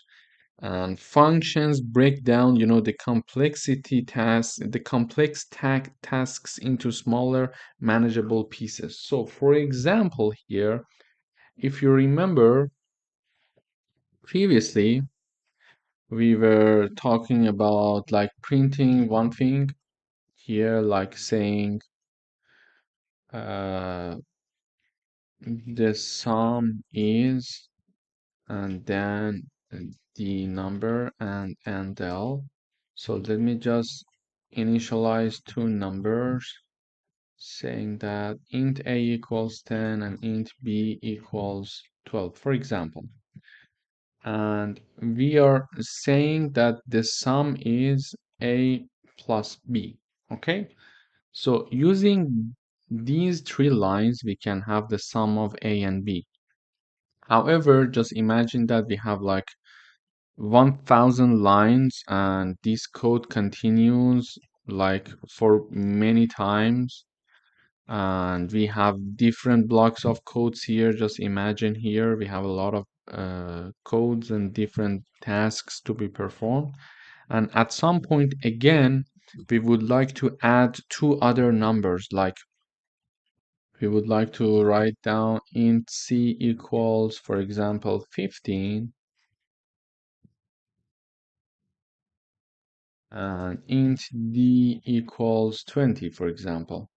And then we see out the sum of c and d is c plus d and l. So you see, we are repeating this calculation again, and we had it one time here, and then we are repeating it here, and we may need to repeat it several times. So instead of writing these many codes repeatedly, we can simply just define a function to do the job for us. In order to define a function, we need to first declare it a priori to our main function. So this is our main function. So any C++ program will have a main function. Everything is within that main function. So before this main function, we can declare our additional functions that we would like to have. For example, here we declare a function called add, and it has two values as input values, int a and int b. So within the parentheses, it shows how many input it can take and what are the types of the input that it can take. So the first type is int a, so the first type is int and the second type is int. So the input of the function called add are two integers, and here this int shows the output of this function. So basically we learned 3 points here. So this is the name of the function, and within the parentheses, we learn how many inputs the function has and what are the types of the inputs. In this case, they are both integers. It could be one integer, one float, it could be anything. And the third point that we learned here is that the output of this function, the resulting of this function would be also an integer. So we declare the function right here. So we are just saying the name, the output, and the inputs, and a semicolon, okay? Then when we come here in the main function, we call the function like this. So if we call the function, now within this int main function, we can call add. Why? Because initially, a priori to this main function, we have defined the function, okay? So we must define it before the int main. So when we call it within the int main, so it recognizes it and it does not return an error. However, this function is just declared here. In order to know what this function do, now I close the int main function. We go through the details of the function here. So basically, it would be something like this. We declare the function, we use the function. However, after the int main function is finished, we write down the details of the functionality of that function. So in order to do that, to see what this function is doing, we come to the end of the code. We exactly write what we wrote already for its declaration. Instead, we don't have a semicolon in the end, and we have two brackets within which we define the function. So every function has inputs and outputs. Here, in our case, we have two inputs that are integers. And the output would be the value of a plus b. So this could be a plus b, or it could be like c plus d, whatever the input of the function is, it can add it. So basically we are saying if the input is a and b, so you return those gathered inputs. So this will return the value of this function. So we write down return and we do the addition here. So this is how this function would work, and we go up to the main function. So I summarize it one more time before I go into more details. We declare the function before the int main function. We define the function after the int main function and say what it is going to do. And it must have one return value. So it usually has either a return value or it's a void function. So void function, we will talk about it in a few seconds or in a few minutes. But in this case, because it's not a void, if it was void here, instead of int, we had void. So it's not a void function. It's a normal function that returns an integer value. To return this integer value, we write down return and we do whatever we want to do here.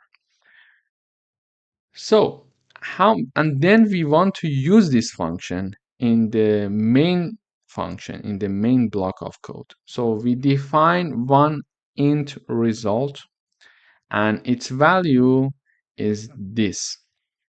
So this is how we call the function. If you remember, the function name was add. So it's going to call the function named add with two values, 5 and 3.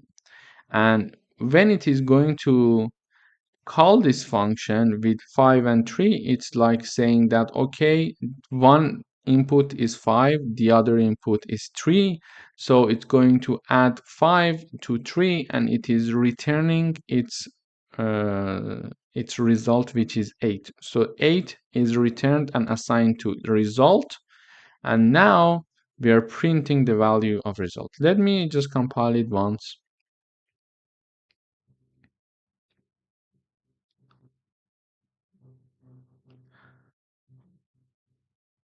Okay, so now we see that the sum is 8. As we discussed, here we call the function with two inputs. So if we are saying the inputs are integer, they must be integer here as well. It's not like that we can declare them as integer and we can put like 5.2 and 3. It returns error. So they must be integer. So then 5 and 2 are called using add function, and 5 plus 2 plus 3, sorry, it will be 8, and 8 will be returned here as the number assigned to the result. So instead of, for example, adding the different integers and different parameters throughout the code again and again and again, so we don't need to write it anymore. We just, whenever we want to use it, we just call the function. So let me just do another thing. I would say int result 2 equals add, like we can say 10 and 2, for example. It's not possible to write 10 and 2.2. There will be a problem if we run the program. So, and then I see out the second sum is, and I print the value result 2 and del. So let me just compile this.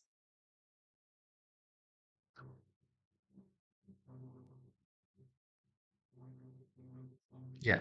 So here we see we didn't have to do the calculation anymore. We just call the function once more with new values. So you can call the function millions of times, and with new values you can do the calculation. However, the function is written only one time. So it is more efficient to have functions that do the job for you, so you don't have to call them one by one. So this is very important to keep in mind to use the functions. And another thing that we could do here is like the following. So as you see here, we are printing the sum is in the main block. In order to be super efficient, we can also mention that in this function we define a new integer called c that is equal to a plus b, and then we see out the sum is, and we print c every time. So here what we can do is like this. So let me just clear this part, and this and this. Let me see if I have errors or not.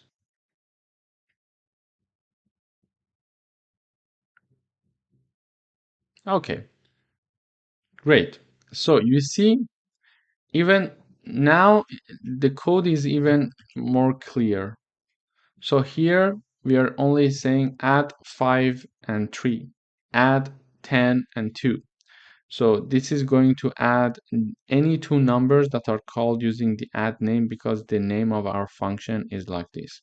And this function now, it is actually not returning anything. So we can change the function to void. So what is void? Void, we change the function output, we put it void,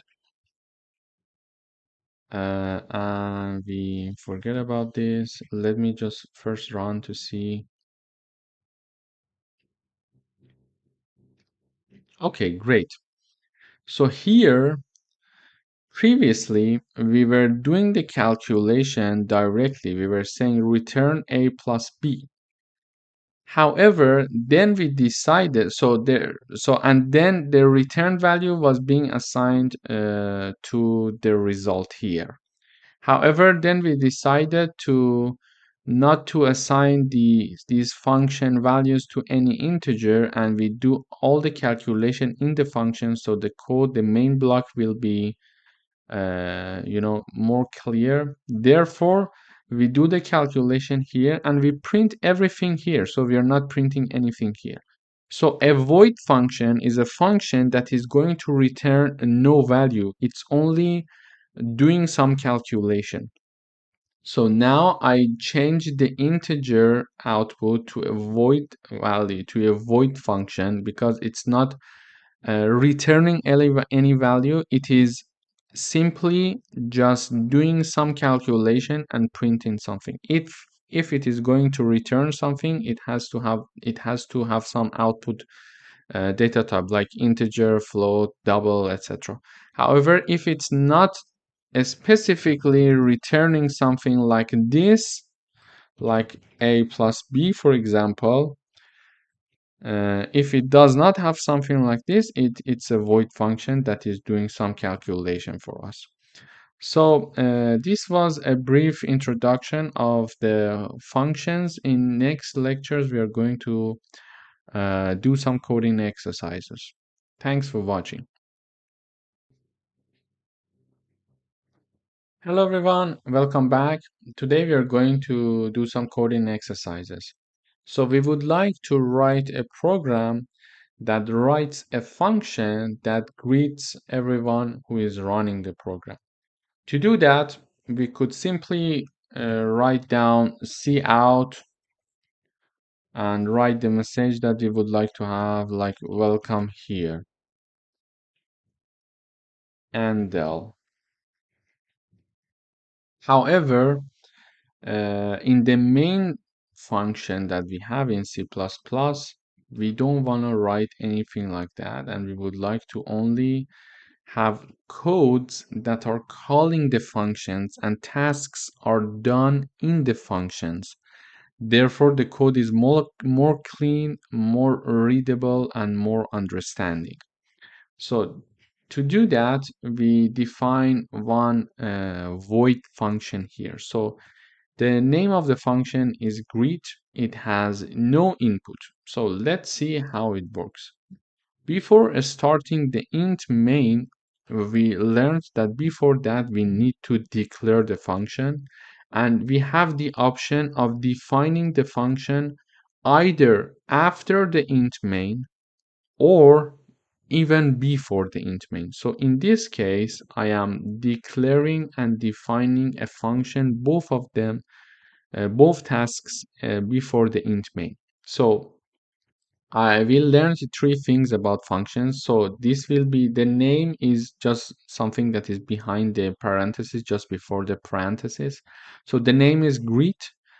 Whatever that is in the parentheses is the input of the function, and whatever is just before the name is the output. So as the input, it has no input, so we don't need to put any input when we want to call it. So it's not like add function like addition, so we give two numbers, so it will do some mathematical operations with those inputs.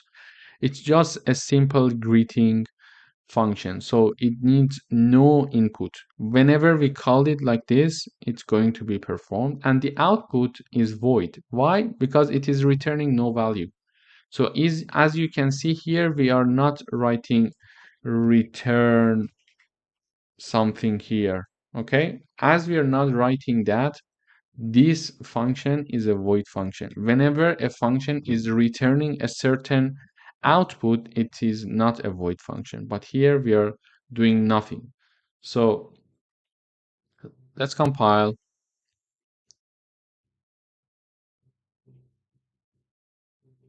Okay, now we see that the function is working very well. So instead of writing cout welcome to C++ and do some additions, do other things in the main part, we're just calling the function greet. So the code is very clean, very clean. and everything is done behind the scene.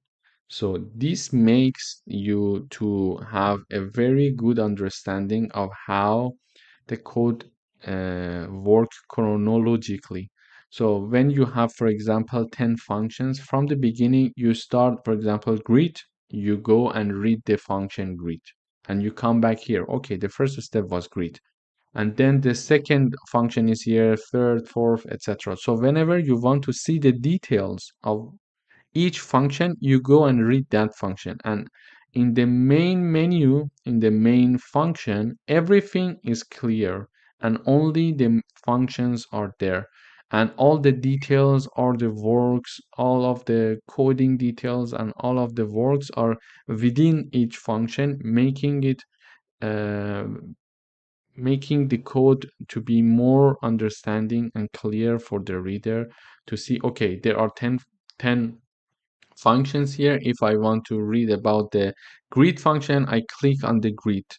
So I can simply and easily navigate the greet function. Otherwise, I have to, look for every line to see where we are greeting when we are greeting the customers, for example, etc. So this is another example for greeting. In the next session, we are going to do some more coding exercises. Hello everyone, welcome back. After discussing the definition and the declaration and the details of a function that we need to keep that in mind, the next topic that we're going to talk in today's session is about local and global variables. So a local variable is a variable defined inside a function or a block and is only accessible within that function or block. So once the function or block is done executing, the variable is destroyed and its value is no longer available. This is a definition of a local variable. And when we are talking about a global variable, we define it like it is defined like outside of all functions, usually at the top of the program, and can be assessed and modified by any function in the program. So it's important to differentiate these two concepts. In order to explain this, we brought you an example here. Let's recall how a function works and then we dive into this example. So we need to define a function, we need to declare a function before the main function that we know from before. In parentheses are the input of the function. In this case, it's empty, so there is no input.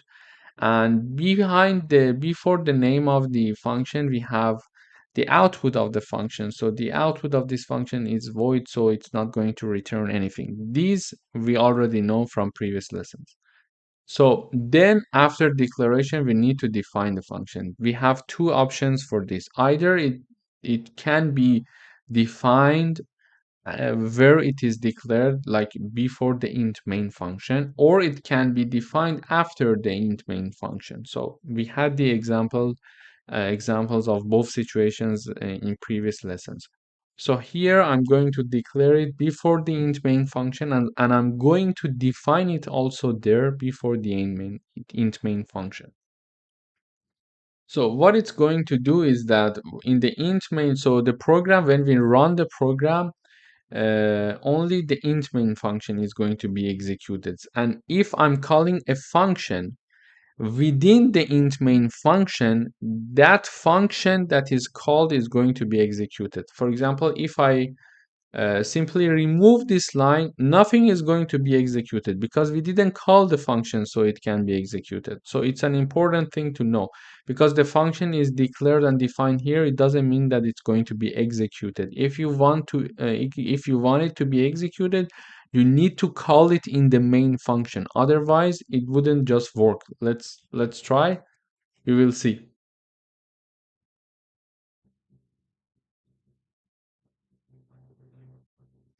You see, nothing is being executed because we are not calling anything. So it's important to call whatever function you're just trying to use, call it after declaration and definition. So we are just calling here the display function. And when we execute the code, it's going to come here, and then within that function, in that parenthesis, in that bracket, we have the definition of the function. So in the definition of the function, we are initializing one integer value called local num, and it is equal to 10. And then we are printing this value local num. Okay, so this local num is a local variable. Let me just change the name, maybe it would be confusing. I would say int x, for example. Okay, it's going to, so the number is, okay, so this x variable that is an integer is a local variable to this function. Okay, why? Because it is declared and initialized in this function. So it makes sense that it's not accessible from here. Why? Because it is not initialized and declared here. So what the program would see if we want to use something in the int main function, what it would see is the only thing that are here. And since it is not here, this integer value is not defined in here, it is a local variable for this function. We can have another, let me just add another function here. So I would say num2, and I define y, and it is equal to 20, and it is okay. Now we have one main function, and then we have one void function and another void function. So we can have like tens of hundreds of functions. So it doesn't matter. So this integer that is called y, and it is initialized and set to 20, is a local variable to this function, and this y is not accessible neither in this function nor in the main function. So it's a local variable, so it makes sense. And also for this x is neither accessible in here nor here. So let me just run.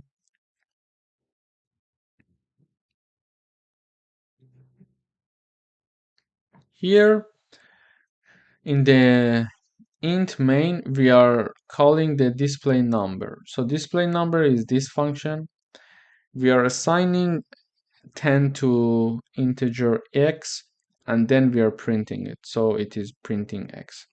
However, if we are trying to like print x directly here, it is expected to have some errors. You see, even we cannot even run it. We have error here. So why? Because it says use of undeclared identifier.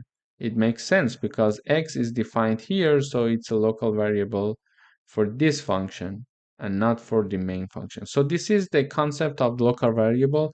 In the next video, I'm going to talk about the global variables. Hello everyone, welcome back. In this session, we're going to talk about global variables. Previously, we talked about local variables, and we mentioned that local variables are defined within each function and only are accessible in that specific function. So if we have function number 1 and we define integer x, it is only accessible in function number 1 and not in function number 2 or int main function. So here we are going to discuss global variables.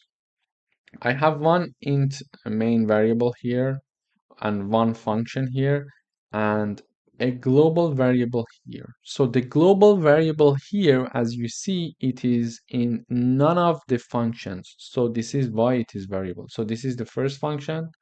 This is the second function. So, and this variable is defined globally because it is not inside any specific function. Therefore, it can be used in any function. So because it can be used in any function, in int main function, I'm going to print its value, its initial value. Okay, so let me just run this code. So as you know, whatever that is inside the int main function is going to be executed, nothing else. So if we are not going to call this function right now because we commented it, it's not going to call this function. This function is only going to be working if I call it in the int main function. So let's compile and see how the program would work only with this one line.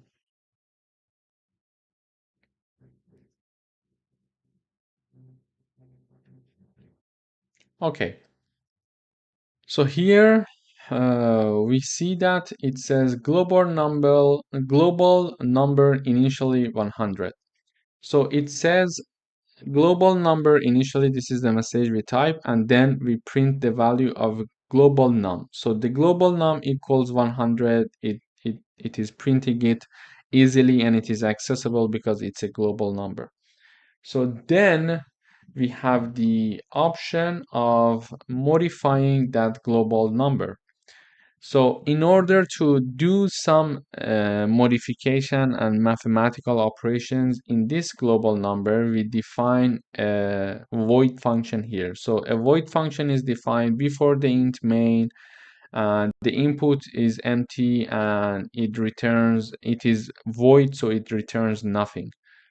So basically in this function, when we call this function, we are going to add 50 value to its original value. So if you remember, when we have global num plus equal a number, it means that we are having like global num plus 50. Okay, so whatever the value of global num is, it is added with 50, and then its summation is going to be assigned to the global num. So in this case it is 100 and it is 50, so the new value is 50. But for the sake of efficiency, we simply write it like that.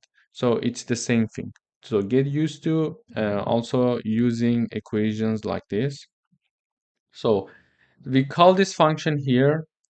This function is going to add 50 value to the original value of global num, and then it's going to print global num inside function, saying that global num, and then it is going to print this value.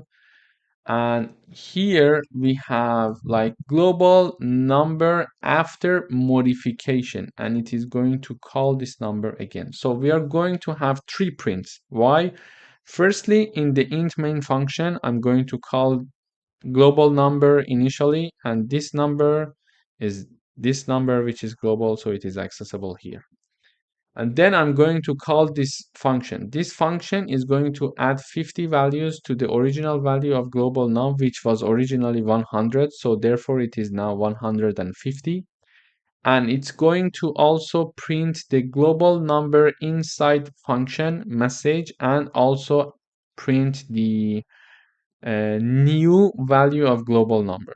So previously it was 100. Now we modified this number and it is 150. So because it's a global number and it is now 150, we are printing it again, global number after modification. So we expect to see 150 here as well. So this is a global number done once in the int main, done once in this function, and also called again and used again in the int main. It is a very good example showing that how one global number is accessible from anywhere in the code. So let's compile and see how it works, and then we analyze the code.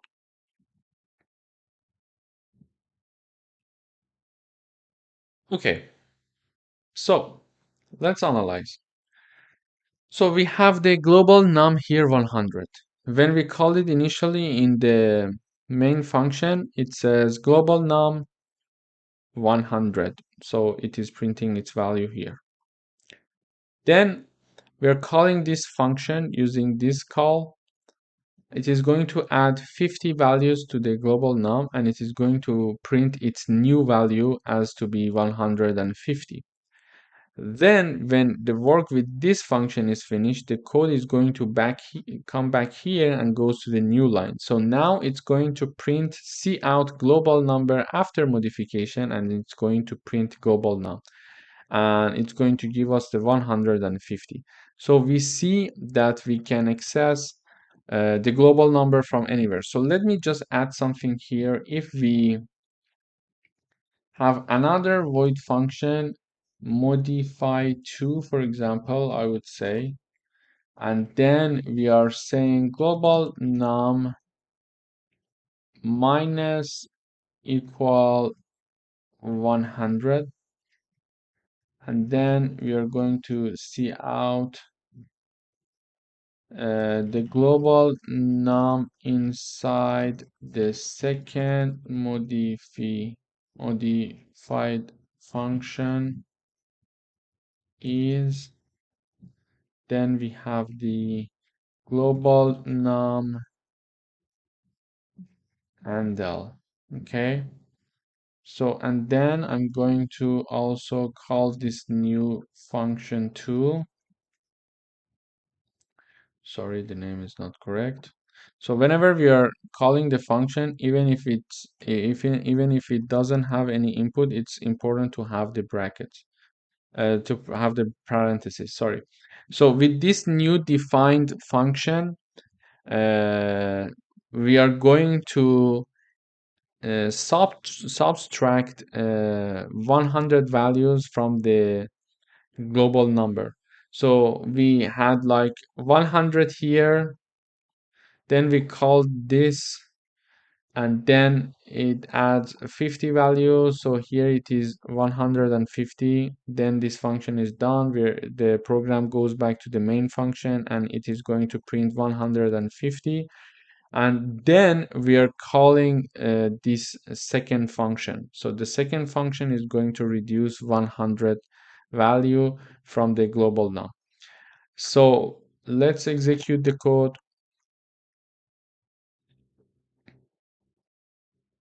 Okay. So on top of what happened so far, we said that 100, 150, and 150 again. But here, I modified the global number once more. So once more, I call a new function that is going to subtract 100 value from the last modified value for the global number. So it is going to simply do the modification like 150 minus 100, it will be 50, and it's going to show the result for us. So this is one thing. So this is what we need to know about the local and global variables.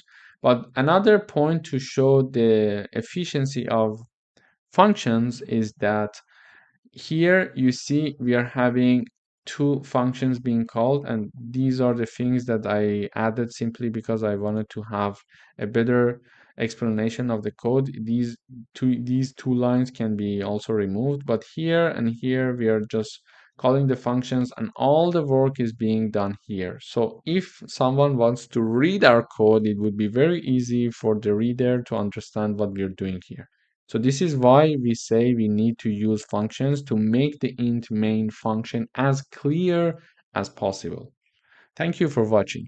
If you haven't had the chance to rate the course so far, please go ahead and do so. And also don't forget to give us your feedback. It would be valuable for us to improve the courses for future students. Thank you.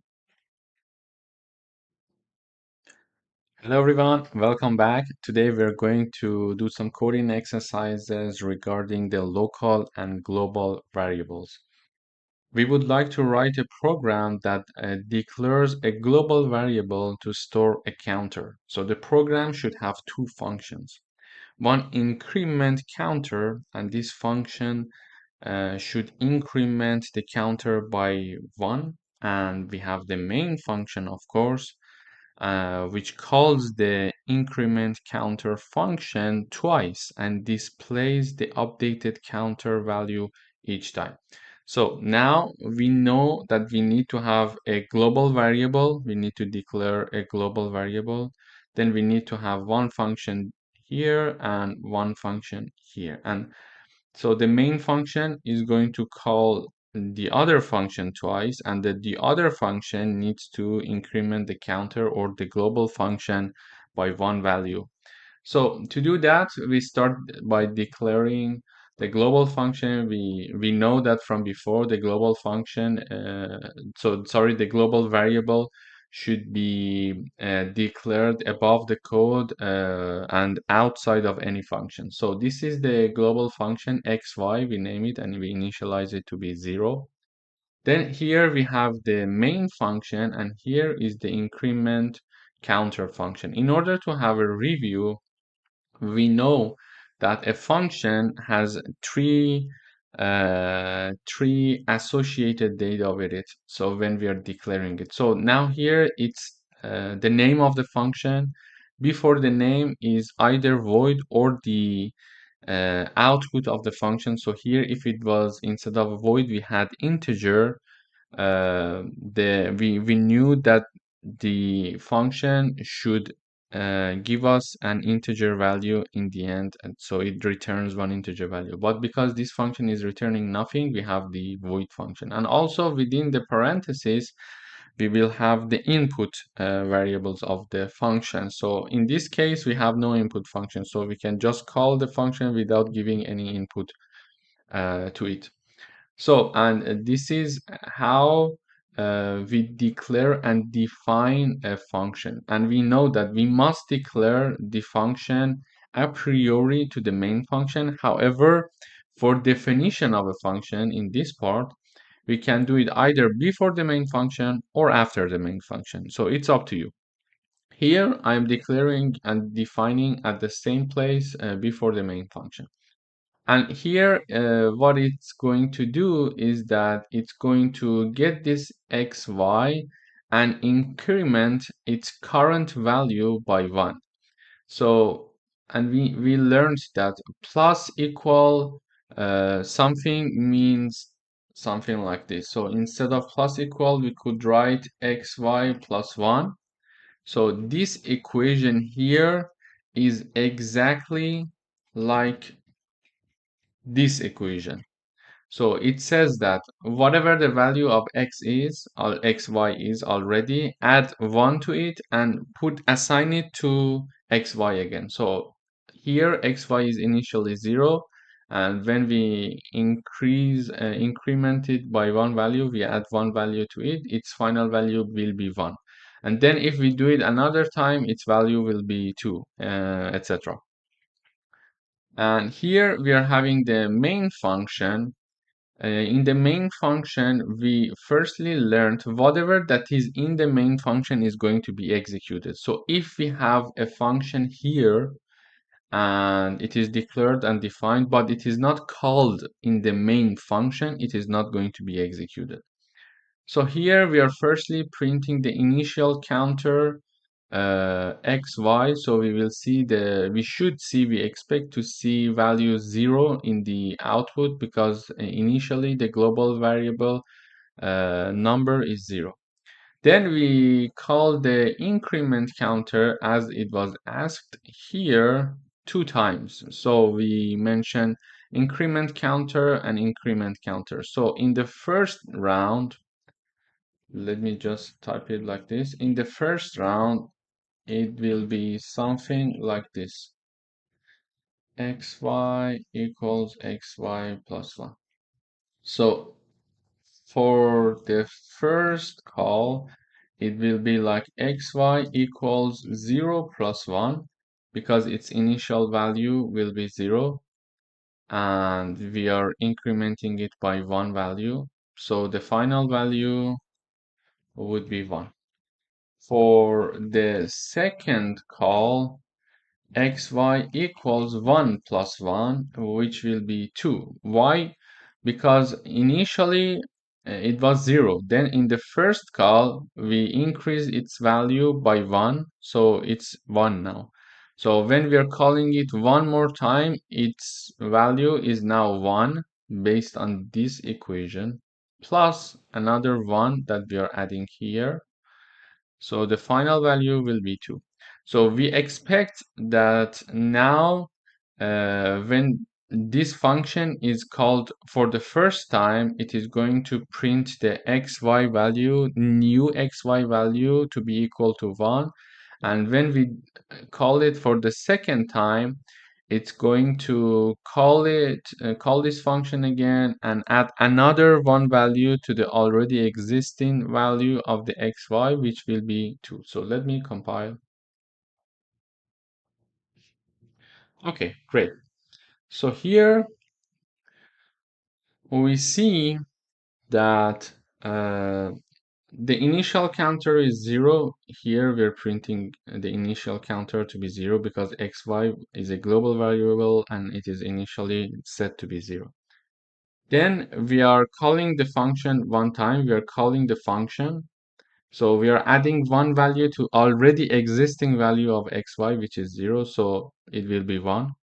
And we say counter after increment xy. So it will print 1. And then this block of code is executed and the program will go back here to execute the next line, which is increment counter for the second time. It comes back here. It is going to add another one value to the already existing value of xy, which is 1. So 1 plus 1 will be 2. So it is going to print 2. So this is how using global function will help us to access it through any function in the program. Thank you for watching and don't forget to practice it by yourself. Hello everyone and welcome back. In today's video, we are going to do another coding exercises with respect to the local and global variable in the function setting. So we would like to write a program that uses a local variable for us to store the values entered by the user. So the program should ask the user to input two numbers inside a function called add numbers. So far we know that we need to define a local variable. We need to have a function called add numbers, and that add numbers is going to read two input variables from the user, and then calculate the sum of the two variables, two numbers in the add number function and display the result.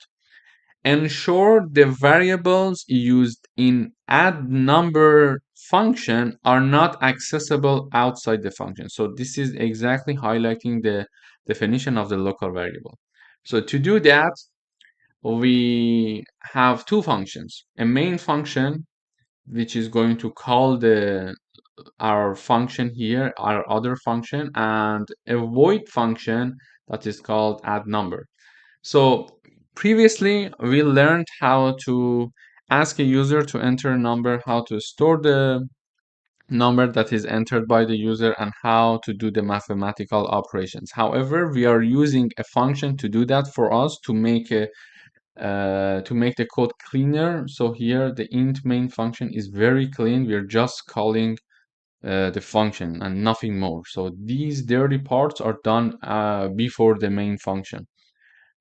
So now here we are applying the same concept that we learned before, like doing the mathematical operations and reading and storing the data from the user in a function. So using a local variables.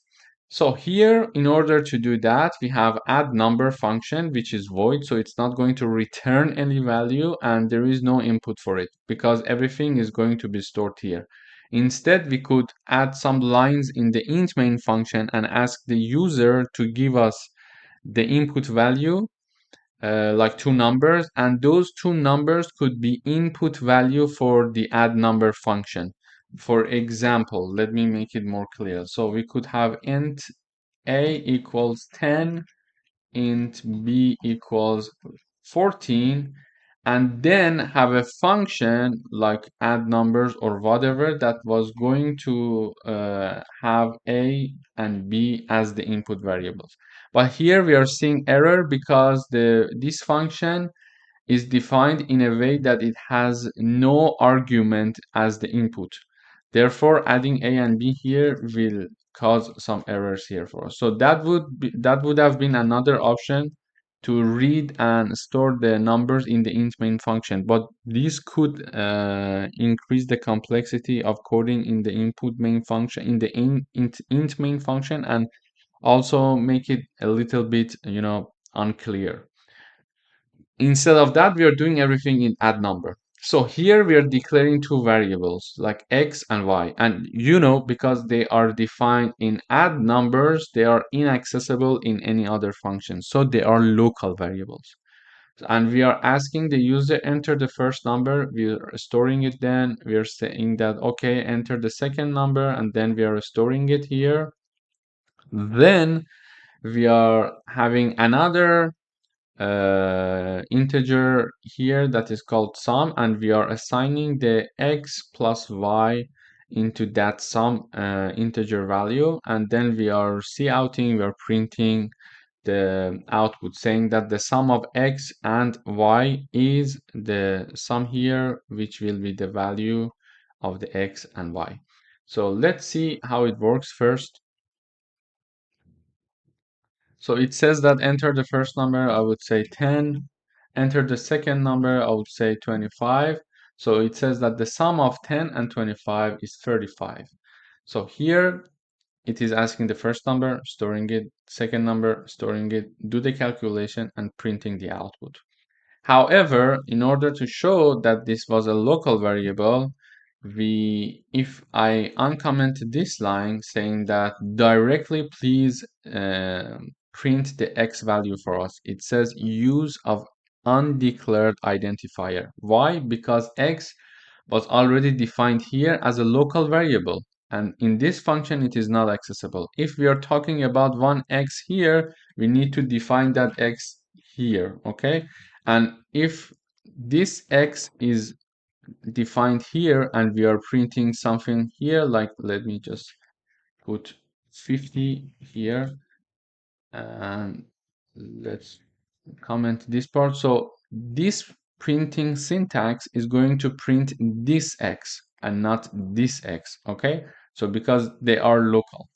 So this is how we need to be. As you see, when I commented this part, exactly the error came back because it says that use of undeclared identifier. There is no x declared in the int main function. If we are meaning this x, it is not accessible from this main function because it is a local variable for the add number function.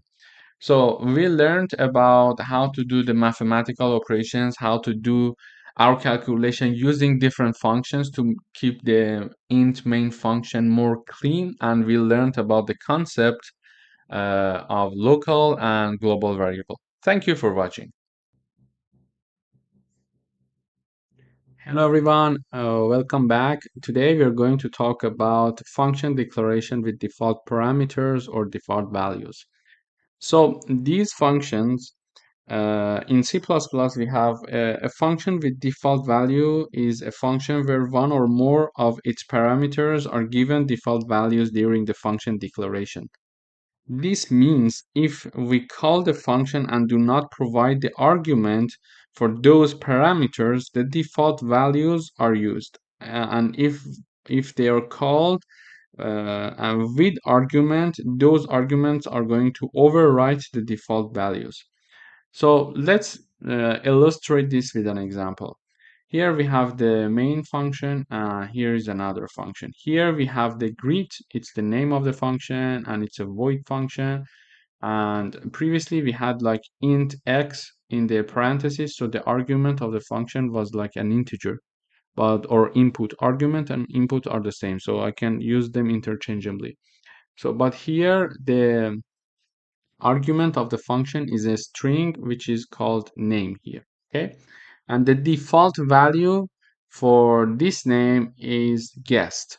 So if we see this part like equals something in the parentheses in a function declaration, we realize that it's a function with default value. What does it mean? So first we go to the main function and we call the function. So when we are calling the function, you see here the argument is not given in this call. So when the argument is not given, this line, this part that is highlighted, would simply put the value guessed, would set the value guessed to the string name. So it would say, hello guest, welcome to the program.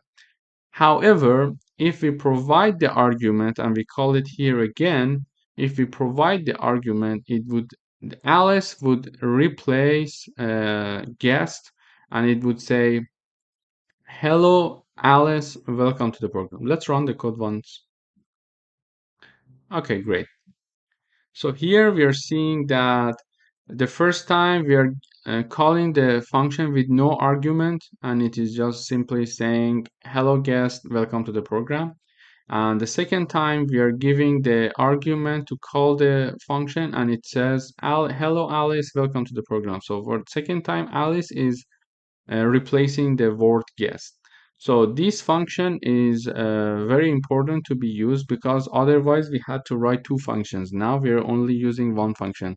So if we call it with no argument, it's going to put the default guest to name, and guest is going to be printed here. But if we are calling it with certain argument, it's going to replace guest with the called argument and then print the output. Thank you for watching. Hello everyone, welcome back. Now we are going to do one coding exercises with respect to the functions with default parameters or default values. So we would like to write a program with a function that calculates the total price after a discount. So the function should take the original price as a required parameter, and take the discount percentage as an optional parameter. So the default is 10%. So what I understand from this statement is that we need to write a function that calculates the discount.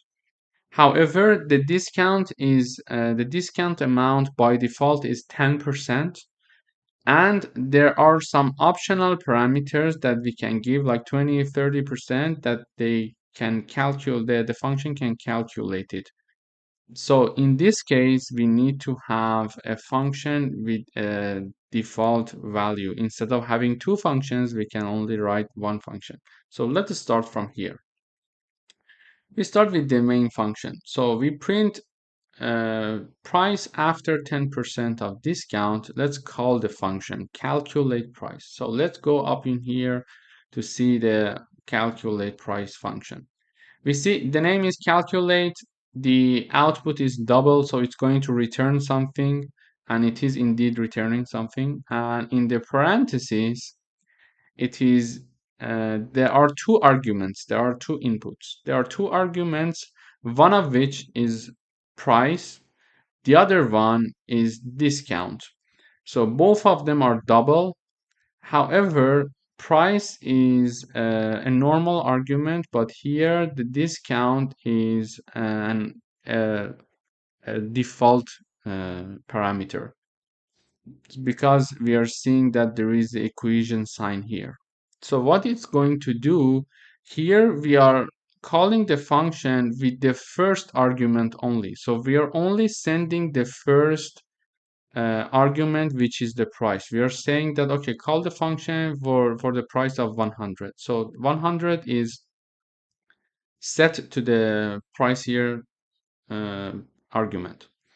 Then we are going to declare a double that is called discounted price, and the discounted price equals price minus price times discount divided by 100. So it is going to give us the final price after the reduction of the discount. So it's a very straightforward formula. So what it's going to do is that because we are calling the function only with the first argument, and since the second argument is a default parameter, so if we do not call the function with the second argument and only call it using the first argument, it's going to take 10% as the default value for the discount. So 10% is also assigned to this discount. And then the price minus, within parentheses, we have price times discount divided by 100. And the final price is stored in the discounted price, and we return the discounted price here, okay? And then we are saying that, again, see out price after 20% of discount. So let's call the same function, however, with two arguments in this time. So in this time, the price is still 100. However, because the second argument of the function is a default function, we are calling the function using two arguments, and the second argument is going to overwrite this default value of 10. So now that we are calling it with 120, it's going to replace 10 with 20. So let's run the code and see how it works, and then we are going to analyze the code once more. Okay. So here we are seeing that price after 10% discount will be $90.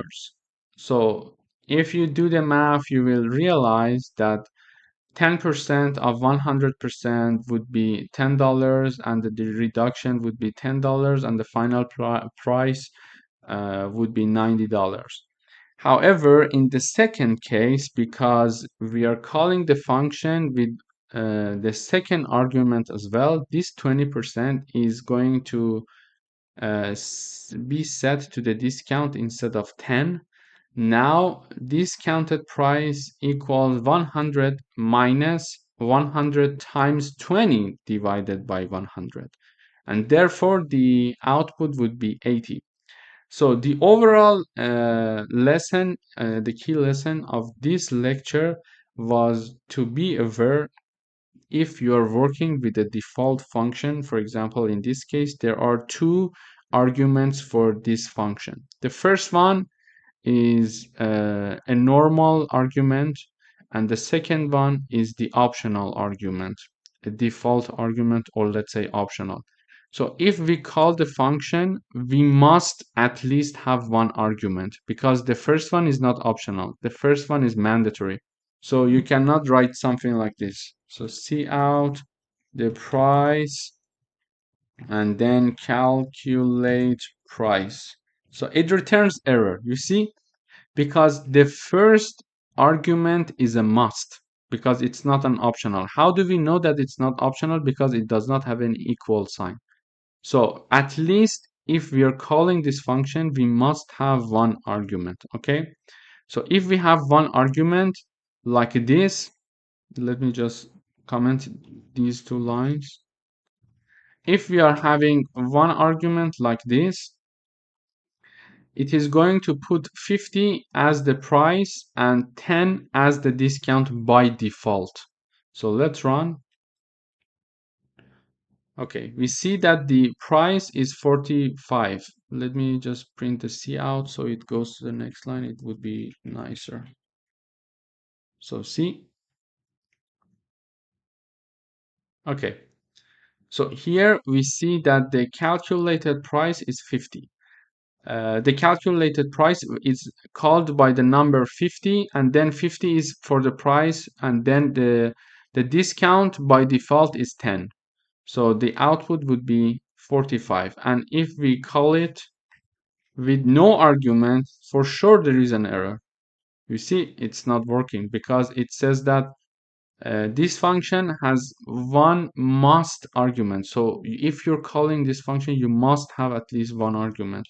If you want, you can have the second argument, but this is not mandatory. For in this case, I'm going to put 20. So 20 is going to be set to the discount instead of 10. Why? Because the second argument is an optional argument. How do I know that it's an optional argument? There is an equal sign here. So let's compile again. Okay, you see, with the 10%, we had the output of 45. Now with 20%, we have the output of 40. So this is an efficient way to write only one function instead of two. So by default, it's going to take the value 10, and we can change it to 5, to 2, to whatever that we want. For example, here now it's 5. And then if we are investigating one specific case, the optional argument can be changed as we are going to call it in the int main function. So please don't forget to practice these practices, these coding exercises. In the next lecture, I'm going to do further coding exercises regarding this function with default values. Hello everyone, welcome back. Today we are going to talk about call by value. So there are two ways to call a function. One of them is call by value and the other one is call by reference.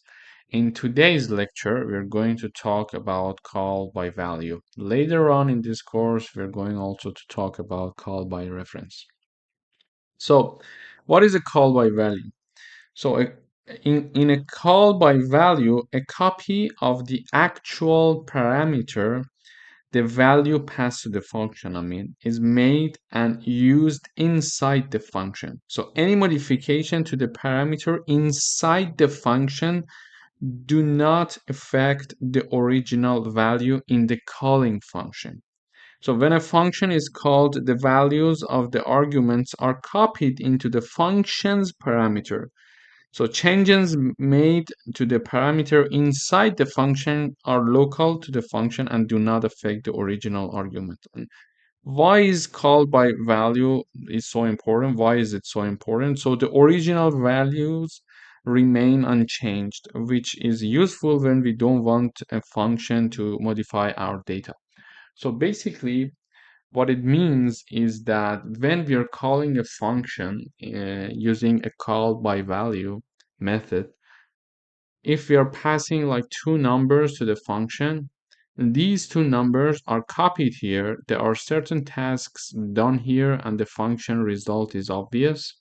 Then whatever the modification inside this function is done is going to stay inside this function. So if num1 equals 10 and there are some modification here, still the num1 is going to stay equals to 10 in the main function. So whatever the modification is there is there. It's not going to affect the int main function. So here we are going to write a program where a function calculates the sum of two numbers. So the values passed to the function should not change in the main function. So when it says should not change in the main function, in the main program, we realize it's asking us to do a call by value. To do that, we have one main program here and one function here. So here in the main function, I am initializing two numbers like int num1 equals 10 and num2 equals 20. Then I call the function. When I call the function, I pass these two arguments, and these two arguments are integer, and they're not optional variables because they are not having the equal sign like the default parameters, like the optional parameters. So when we are calling this function, we must have both arguments, and we must have these two arguments being passed to this function. And the name of the function and the function is a void type. So in the function, it's very straightforward. We are going to say int sum is initialized, and then the value a plus b is set to sum. Here, we just mention whatever the integer we want to pass, but the name in the function is different. It's a and b. It could be anything. It's not important. So when num1 and num2 are passed here, num1 and num2 are going to replace int a and int b. Then it is going to do the addition, assign it to sum, and then see out the sum inside the function is, and print the value of sum. Then we are going to modify value a and b. So in this way, we are modifying the values passed to the function, but they are going to stay there locally. In these a equal to b and b equals to b does not affect num1 and num2 because it's a call by value. In order to make sure after this function is finished and the sum is printed here, and two modifications are done here, the sum is finished, then we go to the next line.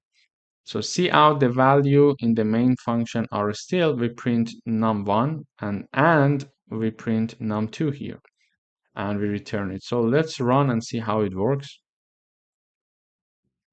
Okay, great. So we see that these two numbers are initialized and assigned values. Then we call the function, we go to the function, the addition is done, and the sum is printed. So it says the sum inside the function is 30.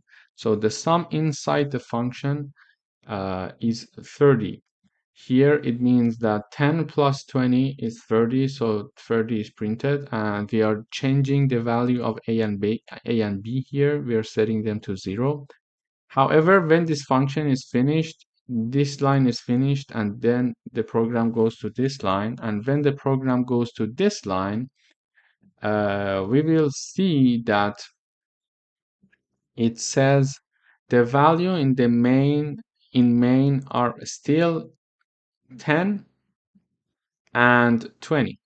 So these are the initial values set here. So these modifications are only for the local function and does not affect the main function. So this is the main purpose of calling by value.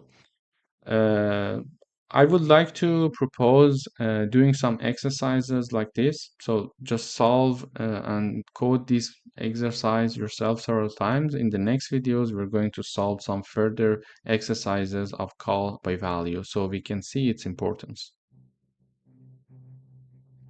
Hey everyone, welcome back. So we're going to do one coding exercises using call by value and show that using a call by value, when we call a function by value, it's not going to change the value of the original parameter, and it's going to change it only locally. So here we would like to write a program where a function attempts to swap two numbers using call by value.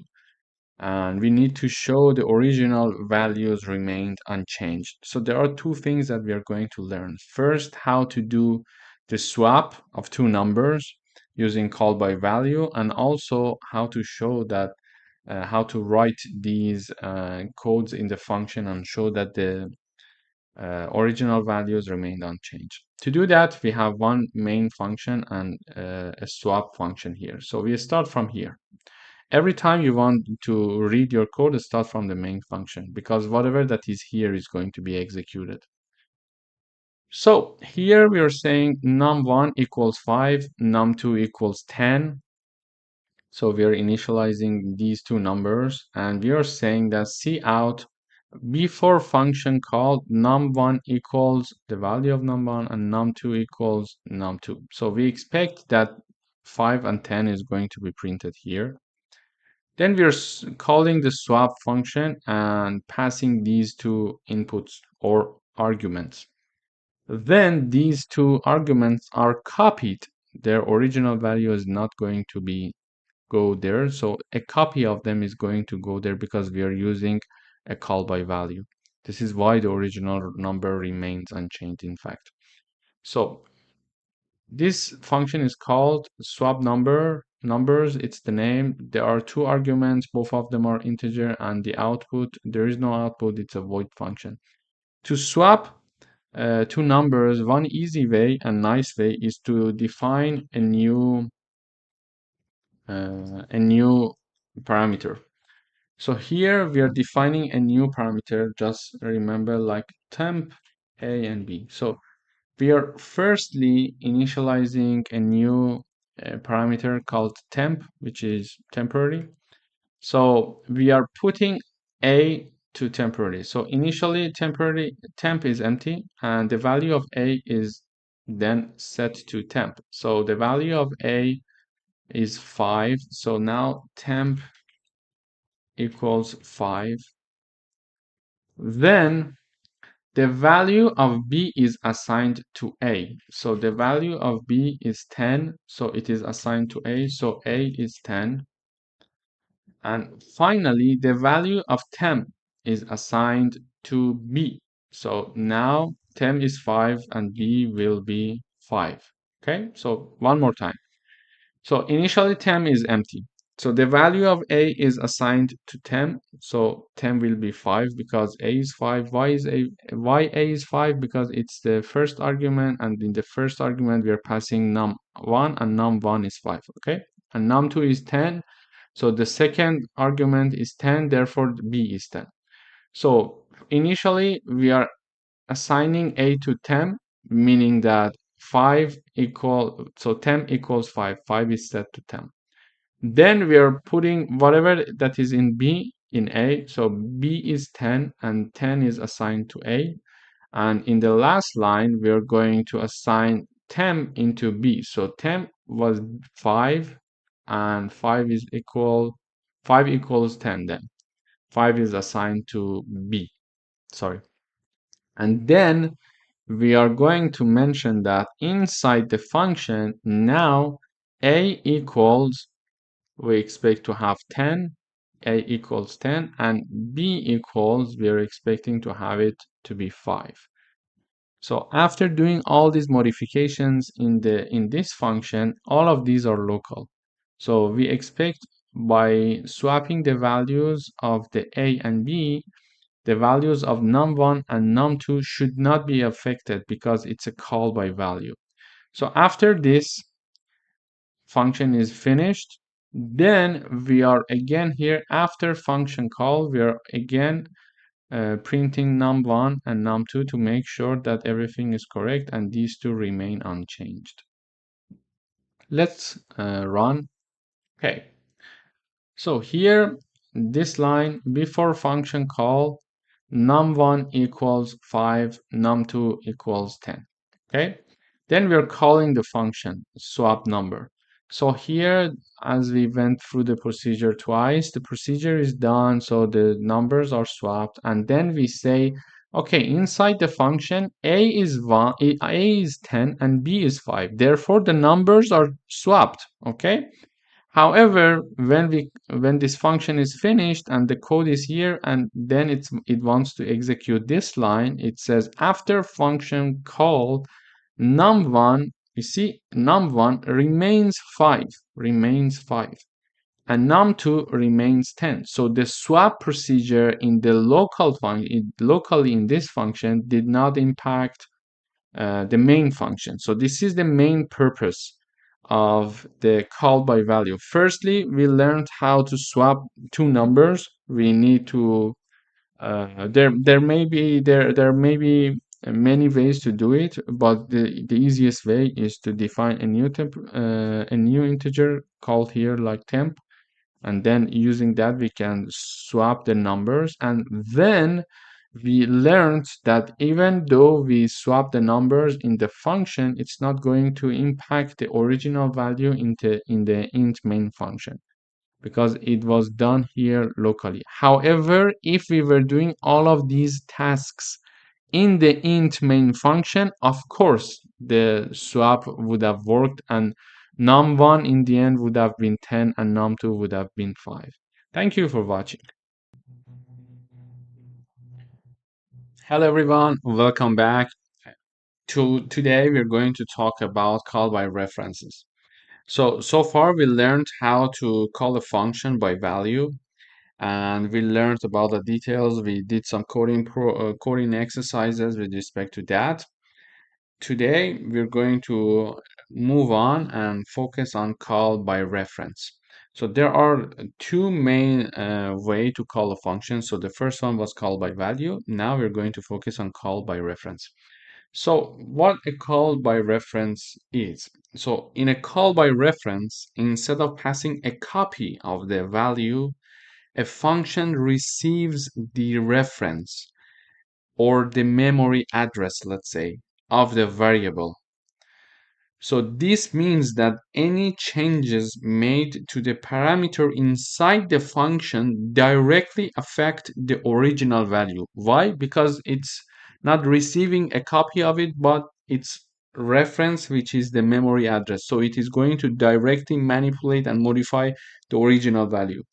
So when a function called, instead of creating a copy of the argument, the function works directly with the original value in call by reference. So let's learn it with an example. So here we're going to write a program that swaps two numbers using call by reference. So it wants us to define a function that swaps the value of two variables and call the function from the main function and show the values are swapped. Previously, we solved this program already with the call by value. There, only the numbers that were swapped in the function, they were locally changed, but in the main function, they didn't change. However, they are going to be changed here because we're calling them by reference. So basically, to do so, we know that we need to have two numbers and a function to do the swap for us. So here is our int main function, and here is another function that we have, the swap function. It's a void function, and the arguments of this function are two parameters. There are two arguments, let's say, and both of them are having integer data type.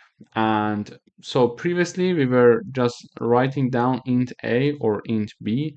Now we are having this reference sign here, the and sign. So this and sign is for the call by reference. So this and sign means that go and check the address of where this argument is stored. Again, here this and sign means that go and check where the address of this b is and where it is stored. Let's dive in. So we initialize and declare two integers here, num1 and num2. The first one is 5 and the second one is 10. And we print the value of these two numbers, saying that before swapping, num1 equals 5 and num2 equals 10. Then we are going to call this swap numbers function, which is this one, and we are passing these two arguments, these two input values. So by passing these two arguments, the program, while being executed, will go and starts from here, which is the function, okay? So when it goes here, because the function is defined in a way to go and check the reference, it's going to check where the variable is initially and originally stored in the memory. Therefore, it is going to directly work with that. So this is why we call it call by reference, because it's going to check the reference and original place where the variable is storing. However, just note that when we are calling by reference, here nothing changes. It is exactly similar to the call by value. The change is only these two ands, okay? Then to do the swap, we define a new integer. We put the value of a into temp. So let me go through the analyzing of code like before. It would be easier for you to understand. So here we are having this, something like this. So temp is empty in the beginning. So the value of a is assigned to temp. So a is 5 because a is the first argument, and here the first argument is num1 and the num1 equals 5. So a is assigned to temp, so 5 is assigned to temp. Then b is assigned to a, so a equals 10. Why 10? Because b is the second argument, and here the second argument is num2, and num2 equals 10. So 10 is assigned to a. And finally, temp is assigned to B. So temp was 5, and now 10 was assigned to B. So we did the swap using these three lines. Initially, A was 5, B was 10, but now after swapping, A is 10, B is 5. So done. We swapped the numbers. So when the function is finished here, this line of code is executed. So the program goes to this line where it is printing after swapping. So num1 equals, we print the value of num1 again, and we print the value of num2 again. So let's run and see how it works, and we're going to analyze the code once more. Okay, so here we see that the code is initializing these two variables, then it is printing before swapping num1 equals 5, num2 equals 10, so num1 equals 5, which is true, and num2 equals 10, which is again true because they were initialized just like two lines above. Then it is going to call this function. This function is going to swap these two values. However, because it's a call by reference using these two and signs, we know that if there is a change, it is going to impact these two numbers because it's a call by reference. So the swap procedure is done here. So this line is executed, then the program is going to line 19. So, and it is printing after swapping num1 equals 10 and num2 equals 5. So we see that using call by reference, whatever we do, even locally in this function, since it's a call by reference, it's going to impact the original value of the numbers even in the int main function. So something to keep that in mind. So if I remove these two and, it will become like a call by value. So the the values are not going to change. So let's try them here. So you can see. Okay, as you see here, I removed the and sign here and the and sign here. So this is not a call by reference anymore. This is a call by value. So in this case, when a call by value is done, the program is executed like this. So it is printing 5 and 10 using this line, which is the original value. Then it is going to call this function. This function is doing the swap, and then when the function is finished, it is going to print again the values of num1 and num2. However, the values of num1 and num2 are exactly the same initial values because it's not a call by reference and it's a call by value. So in a call by value, we learned that we are not going to modify the original value, but a copy of the value. So this is why we call it call by value. However, in a call by reference, we are giving the address where these two variables are stored. Therefore, the function is going to directly go there, find them, find the reference, and directly work with the original values. So I made it like to be call by reference again by adding these two ands. And we see here the first number is 5 and 10. It is printed. Then the function is called. And then when we are printing again the num1 and num2, the values have swapped.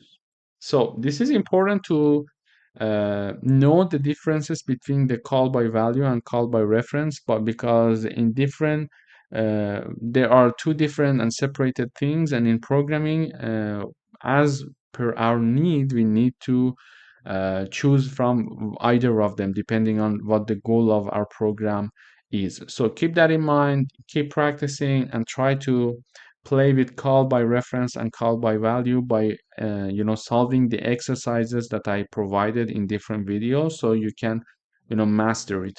Thanks for watching.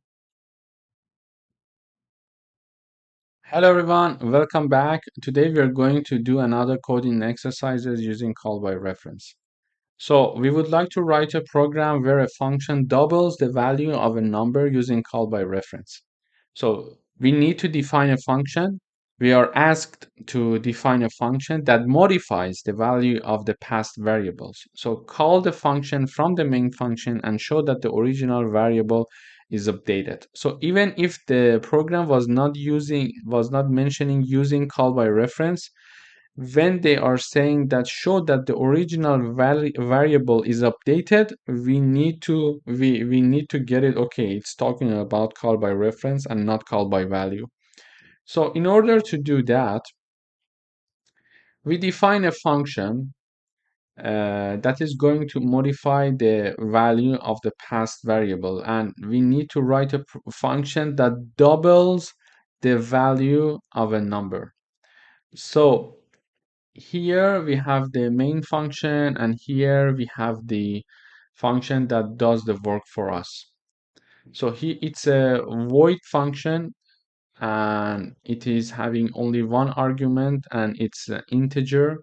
And because it's a call by reference, we know that we need to put the and before the name of the integer. So the compiler would understand we're talking about call by reference.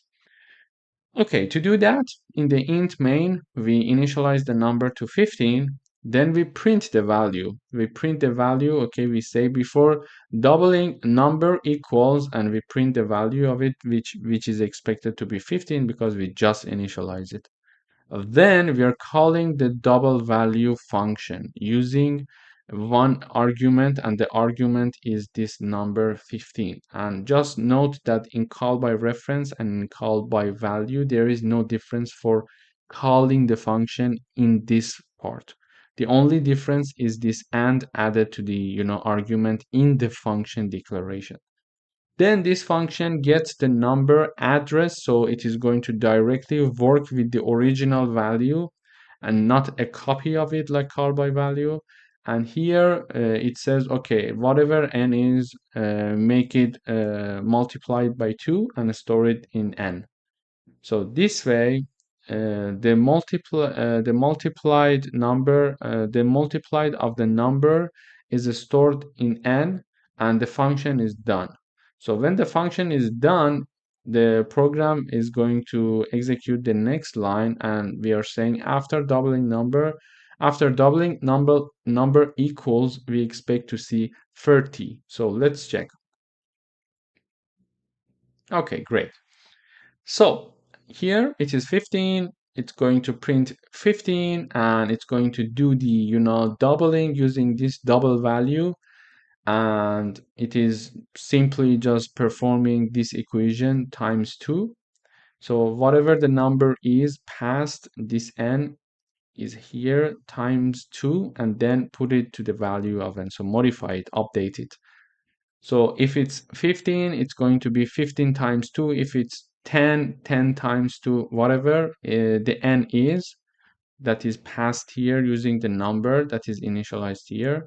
So it is going to be multiplied by 2. If I put 10 here instead of 15 and then pass the number, it is going to be 10 times 2. So then when it's done, it is going now to print the after doubling. So the value is updated because it's a call by reference. And if I want to make it like a call by value, I simply remove this and sign, I save, and I compile again.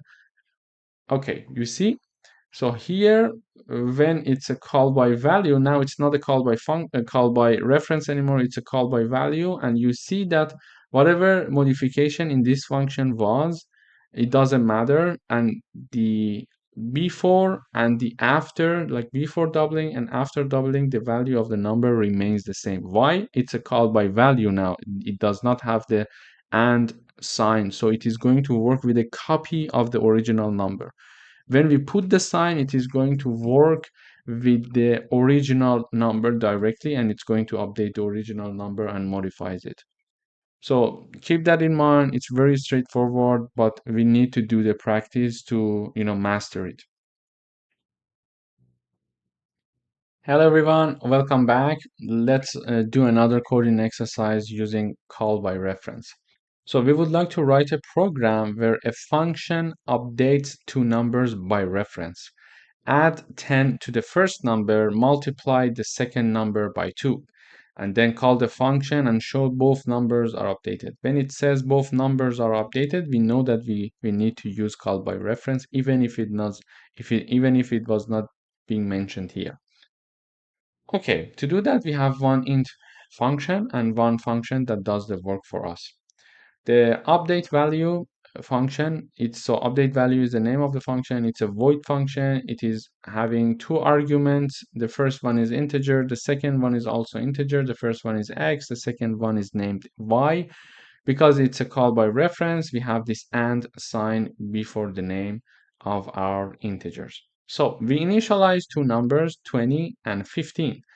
They mentioned that add 10 to the first one and multiply the second one by 2. We say, okay, so let's first print the numbers before doing any modification. So before doing any modification, we say before update num1 equals, we print number num1 like here, and we show this message, and then we print num2, which is 15. So we expect to see 20 and 15 by executing this line of the code.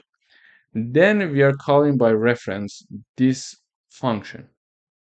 So here the first argument is x and the second argument is y. So the first argument and the second argument. And for the first one, we need to add it by 10. For the second one, we need to multiply it by 2. So x, we are adding whatever the value of x is, we are adding 10 values to it using plus equal. And then whatever the value of y is, we are multiplying it by 2 by star equal. We know from before, instead of writing, for example, instead of writing x equals x plus 10, we can write x plus equal 10. Okay, and we also know for efficiency, instead of writing y equals y star 2, we can simply say y star equal to. They do the same job, however, it's more concise, so we are using this way. So it is simply just adding 10 values to whatever the value of x is, and it is multiplying y by 2, whatever the value of y is. So this function is very simple and it's done. When the execution of this function is finished, it is going to next line where we are printing after update num1 equals, and then we are printing num1, and then we are printing num2. Here we are expecting to see different numbers. So the first number was 20. We added 10 values to it. So here we are expecting to see 30 now. And the initial num2 was 15, and we multiplied this by 2, and we are expecting to see 30 here. Let's compile. Okay, great. So we are seeing what we want to see. So 20 and 15 is passed to this function. Before passing, it says num1 equals 20, just like here, num2 equals 15, just like here. Then this function is called. We are going to this function. This function is adding 10 to the first num, so num1, instead of 20, it is now 30, which is shown here.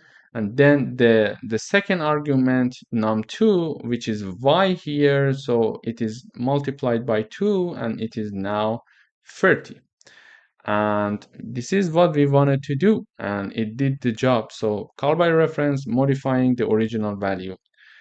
So please start doing the coding of these exercises that I do, and make errors, because when you make errors, you're going to learn from those errors and see how the syntaxes are working all together. It is very important to do that. Thank you for watching.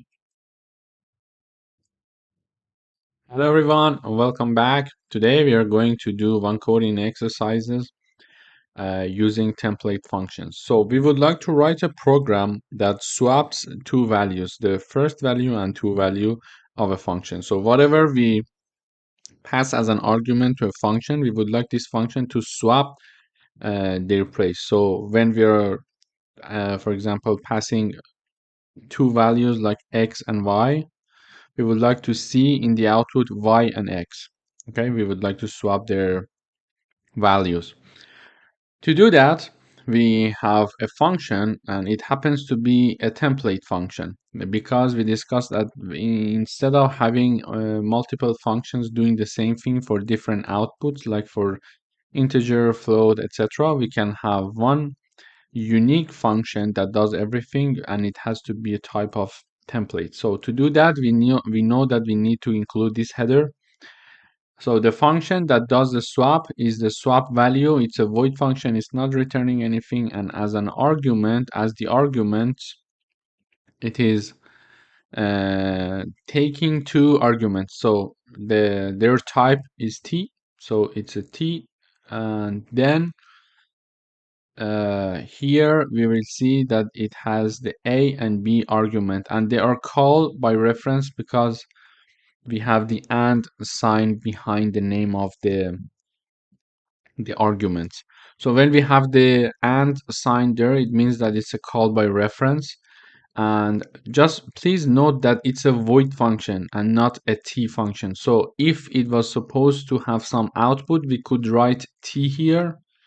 Okay, so if it was going to return something in the end, so it could be t, so the output would be like t, a template, so the compiler would decide about that. However, we don't have any output. You see, we don't have any return. We are just doing some tasks here, and we are doing it by call by reference because we would like to actually modify the original values.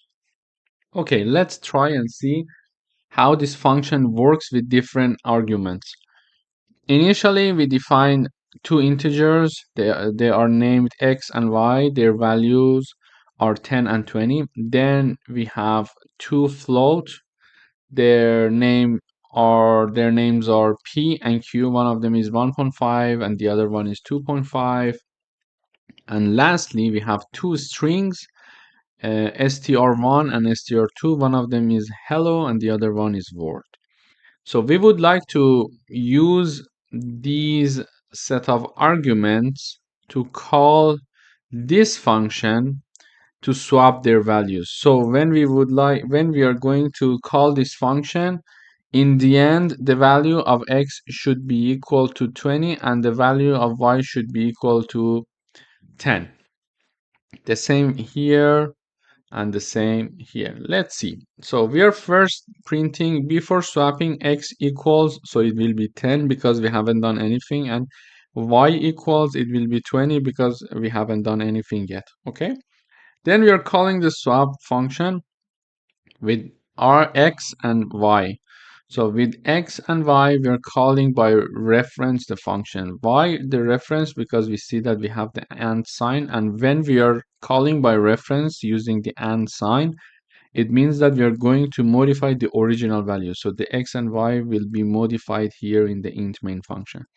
And we know how to swap the values. We define a new data type. The data type is template here because one time it's going to take int, one time it's going to be float, one time it's going to be a string. So it can be t. So therefore the compiler will decide what to choose as the type of this data. So we declare and initialize t. So whatever that is in a, we put it in t, in temp. Then whatever that is in b, we put it in a, and whatever that is in temp, we put it in b. This way, we're going to swap the values. Then, when this function has finished, so here we called the function with x and y. So we did the swap, and this function is finished. So the program is going to execute this line. It is saying that after swapping x equals and y equals. So we expect that now that we are printing after swapping line, x will equal 20 and y will equal 10. The same here. So here we are saying that before swapping p equals, it's 1.5 and e equals 2.5. Then again, we are calling the function with these two arguments, p and q. Then it is going to treat the arguments the same as before. It's a call by reference still, so because we didn't change anything. And now t will be float. Previously it was integer, but now that we have the float arguments, it's going to be float.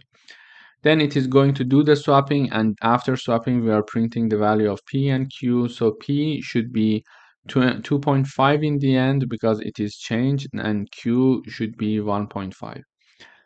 Finally, we are printing before swapping the value of str1 and str2, which will be hello and word here. Then we call the function one more time with these two arguments that are strings, so it's going to be there, and then the t value will be chosen by the t data type will be chosen by the compiler, but in this case it's going to choose string because we have two string arguments. So it is going to swap their values, and after swapping, str1 should be equal to word and str2 should be equal to hello. Let's compile and see. Okay, great. So here we see, let's start from here. Okay, so we see before swapping x equals 10, y equals 20, exactly like this. Then after swapping, x equals 20, y equals 10. So there are two lessons here. First, call by reference, it's going to modify the original value, not even if it's in another function. Second, we use the template data type. So the function, the compiler decided about the data type of the arguments and of the temp. And in our case, it was integer, so it's integer. Then we are having here, okay, before it's p equals 1.5 and q equals 2.5. This is exactly the same, so the assigned numbers unprinted. Then we call the swap value function. It does the swapping, and then we see that the value of p is 2.5 and q is 1.5. So it is changed. And finally, let me just get it above here so it would be also easy. Oops, sorry. So to also trace the program from here. Okay. So here we are printing the str1 and str2. So str1 is hello, str2 is word. So it is before swapping, it says str1 is hello and str2 is word. Then we call the function, we do the swapping here, and then after swapping, when we print str1 equals word and str2 equals hello. We see that using template function, we can do the swapping tasks. Not important, and it's not important the data type of the arguments. So whatever that is here, it is going to be adapted to that. So that's very nice. And then because we use the call by reference using this and, these two and signs, it's going to modify the original value. Thank you very much for watching, and please do the exercises yourself, try them to see where you make mistakes. Those are the places you can learn from and improve your coding from there. Thank you very much for watching. If you haven't had the chance to rate this course, we would very much appreciate it to go and rate it. And also, please provide us with your constructive comments. It would help us to improve our teaching and our methods and our courses for future students. Thank you very much. Hello everyone, welcome back. So far we learned about call by value and call by reference. To make a summary, a call by value copy is a copy of the value, so it's not going to modify the original data and does not impact the original data. So when we don't want to modify the original data, we are going to use call by value. And when we would like to modify the original data, we are going to use call by reference. So a reference to the actual variable is used, therefore the original value is changed. However, today we're going to talk about template function. So a template function in C++ is a way to write a single function that works with different data types without rewriting the same function for each type. So instead of specifying the data type like int, float, or string, we can use a placeholder that the compiler replaces with the actual type during the compilation. So just write one function that works for multiple data types instead of creating separate functions for int, float, and other types. Let me explain it using an example. So previously, when we were talking about a function, we had the name of the function, we had the type of the output here, like if it was void, there was no output, otherwise int, a float, double, etc. So from this data type before the name of the function, we could understand the output of the function, the data type of the output of the function. And also in the parentheses, when we were having the arguments, we were having like int a, int b. So we were knowing that the input must be integer and not a double. So when we were talking about having int a, we knew that when we are going to call this function, we must pass the argument that is integer. And if it was defined to be an integer and we were passing like a double number, it was returning error. So in order to avoid writing different functions that works and do the same for us, do the same thing for us, but having different input and output, like we could write one function for the float, another function for double, another function for integers, another function for a string, etc. Instead of doing that, we can write a more generalized function and let the compiler decide about the type of the input and the output. To do that, we need to include this in the top on the top of our code, like template. Within the angle bracket, we have the type name t. So this is something that we need to include, like using namespace, std, etc. After including this, we can simply define the output of the function to be t and the input of and the types of the arguments or inputs to be also t, like here. Okay, when we did that, we can easily just use this function for integers, for doubles, for whatever we want. So let's see what we would like to write. We would like to write a template function that takes two inputs and returns the larger of the two. So the function should work for any data type, int, float, double, etc. So even if it was not directly mentioning to write a template function, by saying that the function should work for any data type, we could guess that it is asking for a template function because only a template function can do that for us. So let's dive into the code. So int main is having 3 lines only. So the first line says that max of 3 and 7, and then call the find max function with two numbers 3 and 7. Okay, when it is calling the function, it is going to start running the function. So using ternary operator, there is a condition here saying that in the condition, if you remember the ternary conditions, ternary operators, we were having like the first and the second. It is saying that A is greater than B. Okay, so this is the condition. The condition is separated from the possible outcome with a question mark. So these are two possible outcomes, and two possible outcomes are being separated with a colon. Okay, so it is saying if A is greater than B, return A.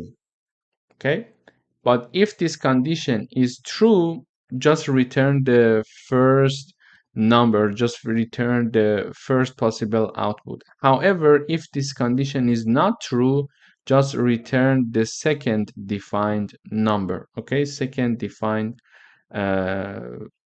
integer or variable here, second defined possible outcome here. Okay, so we are passing 3 and 7, and so 3 and 7 is here. So because 3 and 7 are integer, the compiler will realize that the arguments are integers. It is done automatically, by the compiler. So it says 3, is it larger than 7?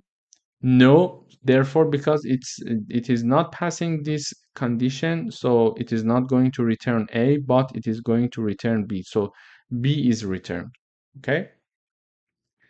Then it goes to the next line, says that max of 4.5 and 2.3, and then calling the function, putting 4.5 and 2.3. So instead of you know, just defining another function, we can simply just, use double or float number here, as you can see.